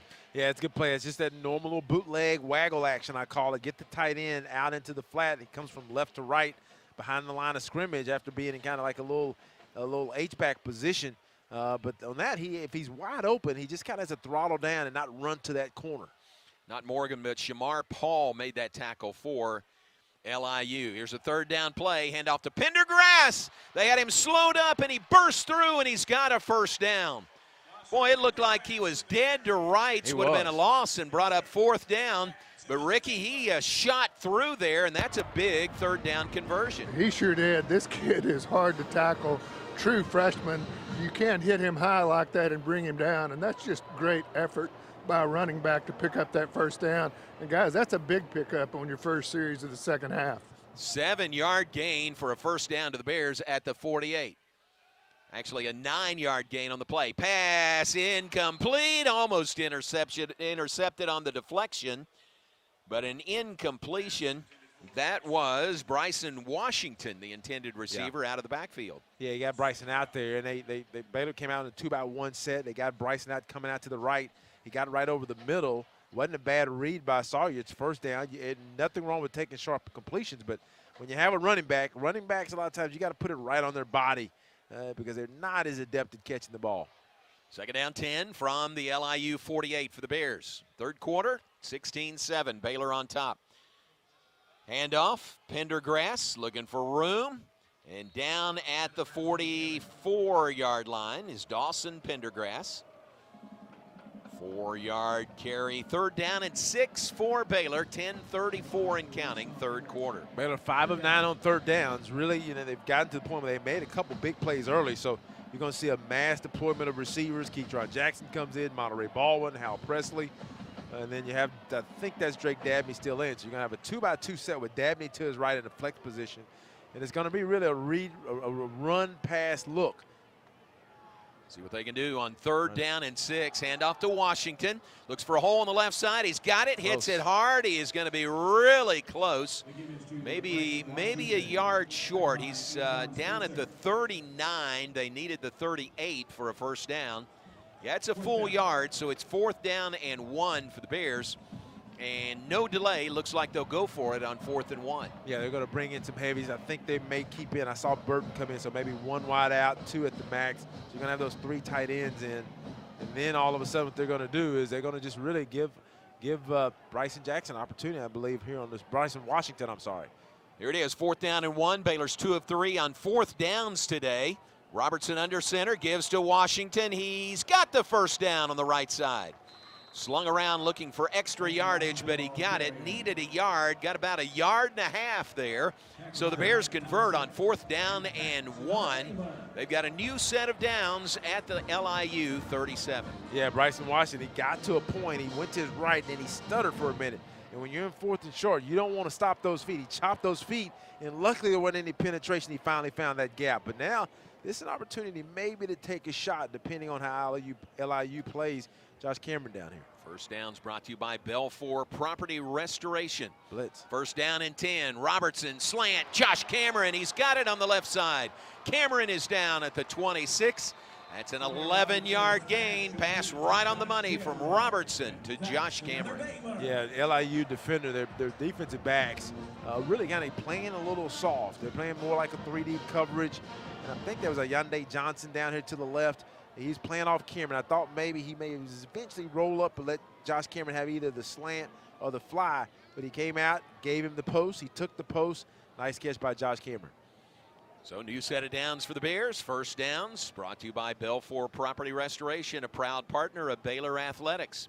Pendergrass in the backfield. Takes the handoff. Off the left side. He's to the 20. Knocked down there.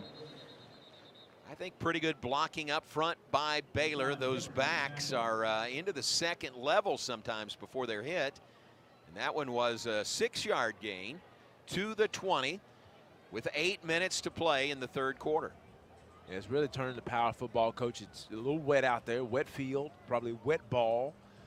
They are still throwing the ball, but trying to establish that line of scrimmage like they did in the first half. And now they come out with a 2 tight end, 2 receiver set. Cameron in motion left to right. Sawyer Robertson in the shotgun. 2nd down and 4 from the 20. Snap back to Robertson. Rolls right. Robertson fires. It is incomplete. Keytron Jackson, the intended receiver. Ball was just knocked down at about the 7-yard line. And that's one right there. And Ricky, I'm not sure if you saw it. That's one where you can tell Sawyer's ankle probably bothers him just a little bit. Yeah, and I think not only the throw, I thought he could have run for the first down there. The field was wide open. He could have probably run it, gotten out of bounds, but hard to deliver on the bad ankle and threw that one into the ground.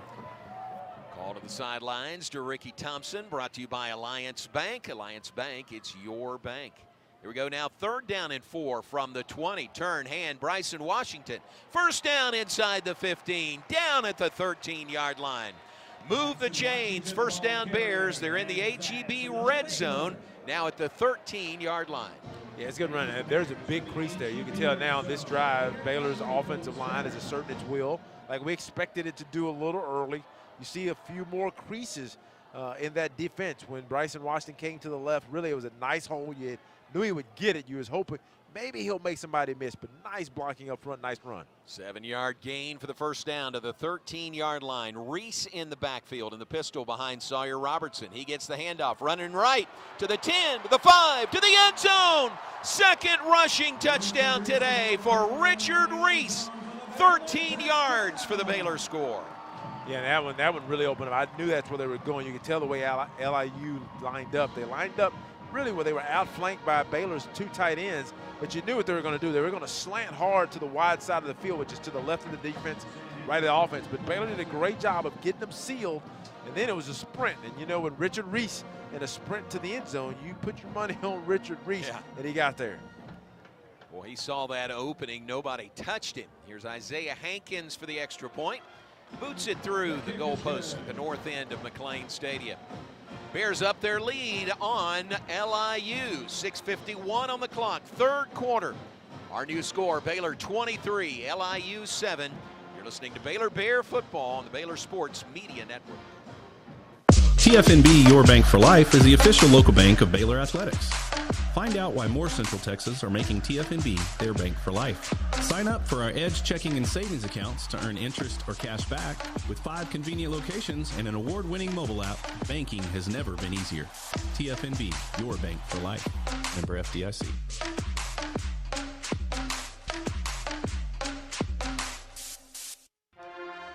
This is Walter Abercrombie, Executive Director of the Baylor Bee Association, with a special invitation to join us November 3rd for our 2023 Baylor Athletic Hall of Fame and Wall of Honor induction banquet. This year's outstanding class includes Max Muncy from Baylor Baseball, basketball standout and longtime radio analyst Pat Nunley. The Hall of Fame class also includes Ken Quisenberry and J.D. Walton from football, track and field's Tiffany Townsend, Sandy Forsyth Massey, and Stan Curry, and Dennis Lukash from men's tennis. Also recognized will be former tennis letter winner George Chandler as the latest addition to the Bee Association's Wall of Honor. The 2023 induction banquet will be held Friday, November 3rd at the Cashin Building on Baylor campus. For tickets or table sponsorships, contact Tammy Harden at 254-710-3045 or email her at tammy_harden@baylor.edu. We hope to see you there.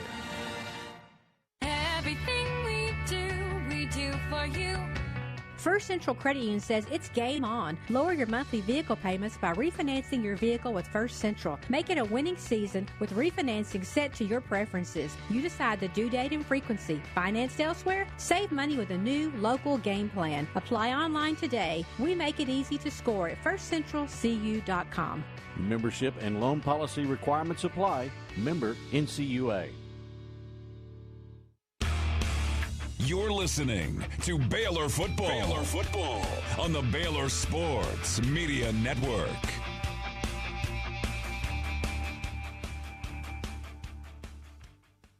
Premier ER and Urgent Care is the place to go when you're not sure where to go. Open 24/7.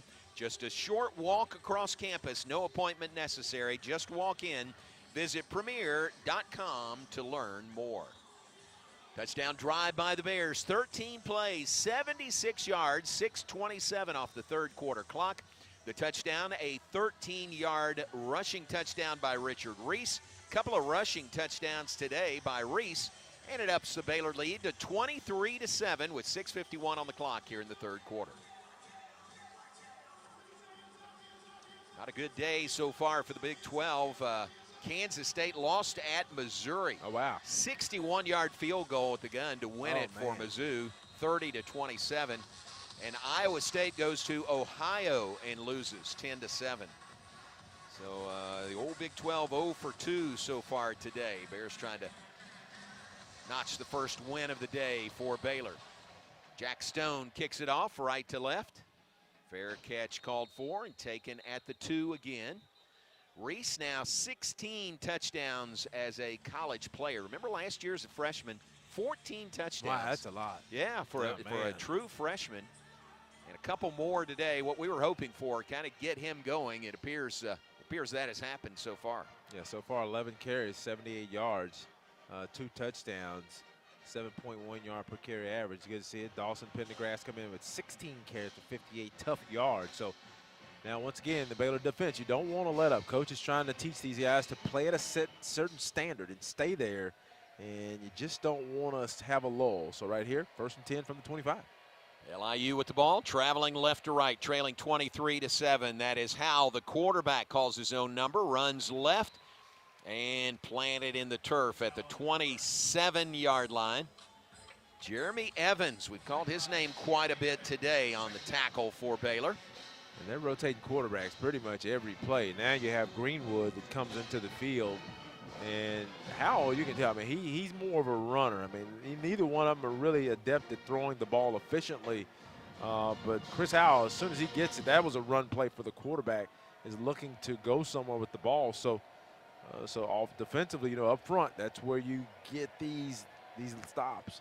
Greenwood came in, but he split out wide left. Hal took the snap, handed the ball to Greenwood on the receiver around from left to right. Looked like he was thinking about throwing it, but he took off, and that's a big gain out to the 41-yard line.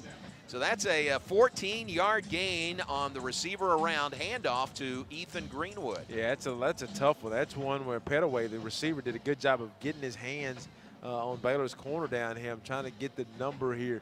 But he got his hands on a late little tug, but you can't let him get outside contained and get that first down. First down and 10. Owens looking to throw, backpedaling, being chased, threw it, nearly picked off on the far sideline. Making a dive at that would-be interception was Corey Gordon Jr., but the ball was knocked out of bounds. Trevin May, the pressure for Baylor up front. Trevin May, yeah. Well, it's a nice little sprint out. It wasn't a bad thought, but Greenwood just waited too late to throw it. It actually gave Corey Gordon an opportunity to intercept the ball. Wait, now they're going to come out in 2-by-2 set, and Coach has shown a desire to blitz here early in the second half. Here's the play, 2nd down and 10. Chris Howell going deep left side, incomplete, overshot his man.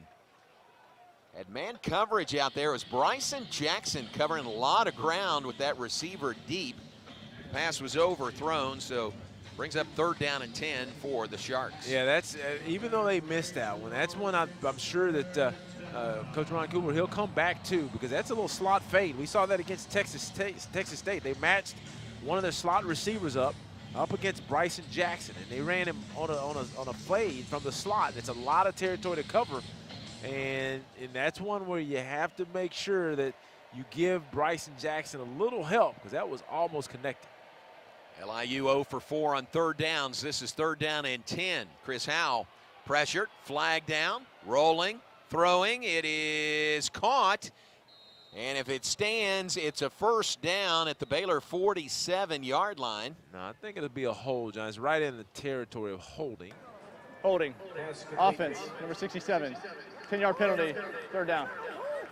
Yeah, the left guard, Donnie Harden, I couldn't tell. I forget who he pulled, but he got a nice little late tug there to allow Hal to get outside and get that completion. But that's too much time.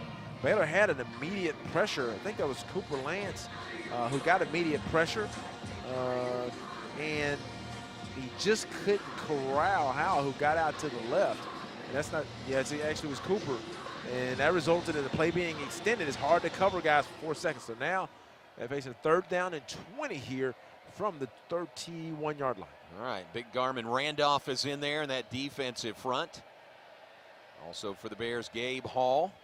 TJ Franklin, here's the play. Hal fires it, caught, and tackled immediately. Jeremy Evans with the tackle in the open field. They got maybe a yard, maybe no gain on that play. So, yeah, no, they got about 3 yards. So 4th down and 17 coming up for LIU. They'll have to punt the ball away. Well, that's a good stand. I mean, the only thing challenge is trying to get that quarterback corralled. Snap back, Australian kicker, boots it away. Josh Cameron backs away from it. Ball will die of natural causes at the 29, and the Bears have the ball back. 4:19 on the clock, 3rd quarter. Our score, Baylor 23, LIU 7. You're listening to Baylor Bear Football on the Baylor Sports Media Network. Texas Golf Carts has been providing sales, service, and leasing to Central Texas since 1993. We offer many different parts and accessories from various manufacturers and are the only authorized Yamaha and Club Car dealer in Central Texas. Visit our new location off Highway 6 in Waco or call us at 848-5991 and let us know what you are looking for, and we'll provide the expertise in meeting and achieving your desires and specifications. We are also proud supporters of the Baylor Bears. Sick 'em, Bears. For a limited time, get high-performance, ultra-reliable internet from Astound Broadband, starting as low as $25 per month. And now we have mobile, too. Visit astound.com to order the #1 rated internet. Create the perfect plan with fast speeds to meet all your needs, plus get a 2-year price lock when you upgrade to award-winning gig internet. No contracts, no hidden monthly fees, and no data caps. Switch today. Head to astound.com or call 1-800-4ASTOUND. Restrictions apply. See website for details.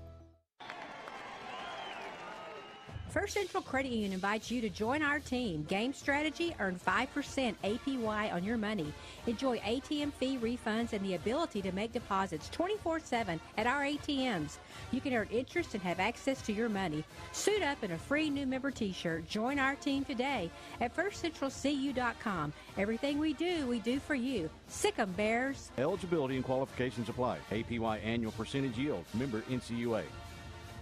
Come see why Green Eye Associates is voted best in Waco year after year. Enjoy exceptional service and care from Dr. Leanne Green alongside her dedicated optometrist and staff. Receive trustworthy insights on your eye health. Enjoy the impressive variety of contacts and eyewear, and work with the most experienced optical team in Waco. Don't miss the new state-of-the-art dry eye therapies that rejuvenate the eyes and face with safe, non-invasive treatments to restore comfort and quality of life. Green Eye Associates, official optometrist of Baylor Athletics. You're listening to Baylor Football on the Baylor Sports Media Network.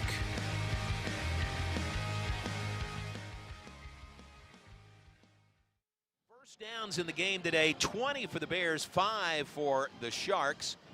That's our Moving the Chains, brought to you by Central Transportation. Moving as a bear, let Central Transportation Systems cage that bear and leave it to the professionals to handle all your moving and storage needs. Whether you're moving to Dallas, Houston, or across the country, Central Transportation Systems can pack and move your home and give you the ultimate moving experience. Bears offense back out there, takes over at the 30, handoff, just tripped up.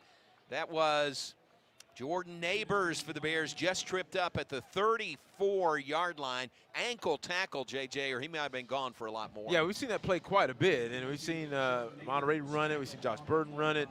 They got the slot receiver, 3 receivers to the left, slot receiver, the inside receiver takes that handoff, and he gets a block from the running back. Dawson Pendergrass kicked him out, and, man, if he could have just made that one guy miss, he would have went home with it. But nice first down play. 2nd down and 4, ball just shy of the 35-yard line. Hand the ball off. Pendergrass weaves his way upfield. down at the 41-yard line. That's another first down for the Bears. It's brought to you by Belfour Property Restoration. This season, Belfour will donate $10 per Baylor first down to Waco first responders. Thank you to Belfour for supporting first responders.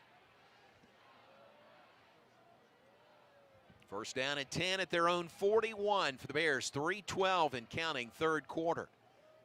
Only the third quarter because of a 2-hour, 8-minute weather delay earlier today. Bryson Washington gets the handoff. He weaves his way upfield. He's across midfield to the LIU 48. That is another first down. Yeah, Baylor now is asserting its will. Long Island, after the delay, they had a little bit of momentum going in at half. They'd gotten the ball in pretty good territory after the turnover and downs, scored, and then you have the delay, and you have to come back out. And Baylor's recommitted itself to the run game. And right now, 23-7, 2 minutes and 35 seconds. The most important thing is execution from this offense, continued execution. First down and 10 from the LIU 48 for the Bears. Stations give you a chance to identify yourselves following this play.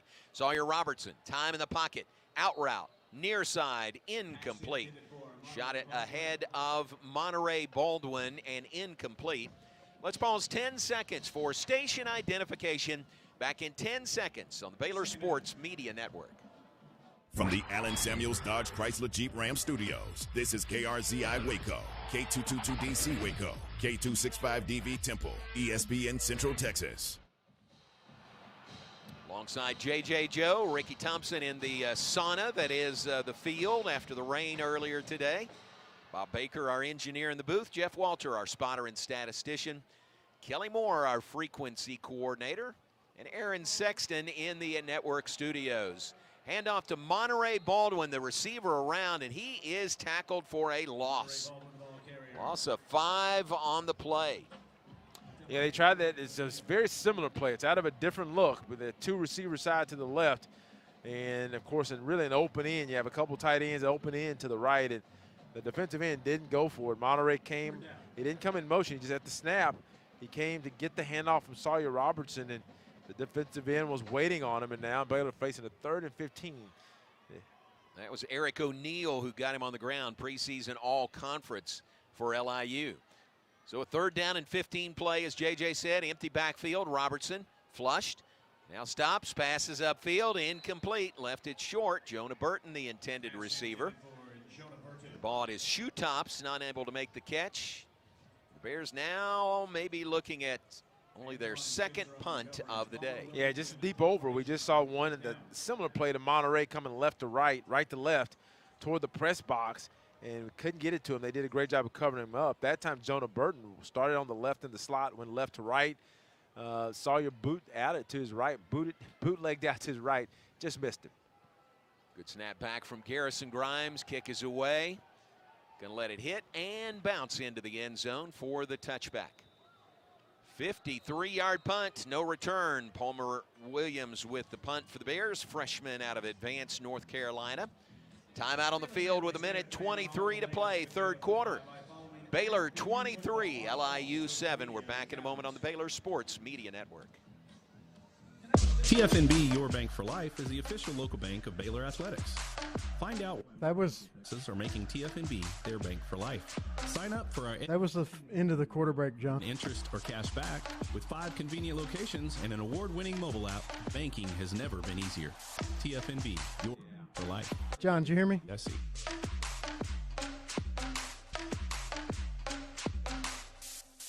If you need a trailer, Flat Rock Trailers has got This is the end of quarter break. single axle utility trailers to the Big Tex tandem duals. Yes, the break is. This is 12. We've got them. Need a dump trailer? We've Okay.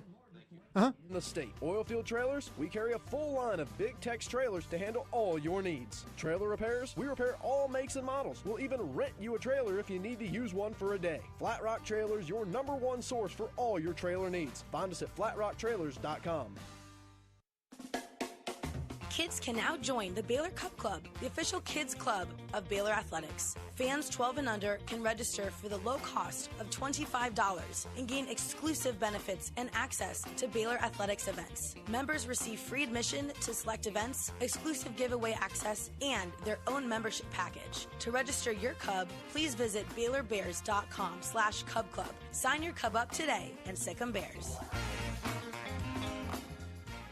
Jeff Haas Mazda and the Baylor Bears both know what it takes to be number one. Hard work, determination, commitment. The number one Mazda dealer in Texas, Jeff Haas Mazda, is inviting all the Baylor Bear fans listening to visit us for hard-hitting deals on every new Mazda in stock, with fresh inventory hitting the ground daily. And every new Mazda comes with our Jeff Haas Advantage plan. Plus, your trade is now worth more than ever. We're buying all makes and models. Get our best cash offer in minutes. Jeff Haas Mazda on the Katy Freeway. Number one based on 2021 sales and stock volume in the Gulf region.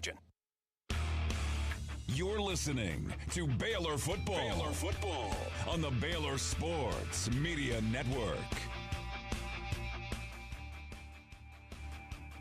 Baylor up on LIU. Gave you Moving the Chains, brought to you by Central Transportation. They can move your home and give you the ultimate moving experience. Give them a call at 254-256-2577 or visit online at www.centralsystems.com/Baylor. Baylor football also brought to you by HEB. And ready to resume play as LIU has the ball beginning at their own 20-yard line. Nice to visit during the weather delay with Philip Hellberg came by to visit on his birthday, spending his birthday here at McLean Stadium. Philip, happy birthday to you. Uh-oh. Here's a handoff, started left, came back right, now to the right side and out of bounds. A big gainer for LIU on the play. That was Davin Wells, the receiver, the junior from Kissimmee, Florida. Preseason all-conference, their leading receiver. He did that on the ground with the handoff in the backfield. Yeah, Corey Gordon just made a bad read. He's back there playing safety, started making a move up, coming up and inside because he thought the receiver, that running back who started left, came back right, got the handoff, was going to cut up. He went outside, and there was no one out there to contain him. 17-yard gain on first down. First down now for LIU. Here's a pitch in the backfield, handled and pushed out of bounds far side by Bryson Jackson.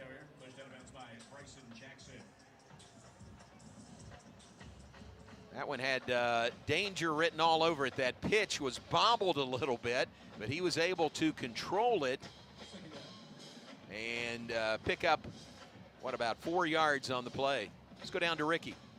Heat's really starting to be a factor down here. The sun's out after this rain. Very, very humid.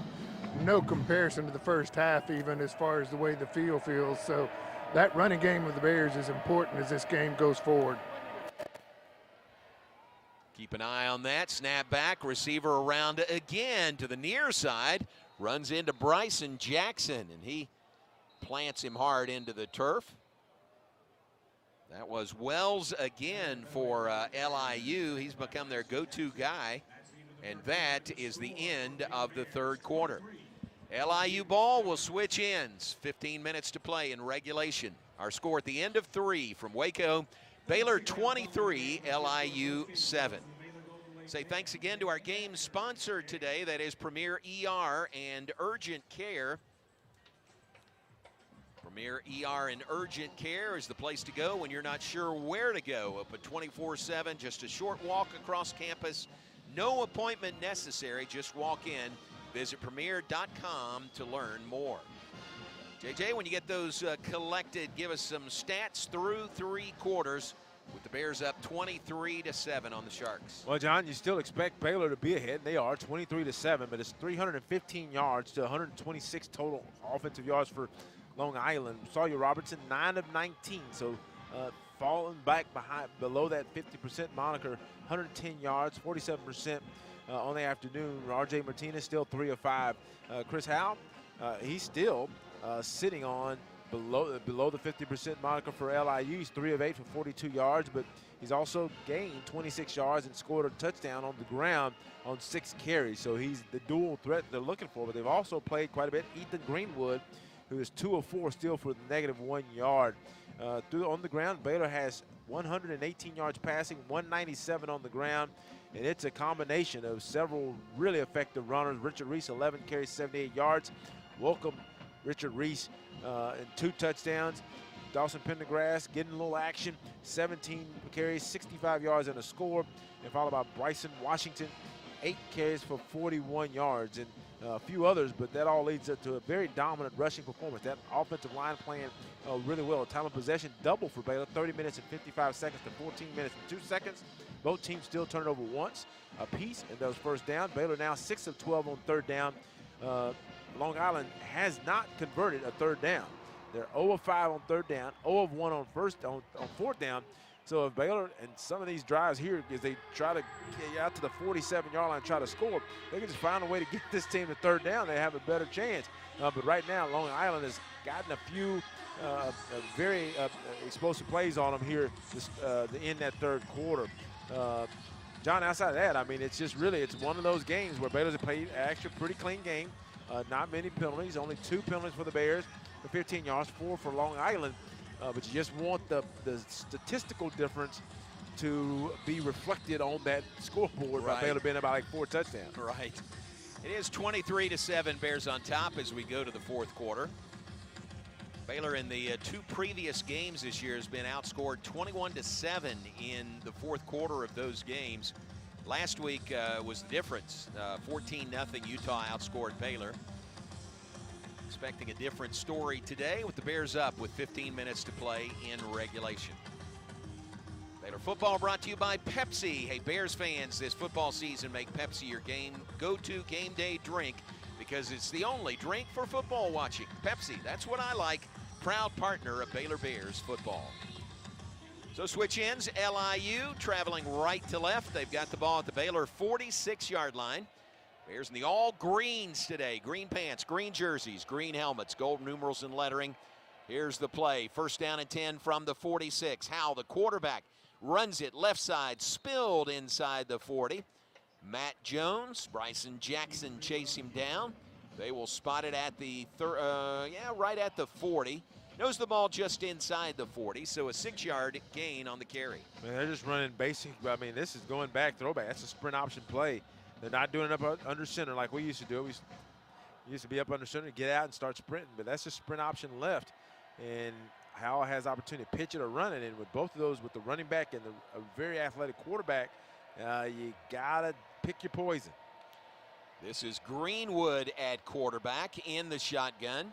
Bowen, the receiver, behind him. Handoff to the receiver around in the backfield. Bumps into his own man, his own blocker, and knocks him down at the 37-yard line. Well, on that one, John, we had 3 players. You had Garmin Randolph out here. You also had Mike Smith outside, and actually Gabe Hall. And really, if the runner, if he doesn't run into his lineman, he probably picks up 3 or 4 extra yards. So it's interesting that those 3 Baylor defenders really just didn't shut him down there or get him triangulated into the ground. But it's actually 3rd down and 1. Avion Smith-Mack with that carry ran into his center, Jake Tim. It is 3rd down and 1, as JJ said. Here's a keeper and a first down to the 35-yard line. Short gain, but enough to move the chains for the Sharks. That's their first 3rd down conversion on the afternoon. Wow. And it took a 3rd and 1 to get there. So we're at the beginning of the 4th. So right here, I mean, what Coach Aranda's looking for, and I know Powledge as well, is for the defense to step up. You've had some subs come in. TJ Franklin is in. He remains in. First down and 10 at the 35 for LIU. Baylor up 23-7. 2 minutes gone, fourth quarter. Snap back to the quarterback. That's Greenwood. He's going to keep it running right. And slung out of bounds. Chateau Reed up charging and slings him out of bounds. See where they spot it. It's going to be a very short gain, if anything. I think no gain at all. They'll put it right back on the 35. It looked like he bobbled the snap. I mean, it was a shotgun snap, like Ethan Greenwood caught it and then maybe bobbled a little bit and then decided to run to his right. Had some blockers with him, but Chateau Reed did a great job of containing him getting him out of bounds. So 2nd down and 10 from the Baylor 35 for the Sharks. Greenwood in the shotgun, takes a step left, comes back right, slips away from TJ Franklin, runs it out of bounds on the far sideline. That will be to the 27, so an 8-yard gain on the play. Yeah, it's a nice little play. They set a lot. They on the right hash. They set the formation to the field, got a couple receivers, then they brought a motion to the field. And the quarterback, because he is a very athletic quarterback, he does a fake, like it's almost like a counter. So he fakes to his left like he's going to go to that way, maybe sprint out. Then he counters back with the lineman in front of him to the right. And actually Baylor had an opportunity to make a tackle, couldn't get him down. Third down 2 for LIU. From the Baylor 27-yard line. Greenwood going to call his own number. Can't get away from Mike Smith. Smith charging hard, makes the tackle. A loss of 4 on the play, back to the 31. It's a great play by Mike Smith. Once again, I mean, going to use, as Ethan Greenwood's actually use his legs. And Michael Smith came on. Either he read it really quickly or that was a called run blitz. They knew he was going to run it, and they got him to the ground. So now what LIU is going to do, they're in no man's land. Ball at the 31-yard line. This will be about a 48-yard field goal attempt. They're making a decision to go for it, which makes sense, down 23-7. 3-by-1 set, and you got to watch. I think this is still Greenwood in the back as a quarterback with the backfield, with the back set to his right. On 4th and 6, pressure on Greenwood, slowed up, chased down and tackled for a sack. All the way back at the 43-yard line.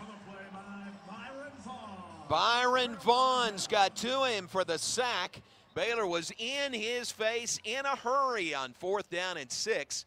And Vaughns will get the sack, and the Bears will take over on downs. Vaughns is down on the field being attended to. We'll take a break. 10:43 to play, 4th quarter. Baylor 23, LIU 7. Bears have the ball back when we come back on the Baylor Sports Media Network. Come see why Green Eye Associates is voted best in Waco year after year. Enjoy exceptional service and care from Dr. Leanne Green alongside her dedicated optometrist and staff. Receive trustworthy insights on your eye health. Enjoy the impressive variety of contacts and eyewear, and work with the most experienced optical team in Waco. Don't miss the new state-of-the-art dry eye therapies that rejuvenate the eyes and face with safe, non-invasive treatments to restore comfort and quality of life. Green Eye Associates, official optometrist of Baylor Athletics. No matter which road you take, the Toyota Tundra is the perfect way to navigate it. On your path, you're your own boss and set your own hours. Look at that sunrise. You may find yourself in some pretty remote places. Whoa, that view. It's amazing. Or in places where pastimes become stories that become legends. I got one. I got one. It's a keeper. Hey, get a picture.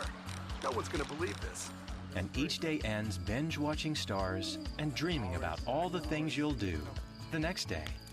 You know what? I'm catching a bigger fish tomorrow. Built to follow your path, the Toyota Tundra. This Texan knows how to sick 'em. Toyota is a proud partner of Baylor Athletics.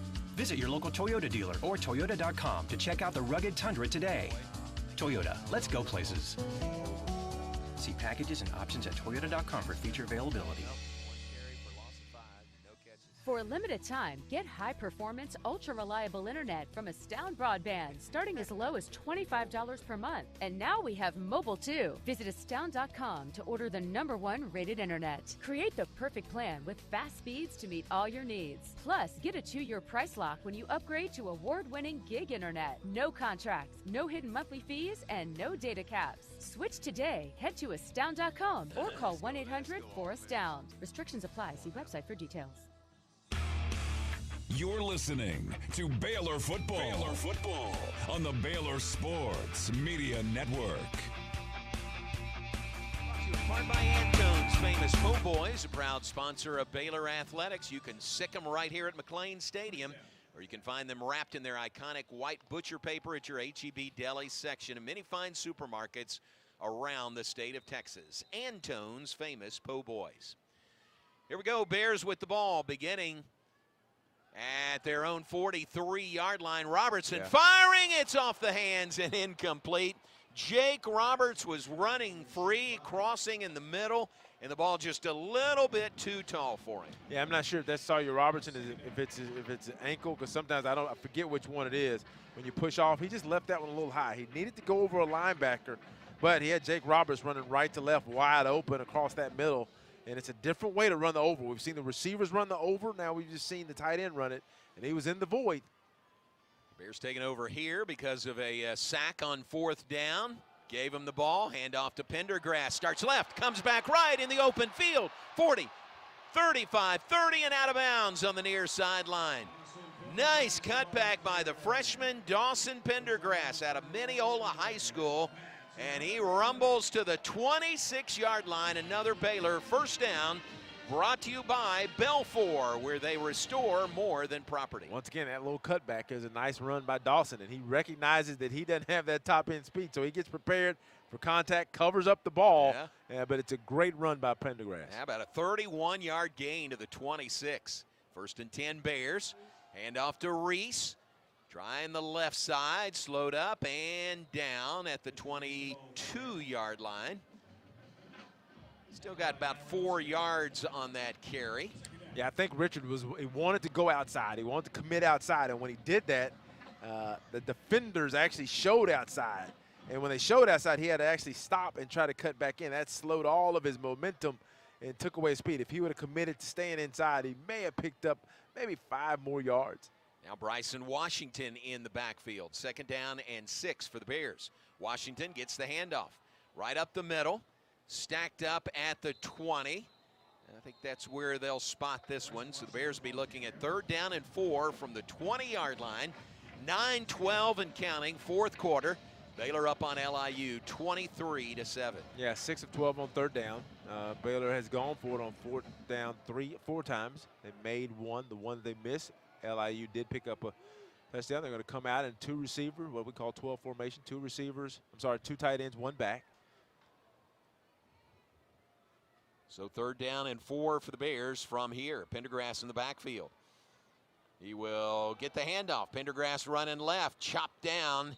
He didn't get the first down. He got 3 of those 4 yards, though. So 4th down and 1.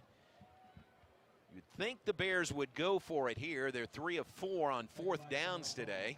Yeah, I agree with you, John, because if you punch it in, you can go up by 23 points. There's actually 4 touchdowns, but it is right, 4 touchdowns. But so Baylor now is going to line up 4th, and it is a true 1. They're coming out with their tight ends. I think that's 2 tight ends and a fullback. Straight eye behind the quarterback, Sawyer Robertson, who is under center. Kelsey Johnson moves left to right. Handoff Pendergrass. He busts through, and he's got the first down. Needed a yard. He got 5 on the carry. Bears convert on 4th down and 1. Baylor is 4 of 5 on 4th downs today. Let's go down to Ricky. Guys, this kid, Pendergrass, is really good at finding the hole, knowing where to run, when to make the cut. Not terribly quick, but just a big, powerful runner that has a sense of where the hole is and where to go to pick up first downs or gain yardage and make a cut downfield. He's really been impressive today. Yeah, very much so. So 1st down for the Bears in the HEB red zone. Fake the handoff this time. Robertson rolls right, passes for the end zone, tipped and incomplete. Keytron Jackson, the intended receiver. JJ, your was a couple of defenders right there in the path. Well, I've done that before, but Sawyer after the play to his left, he bootlegged out to his right. And Keytron was kind of covered. Keytron then put his hand up towards the middle to the back of the end zone, and there was a void there. But the issue is when Sawyer's bootlegging out to his right is the defense is moving that well. So when he let it go, those defenders were closing in on Keytron Jackson. From the 12, 2nd down and 10 for the Bears. Looking to add to their 23-7 lead, 7-17 on the clock, 4th quarter. Robertson looks over to the sideline, gets the play, takes the snap, hands to Washington. Washington strains forward. He gets to the 9-yard line. Now they'll spot that at the 10, actually, so 2-yard pickup. Here's 3rd down and 8 for the Bears from the 10. Yeah, and that'd be interesting in this call here. They're not going to change personnel. They do have Jonah Burton. Well, no, Burton comes out. Dabney goes in. Pendergrass comes in the backfield. And this may signal to me that if they don't go, they do have Keytron Jackson. If they don't try to give Keytron a one-on-one, which it looks like they may. It looks like he's matched up against Antoine Spencer, if I'm not mistaken. That's 2. on the corner. 3rd down and 8. Handoff Pendergrass. Running right. Has a hole. He's inside the 5. He's to about the 4-yard line. So here's, what do you do here? It's 4th down and about 2 from the 4-yard line. Baylor's been really good on, they put it at the 3, so about a yard short. Yeah. Baylor's been good on 4th downs. Well, Baylor's going. It makes sense to me. I mean, you're up 23-7. I mean, you're up 2 scores still. So not a threat of maybe losing with 6 minutes and 4 seconds counting in the game. So I think they've been running the ball well. They have Pendergrass in the backfield. They bring in actually 3 tight ends. They have Drake Dabney split. He comes in tight. Robertson under center. It's Pendergrass in the backfield. 4th and 1 from the 3. Wide Fakes open. it. Play action. Pass. Touchdown. Sawyer Robertson to Drake Dabney for the touchdown. A lot of attention on Dawson Pendergrass. He did not get the handoff. Rolling right. Sawyer Robertson hits big. Drake Dabney, his 3rd touchdown catch of the season. And the Bears up their lead to 29-7 over LIU. That's a good call by Coach Grimes. He had 3 tight ends in. Pat kept Pendergrass in. They thought he was going to go heavy and run on a 4th and 1. He fakes it to the left, and they actually moved Dabney twice as the extra point goes up, and it is good. But he then brings him in tight. He sets, and then they run him underneath the formation after the snap, and then he gets out to the right flat, wide open, no one on him. And Sawyer Robertson actually was patient. He had to wait for him to really get his head around because he was open really early in that call. Touchdown, Dabney, his 3rd of the season, 6 in his career. Our new score with 5:45 remaining in the 4th quarter. Baylor 30, LIU 7. Back after this on the Baylor Sports Media Network. At Allen Samuels in Waco, we've got amazing deals that make you ask why. Okay, John, this is 14, so Nowadays, the next one. 3 1500 Lone Star 4x4 Crew Cab, $11,000 off MSRP or 2.9% for 72 months. Or choose a new 2023 1500 Laramie 4x4 Crew Cab, $12,500 off MSRP or 2.9% for 72 months. That's right, we're making big deals, so hurry in today. Allen Samuels in Waco, the place to shop Ram trucks. Premier ER and Urgent Care has all the convenience of urgent care with all the expertise of an ER. All right, John, you'll have that one more break. You can use 15, and then we'll use break 1, yeah, because it's got the postgame open. Okay, thanks. They're in network with most major insurance providers. Premier ER and Urgent Care has 4 convenient locations serving Texas, San Marcos. Sure thing. To learn more, visit www.premier.care. TFNB Your Bank for Life is the official local bank of Baylor Athletics. Find out why more Central Texas are making TFNB their bank for life. Sign up for our Edge checking and savings accounts to earn interest or cash back. With 5 convenient locations and an award-winning mobile app, banking has never been easier. TFNB Your Bank for Life. Member FDIC.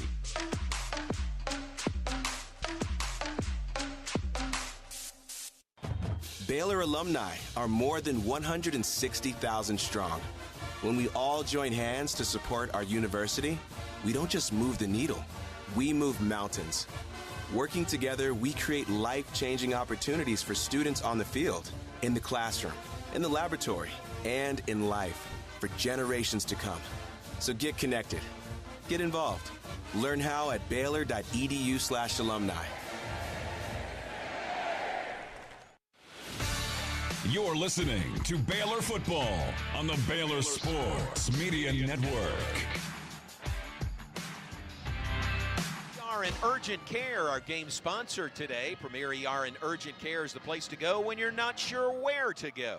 Open 24/7 and just a short walk across campus. No appointment necessary. Just walk in. Visit premier.com to learn more. How about a 10-play, 57-yard scoring drive by Baylor, 4:58 off the clock. Touchdown, a 3-yard touchdown pass from Sawyer Robertson to Drake Dabney. Jeff Walter points out first passing touchdown in his Baylor career for Sawyer Robertson. Wow, well, congratulations to Sawyer Robertson. You can't get him easier than that. A guy right in front of you, wide open. But it's good. I mean, that's a good series by Sawyer. He took care of the ball, did what he could do. And I tell you, I know he wants to get that completion percentage up. He's 10 of 22, 113 yards with that touchdown now. But the important thing is he's protected the ball. No turnovers, no interceptions, no fumbles. and that's what you want from your backup quarterback to prove himself effective. Now, to be the kind of quarterback I know Sawyer wants to be, because he threw for a lot of yards in high school, is trying to figure out how to get in sync with the receivers and get that passing game where I know Coach Grimes wants it, the way where Coach Aranda wants it, and that's where you're more efficient, up around 60-65%. Kickoff a touchback. LIU takes over at their own 25. We've got a break to get to, and we'll be back after this word from Toyota. No matter which road you take, the Toyota Tundra is the perfect way to navigate it. On your path, you're your own boss and set your own hours. Look at that sunrise. You may find yourself in some pretty remote places. Whoa, that view. It's amazing. Or in places where pastimes become stories that become legends. I got one. I got one. It's a keeper. Hey, get a picture. No one's going to believe this. And each day ends binge watching stars and dreaming about all the things you'll do the next day. You know what? I'm catching a bigger fish tomorrow. Built to follow your path, the Toyota Tundra. This Texan knows how to sick 'em. Toyota is a proud partner of Baylor Athletics. Visit your local Toyota dealer or Toyota.com to check out the rugged Tundra today. Toyota, let's go places. See packages and options at Toyota.com for feature availability. Premier ER and Urgent Care has all the convenience of urgent care with all the expertise of an ER, all under one roof. At every visit, be seen by ER-trained staff with on-site lab and CT, X-ray, ultrasound, and EKG. Here, you pay for the appropriate level of care that you receive, and we are in-network with most major insurance providers. Premier ER and Urgent Care has 4 convenient locations serving Texas: San Marcos, Temple, Waco, and Woodway. To learn more, visit www.premier.care. Ask for Kasasa Checking. It's our superpower. First Central Credit Union pays 5% APY on your checking account. There's no penalty in this game. Get great returns while having complete access to your cash. Get in motion with First Central's Reward Checking that refunds ATM fees nationwide. Enjoy an automatic savings feature that pays you too. It's a snap to apply online at firstcentralcu.com. Everything we do for you. Eligibility. That sounds like the plan to me. Percentage yield. Member NCUA. You're listening to Baylor Football on the Baylor Sports Media Network. 45 to play, fourth quarter. Bears lead LIU 30-7.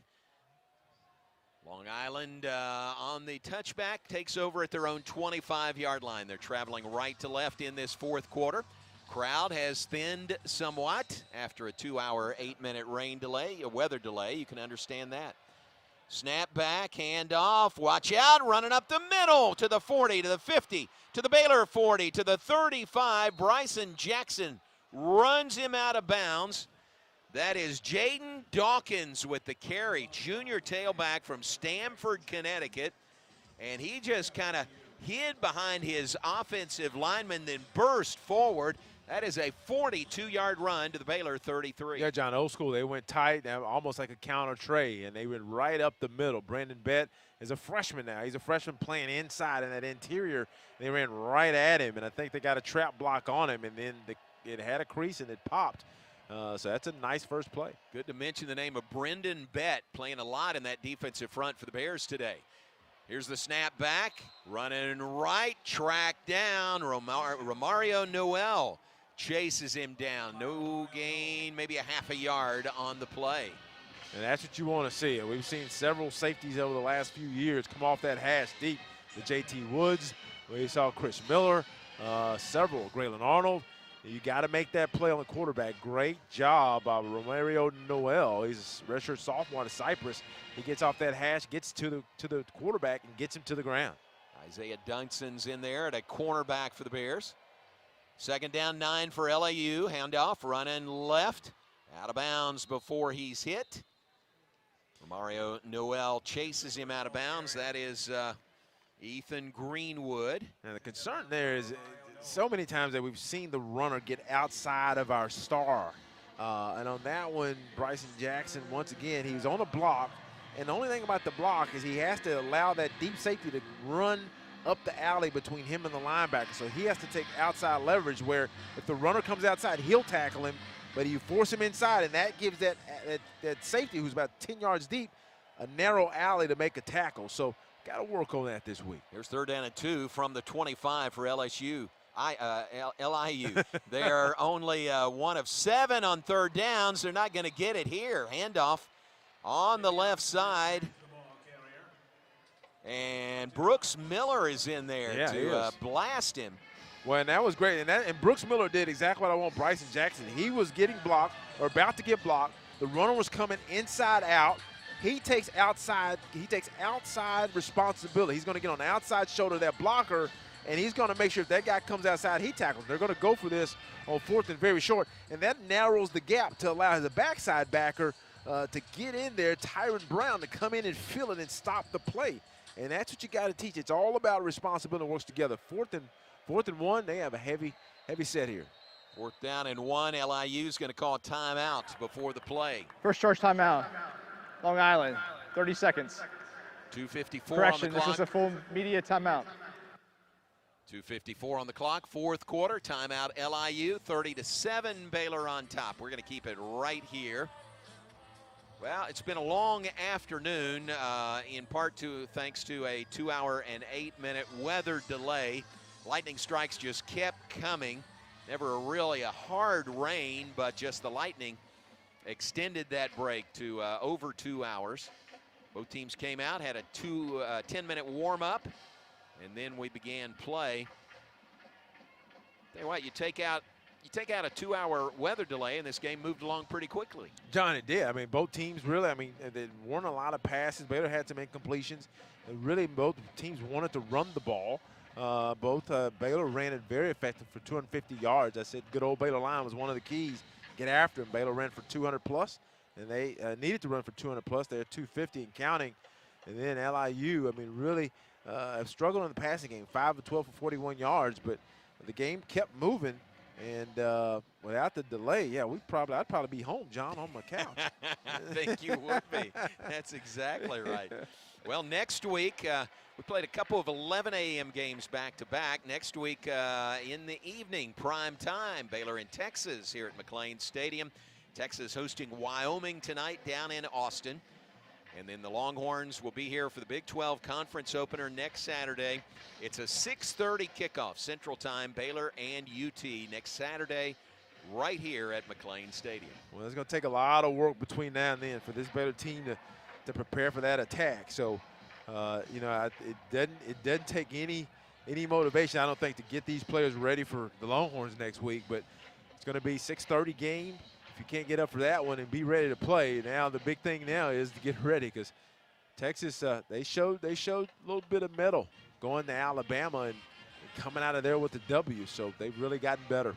It'll be a tough contest next week as a conference opener. And the final meeting as Big 12 conference rivals. Texas moving on after this season, so a lot of anticipation, a lot of build-up for that game, Baylor and Texas next Saturday. One conference game today in the Big 12, TCU at Houston, then everybody else opens league play next Saturday. All right, timeout is expiring. LIU has this 4th and a yard from the 24-yard line. Need a yard to convert. They are 1 for 8 on 3rd downs. They are 0 for 2 on 4th downs. See if the Bears can get a stop here. You would think a stop here, take possession of the ball, and run out the final 2:54 on the clock. Yeah, the defense played pretty well. They have up front. Brendan Bett there is at the nose. Shotgun. Bett, true freshman out of Killeen. Here's the play. Snap back, pitch it right side. Being chased, he gets the corner, and he's got just enough for a first down. Chased down over there by Romario Noel, but enough for a first down to the 22. He needed a yard, he got 2, so move the chains, and LIU still has possession of the ball. Yeah, the shotgun, pistol, little sprint option right, and that's a long run for Romario O'Neal. He did a great job, limited the runner to maybe 2 yards, 3 yards, but the runner only needed 1, so nice call. 1st and 10 at the 22 for LIU. Snap back. Pumps, now rolls left, passes, complete, and run out of bounds for a loss. Davin Wells with the catch. Bryson Jackson Pushes him out of bounds. That's a loss of a yard on that completion. So 2nd and 11 coming up for LIU. Well, they try to show wide receiver quick screen. They had a big tight end out there in front of him that they were planning on kind of trying to slip him. He was going to fake a block. Number 11. I'm sorry, what number 11? The tight end. I'll get that number in a minute. I think it was Leak Bryant, but we'll come back to that. And he was going to run the fade, but Baylor did a great job of recognizing it. Snap back. Quarterback Hal will run it right and gets to the 21. 3-yard pickup on the play. Under 2 minutes to play, 1:40 and counting. 30-7, Baylor on top. LIU with possession of the ball. They've driven to the Baylor 21-yard line. Yeah, for them, this is a confidence builder. If they can score some points. They've only scored 10 points apiece in the previous 2 games. They're coming to Texas to play a big Power 5 opponent. And for them, 30-14 would be a win as they get prepared to enter into the meat of their season. So the Baylor defense doesn't want to give up any more points, and they're going to test your secondary on this play. 3rd down and 9 from the 21. Snap back. LIU may have jumped early there. Either a legal snap, John, or someone jumped. There's a false start. False start. Offense, number 67. 5-yard penalty, 3rd down. You know what they need to do, JJ? They need to include the linemen in that huddle. It's interesting. It might be a good idea. The linemen go to the line of scrimmage. Stay there. The skill players huddle. And then they break the huddle and come up and tell the linemen what they talked about. All that means is the linemen are smarter than the skill players, John. That's what that means. Is that yeah, you don't tell them much. There you go. That's what I figured over my years, right? I've never really told a lineman what a play. I've told the skill players a lot of times. There you go. Here we go. All right, back him up. 3rd down and 14 it is. Pass is nearly intercepted. Romario Noel almost got that one, puts his hands on his helmet, thought he should have had it. Good coverage by Baylor.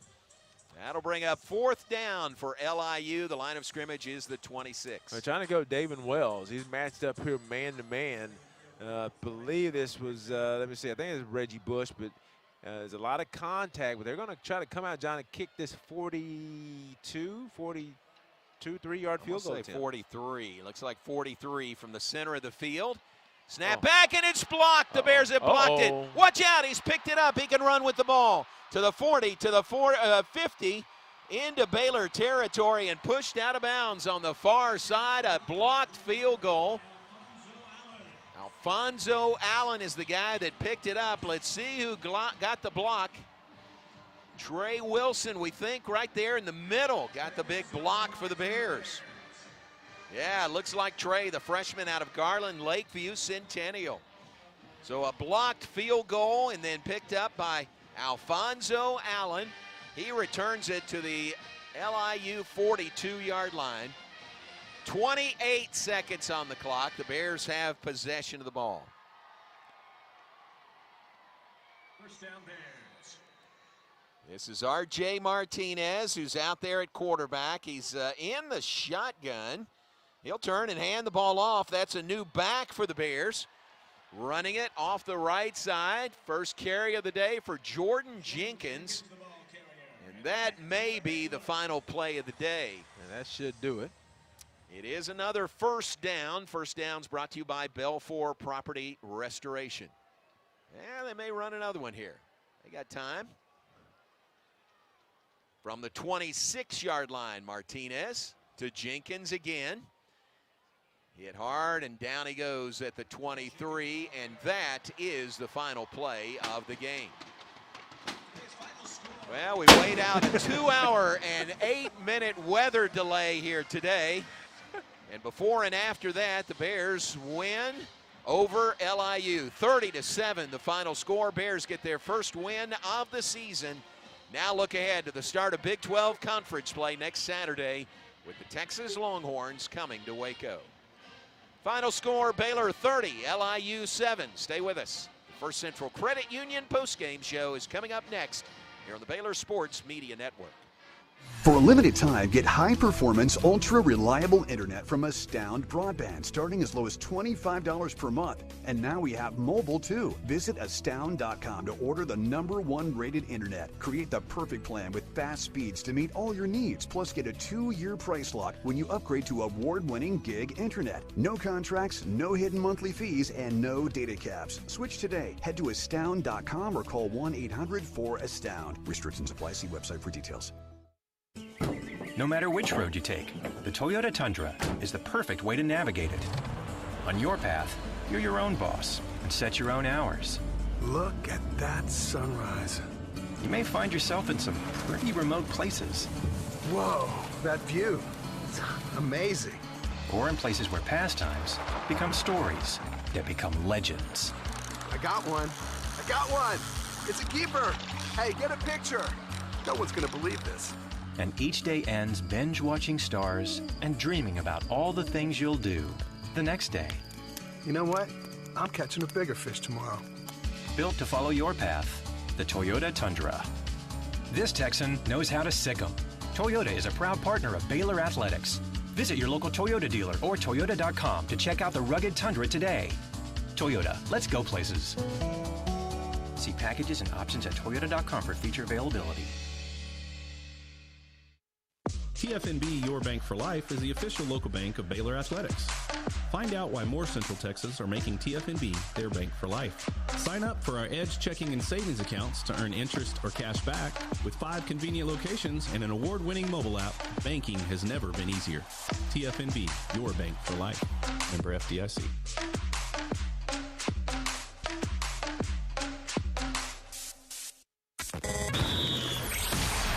This has been live coverage of Baylor football. Now, it's time for the First Central Credit Union postgame show. Brought to you by Texas Farm Bureau Insurance, championship partner of Baylor Athletics. Visit Texas Farm Bureau Insurance online to find a local agent today. Baylor Scott and White Health, the official hospital and healthcare system of Baylor Athletics. Your healthcare, your way. HEB, the official grocer of Baylor Athletics. Proudly serving Texans since 1905. TFNB, the official local bank of Baylor Athletics. Premier ER and Urgent Care. Feel better now. Nissan, innovation for excitement. Stay tuned as we break down the game. Listen to highlights, talk with Coach Aranda, players, and more. All coming up on the Baylor Sports Media Network.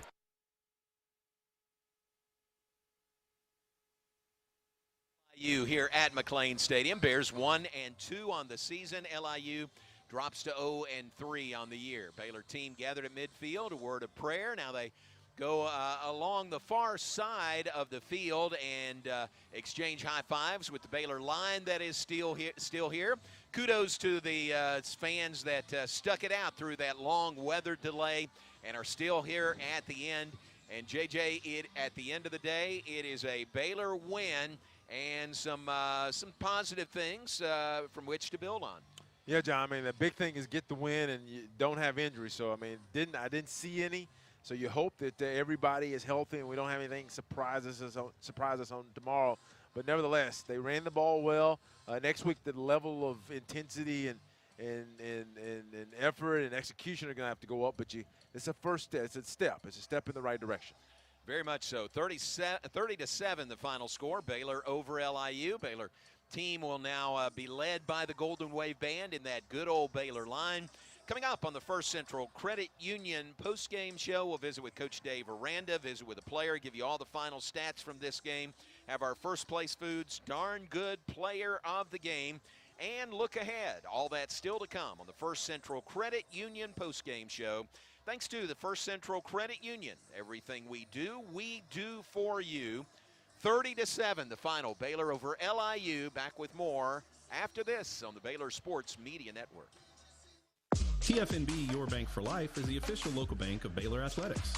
Find out why more Central Texas are making TFNB their bank for life. Sign up for our Edge checking and savings accounts to earn interest or cash back. With 5 convenient locations and an award-winning mobile app, banking has never been easier. TFNB, your bank for life. Member FDIC.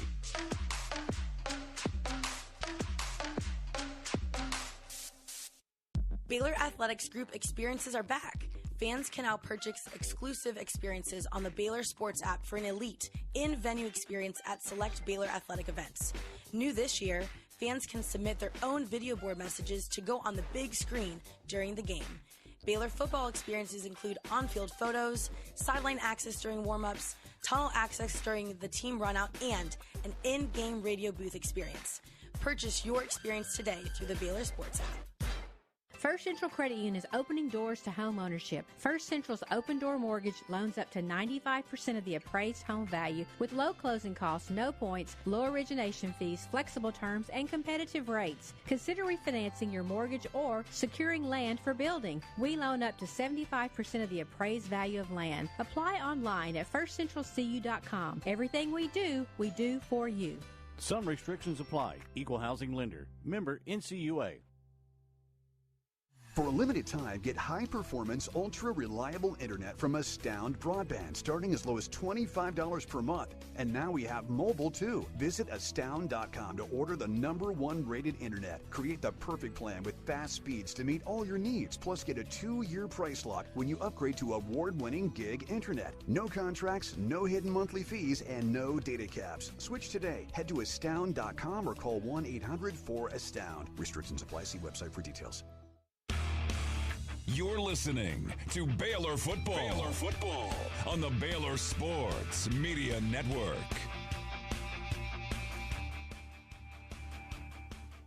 Long Island University. Welcome back on the First Central Credit Union postgame show. It's brought to you by the First Central Credit Union. Everything we do for you. Baylor team having completed that good old Baylor line, headed into the locker room. We'll visit with Clark Barrington coming up in a few minutes and head coach Dave Aranda. Right now we're joined by Ricky Thompson outside the interview room. And Ricky and JJ, we need to name our First Place Foods darn good player of the game. I think we're all in agreement on this. I think so, John. I mean, you have Dawson Pendergrass. His stat line is 21 carries for 111 yards. He had a touchdown run and also had a 31-yard scamper here in the second half. So a very effective game for him.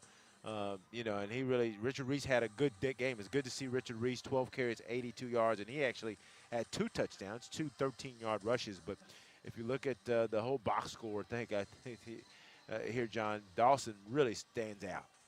Ricky, any disagreement with that? Nope, no argument there. I think that's an easy call. I thought he played great, great vision at the line of scrimmage, which is really not teachable. You either have that or you don't, and he definitely has it. And I think we talked before, we'll see what that looks like when competition's upgraded, but there's a place for this kid to play, and he was talented, and I think it's an easy call today. Dawson Pendergrass, freshman from Alba, Texas, Mineola High School. And he is our unanimous selection as the First Place Foods darn good player of the game. It's brought to you by Hunn's Pickles and Relish, proud sponsors of Baylor Bear Athletics. That's a darn good pickle, available at restaurants and food service outlets throughout the Southwest. Also look for Hunn's Pickles in the deli section at select grocers throughout North Texas. So Dawson Pendergrass, part of a running attack today that totaled 270 yards. 391 total offense for the Bears.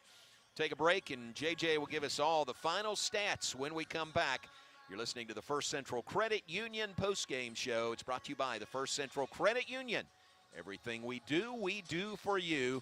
30-7, Baylor over LIU, and we're back after this on the Baylor Sports Media Network.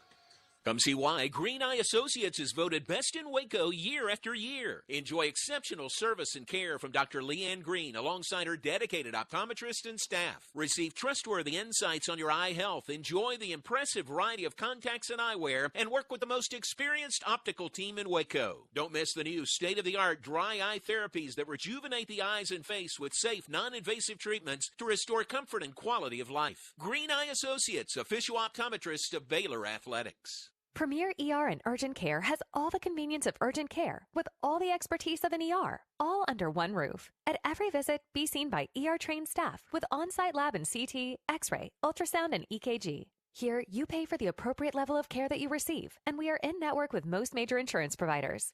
Premier ER and Urgent Care has 4 convenient locations serving Texas: San Marcos, Temple, Waco, and Woodway. To learn more, visit www.premier.care. No matter which road you take, the Toyota Tundra is the perfect way to navigate it.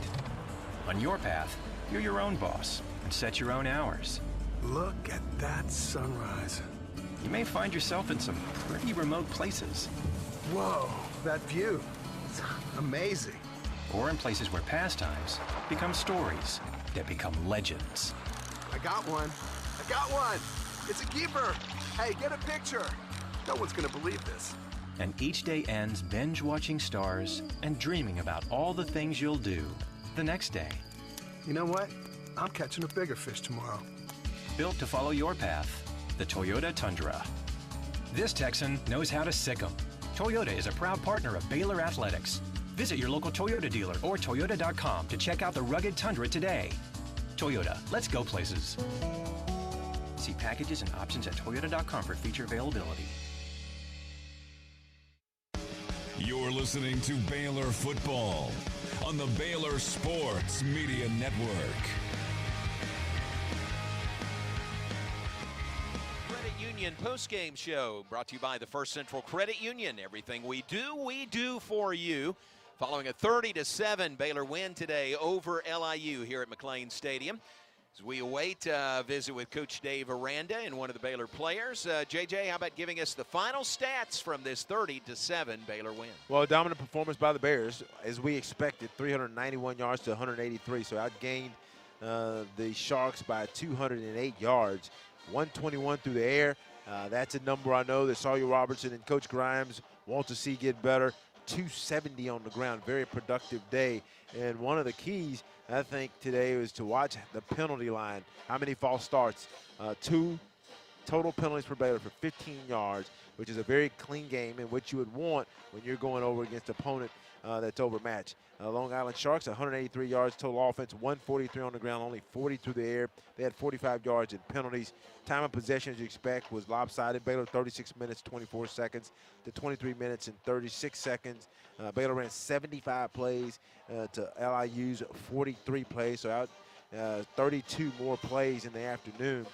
Sawyer Robertson, 10 of 22. That's a percentage where that'll be something he has to work on. Let's try to find a way, Coach Grimes, for a young man who's in his first year of offense to get him comfortable with the kind of throws, because that completion percentage has to be up around 60% in this offense for 113 yards, 1 touchdown to be effective next week. R.J. Martinez got some action in the first half, 3 of 5 for 8 yards. Chris Hal for LIU, only 4 of 10 for 41 yards, and Ethan Greenwood came in as well, 2 of 4 for really no yards. Through the air, Dawson Pendergrass, we talked about that earlier, 111 yards rushing, 1 TD, 5.3 yard per carry average. Richard Reese, we talked about him, 82 yards, 2 touchdowns, and Bryson Washington as well, 10 carries for 45 yards. So those 3 gentlemen carry the load, and we hope Dominique is back, but maybe the same group next week going against a top 10 opponent. Jake Roberts, the tight ends, had a big day, 3 catches, 20 yards for Roberts. Keitron Jackson, I don't think he had a catch in the second half. He didn't, 2 for 29. Kelsey Johnson. Thank you. Kelsey Johnson, 2 catches for 28 yards. And then also Dawson Pendergrass had a couple catches for 24 yards. But Drake Dabney did have the touchdown reception from Sawyer Robertson there late. 1 catch for 3 yards. So the tight ends very much in the action. I expect them to be highlighted next week as well, because that really helps with the completion percentage. But eventually you got to get those guys on the edge involved. Missing from this list is Presley. You want to see Presley as well. Overall, John, turnovers, 1 apiece. The 1 fumble loss ended up leading to the score. That was actually a good throw by Sawyer to Keitron Jackson. He catches it, trying to make a play, and the ball actually gets stripped away from him as he's going to the ground. So he didn't fumble it, but it did get stripped. So that's the 1 turnover, but other than that, a pretty clean game on the afternoon. All right, some of the numbers that add up to a 30-7 Baylor win over LIU today as we continue on the First Central Credit Union postgame show. All right, very good. Let's visit now with one of the standouts for the Bears in this game, senior center Clark Barrington, the transfer from BYU to Baylor. And Clark, thanks for visiting with us, and congratulations on the win. Thank you. Thanks for having me. How much more comfortable do you guys in the line feel? You know, just you're getting more reps together, and it's the third game of the year and more practices. How much more comfortable are you with each other? Yeah, for sure. Definitely a lot more comfortable.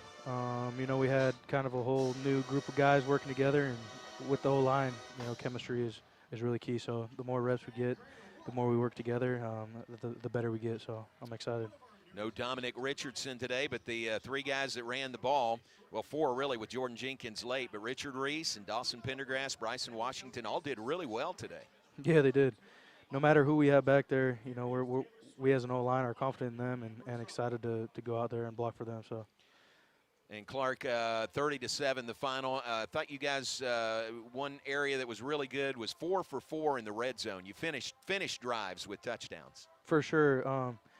You know, it hasn't been that way to start the season, so it's been a big focus this week, just finishing drives and getting in the end zone. We were able to do that today.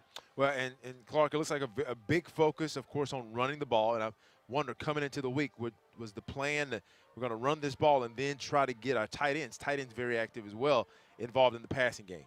Yeah, you know, I think that was a big part of the plan. You know, we just knew that we needed to keep it simple, you know, focus on the small, simple things and just try to tighten those things up, and then we knew it would go our way, so we're just grateful for that. That's good. And Clark, my last question, one last thing is, only one false start today. That's great to see. What was been the focus over the last couple of weeks from Coach? What are the things they've had you guys doing to get focused? Yeah, no, for real. Yeah, the beginning of the season, it was not, you know, the standard that we wanted it to be, so we've been focusing at practice, just really emphasizing getting off on our quarterback's voice and just keying into that and focusing on that, and so that's what we've been working on.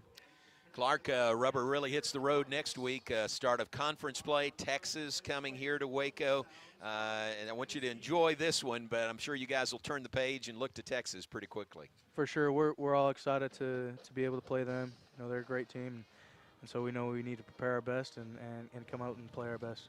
Hey, man, thanks for the visit. Congratulations. Thanks, Clark. Thank you. Appreciate you guys. All right, Clark Barrington with us, Baylor center, senior center, fifth-year senior, and really the leader in that offensive line for the Bears. Okay, sounds good. Bring him on. Byron Vaughns will join us now, and another one of the standouts defensively. Byron, thanks for being on with us. Very solid defensive effort for you guys today. How'd you feel about it overall? You know, I felt good. Today was the first day that I feel like we kind of put the pieces together to come out there and dominate, and I feel like we did that all 4 quarters. Yeah, you really did, and finished the game well. You know, that was kind of an issue fourth quarter last week, but you guys were playing until the final whistle today. Yes, sir. That's something we were talking about all week is finishing. We know we can come out and be a strong first-half team, but we got to come out and it doesn't matter about the first half. You got to be able to finish, and that's something that Coach Ryan and Coach Parley definitely emphasized this week. And, you know, we were just following, you know, our leaders. Byron, was this game more about you guys, you know, playing up to your standards than the opponent, and how do you feel like you did in that area? Yes, sir. I definitely want to give a shout-out to, you know, those guys. They're definitely talented in many ways, but we definitely came out and we knew it's going to be a game where, you know, we might look over them. We might think they're not as good as they are, but we knew at the end of the day we had to come out and play our best ball, because if we play our best ball, we can play with anybody in the country. And they had not a different quarterback, the one that started. Did y'all know he wasn't going to play? And what was the plan for Hal, who was a really adept runner? Well, the game plan definitely changed. Their starting tackles switched sides. So their right tackle was left tackle this week, left tackle was right tackle. Okay. And that's something we realized when they had their starting quarterback was a lefty. So once we found that out, we tried to make sure, keep him in the box, you know, from getting outside the pocket and make sure he rolls out the way he doesn't want to roll. Now, you got some pressure today. Talk about what you worked on, because I know getting pressure has been a big emphasis for this defense. Yes, sir. So the biggest thing really is just getting push up front. If we can stop the run, which is obviously the first thing you got to do to be a great defense, then, you know, we get to unleash the dogs and go pass rush. And shout out to Gabe and T.J. Franklin, all those guys in the trenches and Coop. They I mean, if you watch the sacks are usually something that you have to hustle to get. You don't usually get a clean sack. So those guys did their job and gave me the opportunity to win my one-on-ones, and you know, the opportunity was presented to us. Byron, you're new to Baylor this year. I hope you have a sense of how big Baylor, Texas is, and that's coming up next week. And your conference opener, so that'll be a fun week getting ready for the Longhorns. It most definitely will. And, you know, I went to Texas for 2 years, so being able to see those guys that, you know, I started school with, you know, it's definitely going to be fun. It's a big game between me and those few Texas O-linemen. I bet that's right. All right. We're going to call your name a lot next week. We're looking forward to it. All right. Yes, sir. Got to get bragging rights, man. That's right. Thanks for the visit. Congratulations on the win. Have a great weekend. You too. Man. Byron Vaughn's with us, defensive end for the Bears, and yeah, he's already looking forward to that game next week. Has been for a while. That'll be great. 6:30 kickoff next Saturday here at McLean Stadium for the Bears and the Horns. Let's take a break, and when we return on the First Central Credit Union postgame show, we'll have more wrapping up this 30-7 Baylor win over LIU. Still to come, our postgame visit with Bears head coach Dave Aranda. We're back in a moment on the Baylor Sports Media Network. Premier ER and Urgent Care has all the convenience of urgent care with all the expertise of an ER, all under one roof. At every visit, be seen by ER-trained staff with on-site lab and CT, X-ray, ultrasound, and EKG. Here, you pay for the appropriate level of care that you receive, and we are in network with most major insurance providers. Premier ER and Urgent Care has 4 convenient locations serving Texas: San Marcos, Temple, Waco, and Woodway. To learn more, visit www.premier.care. Everything we do for you. First Central Credit Union says it's game on. Lower your monthly vehicle payments by refinancing your vehicle with First Central. Make it a winning season with refinancing set to your preferences. You decide the due date and frequency. Financed elsewhere? Save money with a new local game plan. Apply online today. We make it easy to score at firstcentralcu.com. Membership and loan policy requirements apply. Member NCUA. No matter which road you take, the Toyota Tundra is the perfect way to navigate it. On your path, you're your own boss and set your own hours. Look at that sunrise. You may find yourself in some pretty remote places. Whoa. Okay. It's amazing. Or in places where pastimes become stories that become legends. I got one. It's a keeper. Hey, get a picture. No one's going to believe this. And each day ends binge-watching stars and dreaming about all the things you'll do the next day. You know what? I'm catching a bigger fish tomorrow. Built to follow your path, the Toyota Tundra. This Texan knows how to sick 'em. Toyota is a proud partner of Baylor Athletics. Visit your local Toyota dealer or Toyota.com to check out the rugged Tundra today. Toyota, let's go places. See packages and options at Toyota.com for feature availability. You're listening to Baylor Football on the Baylor Sports Media Network. This game show brought to you by the First Central Credit Union. Everything we do for you. Kelly Moore. Let's pause 10 seconds for station identification. Back in 10 seconds on the Baylor Sports Media Network. From the Allen Samuels Dodge Chrysler Jeep Ram Studios, this is KRZI Waco, K222DC Waco, K265DV Temple, ESPN Central Texas. And back with us as we continue to wrap up this 30-7 Baylor win today. First win of the year for the Bears. 391 yards of total offense by Baylor, 183 by LIU, 270 rushing for the Bears in the game. And one of the key numbers, really, JJ, you mentioned it, 2 penalties for 15 yards. We'll ask Coach Aranda about that. That's got to be a pleasant sight and a pleasant part of the stat pack. Yeah, I think so. And if you remember, I mean, we had quite a few penalties, but we had getting consistent false starts, some offensive penalties at inopportune times. We had one today, and that pushes us back. That was actually on first down. And Clark talked about that. They've been focused on it. But, you know, sometimes when you're playing an overmatched opponent, you know, you feel confident. So some of the stuff you would do, you know, against maybe a Texas or an OU or even TCU, you may not do here. So it'll be interesting to see as Baylor gets ready for stiff competition next week. You know, do they continue to kind of play that clean game because it's necessary? But really great performance, playing clean today. Check some other scores around the Big 12. We await the arrival of head coach Dave Aranda. Afternoon games are underway. We started at 11, but had a 2-hour and 8-minute weather delay, so we're finishing late afternoon. Oklahoma is leading Tulsa 35-14, 6:13 to play in the second quarter. Playing that game, finals from earlier today. Not good news from a Big 12 perspective. Missouri wins over Kansas State 30-27, a 61-yard field goal at the gun, the winner for Mizzou. And then Iowa State goes on the road and loses to Ohio 10-7, the final score there. So the Cyclones drop that one to a member of the MAC, the Ohio Bobcats. Baylor wins it 30-7 over Long Island, the games from this morning. Upcoming games this evening, South Alabama at Oklahoma State, Tarleton at Texas Tech. The backyard brawl, Pitt and West Virginia play tonight in Morgantown. Wyoming at Texas tonight, 7 o'clock kick. And Texas, Baylor's next opponent in the conference opener next week. TCU at Houston in Houston's first ever Big 12 conference game. And the first conference game of the year in the Big 12. That is a 7 o'clock kick from Houston. And late night Kansas at Nevada coming up this evening. Rejoined by Ricky Thompson now. And Ricky, overall very solid effort by the Bears. A lot of good things, and again, good things to build upon heading into the conference opener next week. Well, absolutely. And this was one we've talked about that you really had to win, and they did that. And I think that it was a dominating win. I'm sure there were some mistakes in there. Probably could have had a couple more scores if you hit a couple of balls and stay away from some mistakes. But you know what? End of the season, you're not going to remember that. You're going to remember the W, and that's what these kids were able to do today. And for their sake, it's been a while, and it's nice to hear a locker room that's having fun, that's laughing, that's enjoying what they've done. Normally in the past 3 hours, today in the past 5, since we had the delay. Right. They're having a good time in here, and they deserve to do that. This was a win's a win, and I tell you what, it was a good feeling for these kids, and I'm happy for them.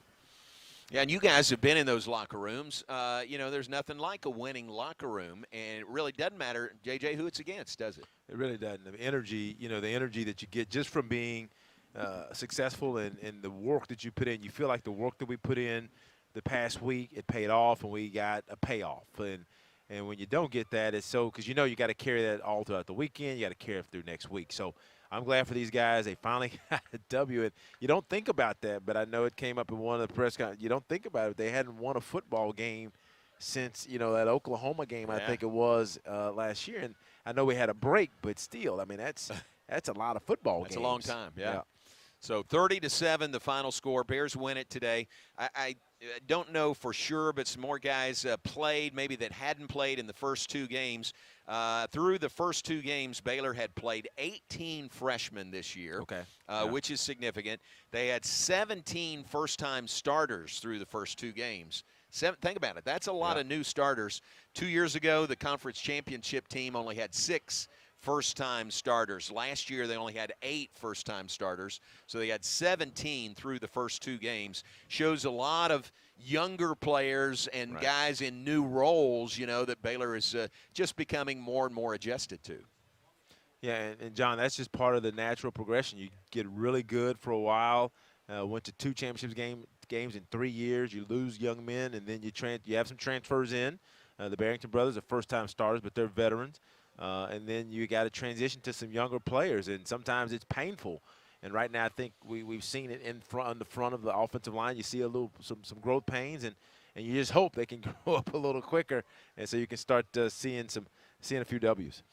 Ricky, we saw Sawyer Robertson, his second consecutive start. Still not, we don't think 100% on that ankle. And saw R.J. Martinez a couple of series today. Sawyer may very well be the starter next week against UT. Well, he sure may, and I know Sawyer's had a tough time with that ankle, and that does make a difference for a quarterback, both with the ability to run and take off, but also to plant and throw. So he's worked through that, struggled through it, got the win today. That's got to feel good for him, and happy for him. We'll see if he goes next week, but that'll be a big one for him as well. And, guys, we've got Coach if y'all are ready. All right, very good. Yes, we are. All right, appreciate that, Rick. Joined now by Baylor head coach Dave Aranda. His postgame comments brought to you by Alliance Bank. Alliance Bank, it's your bank. First thing, Coach, congratulations. A win and a win and a win. Congratulations to you. No, I appreciate that. I'm happy for the staff, their families. I'm happy for the team and their families. I know that it's been a hard effort, and so to be rewarded on after games is something that we've been fighting hard for. You had the 2-hour-plus weather delay in there. What does that do to you? How do you get the team going again after something like that? No, I think that was a big factor in us winning the game. I thought the week of practice going into this week was really one of our best weeks, and I really felt that. I thought that Monday was everyone was down, but we got them back up, and it was way focused, and we could have kind of truth-telling talks probably like we've not had before. I think just the relationships of everyone helps with that, and then Tuesday, Wednesday, and Thursday, it just got better and better and better. I'm talking about the speed, the effort, the energy, and with some of that, the guys are so close, and they're such good teammates, and they're such close friends that a lot of times it can just be that. And I was fearful of that throughout the week, and so it really made a big point Thursday to Saturday morning of like, hey, we can do all these things, but we need to flip the switch, and we need to get ready to play and all this. And I don't think we did that as well as we could have to start the game. And it's just that part of it is disappointing when you have a lead up of a whole week and you talk about it the whole week and you have these great practices. The practices don't mean, everything is a thing. Every day is something that you have to go through, and you have to win that day. And so it's not like you have great practices and that automatically means anything. It means, you're in position, and then you have to take advantage of your Friday night and then your Saturday morning to get you in the mindset to play. And I felt like, the rain delay gave us a second game. We got a do-over. And I just thought the energy was way greater coming out of that. And so it's, I think I love this team, and, the guys respond and all of it. So I appreciate that. But, we spend a whole week on something. We got to do it the first time out. A lot of, you don't get do-overs like we got today. Coach, 2 penalties for 15 yards total today. That's nice. Yeah, that's been an improvement. I know that we talk about these things that we want to do offensively and these plays that we got. And, I see the plays on the board, and when I'm in there, I go, well, the first thing we got to do is not false start. How about that, right. And so it's good to take a step in the right direction with that. I think we addressed that in practice with, we were practicing with noise. We're going to go on an away game. And so that, our center had to, totally hear the quarterback. And I think that helped in this, as a lot of those issues with false starts was that lack of communication or that ability to hear. And so being late with the snap, and guys were, there's a rhythm you normally go off to, and then if you don't really hear it and you don't snap it, and then guys are off. And that was a big, big factor with all of it. So, I think the ability to address it in practice helped. Coach, defensively, how do you feel today that the defense performed? Do you believe that you feel like they built on that Utah performance? A couple of breakdowns there that led to a score late in that first half, but how do you feel about the overall performance defensively? Appreciate that. Yeah, I thought it was better. I thought it was improved. I think I wish it was better, but I thought it was improved. Their structure is very hard. It is basically triple option, and so the gap assignments are such that you've got to be where you need to be, and you have to build the trust that your partner is where he needs to be. And so I think for the most part we did that. I think the times that that's why when you saw the if something did break out, it was 30 yards or 20 yards, is because everybody's being used up. They would have a counter going one way, and they'd have a sweep going the other way, and so we have to fill all those spots. And if one guy's not right, then it's out. And so I thought, it's good to play somebody like that because it makes you respect the reality of defending people. And so I thought, we grew a lot today because of it. And offensively, give me your impression of Sawyer. He was 10 of 22, 113 in the score. And then also the running game. I know without Dominique Richardson there, you had really 3 guys you ran through. Talk to me a little bit about what you thought on that side of the ball. I thought some of the things with Sawyer I thought was good. I think overall we can play better, and I know that he wants to play better. I think throughout the week there is improvement with his ankle. I think some of that still is lacking. I don't really see him stepping into his throws, and there's a couple of throws I saw him push the ball, and that's never really a good sign. I thought running game wise, defensively for them, they took the game plan of Texas State, and so they had a whole system that they didn't do today, and they did the Texas State system, and so it was cool for the O-line to be totally eviscerated 2 weeks ago with this, and then to see it again, and then kind of get it down and lock it down and the whole thing. And then I thought our running backs ran hard and fell forward and physical, and I thought the blocking on the perimeter was good. And so there's good things, I think with every 2 steps forward right now for us is the step back, and so we've got to kind of see if we can get it all in line. I like the direction that we're going, though.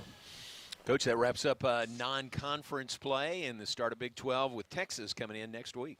Yeah, appreciate that. I mean, we're excited for that and excited to get into conference, and I think all of what we've been through has prepped us for all of what's ahead of us, and so I think those the hardships and all of it are hard lessons, and we're going to be better for it.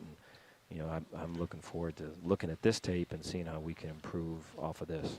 Coach, thanks for the visit. Thanks, congratulations. Coach. Hey, thank you. All right, Coach Dave Aranda with us. His post-game comments brought to you, as always, by Alliance Bank. Alliance Bank, it's your bank. 30-7, the final score. Bears win over LIU today. Let's wrap things up on the First Central Credit Union post-game show. Ricky, your thoughts as the Bears wrap up non-conference and now welcome Texas to Waco next Saturday evening. Yeah, it's hard to imagine that this 4-game homestand, I think the first that any of us ever remember, is just about done. Next week will be the 4th game of that stretch, and it's a conference opener against Texas. The last year they're in this league, so I don't know that you need to say a whole lot more about that.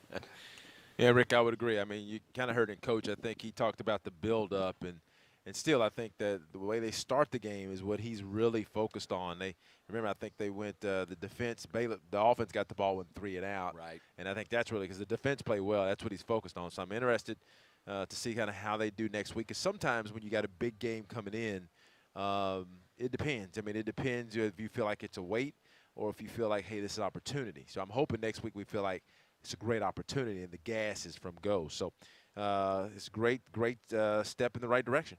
All right, looking forward to it. Guys, thanks. Long day. Appreciate all of you and appreciate our stations on the network sticking with us through a long 2-hour, 8-minute weather delay in the middle of the game. Came right at halftime, so really extended the broadcast today. Thanks to our entire crew here today. We invite you to stay tuned. If you're listening on our flagship station in Waco, or maybe tuned in the booth on Baylor Athletics' Facebook page, stay tuned for the post-game fan forum. Derek Smith and Elliot Coffey coming up next for the post-game fan forum. Thanks to our entire crew today. Bob Baker, our engineer in the booth. Thanks to Aaron Sexton, our network board operator. Thanks to Kelly Moore, our frequency coordinator. Jeff Walter, our spotter and statistician. Speaking for all of them, and J.J. Joe and Ricky Thompson, I'm John Morris. Our final score, once again, Baylor wins for the first time this season. Wraps up non-conference play with a victory. Final score, Baylor 30, Long Island 7. So long from McLean Stadium. Come see why Green Eye Associates is voted best in All right, J-Mo, I'll talk to you in a little. exceptional Thanks. care from Dr. Ann Green alongside her dedicated optometrist and staff. Receive trustworthy insights on your eye health, enjoy the impressive variety of contacts and eyewear, and work with the most experienced optical team in Waco. Don't miss the new state-of-the-art dry eye therapies that rejuvenate the eyes and face with safe, non-invasive treatments to restore comfort and quality of life. Green Eye Associates, official optometrist of Baylor Athletics. No matter which road you take, the Toyota Tundra is the perfect way to navigate it. On your path, you're your own boss and set your own hours. Look at that sunrise. you may find yourself in some pretty remote places.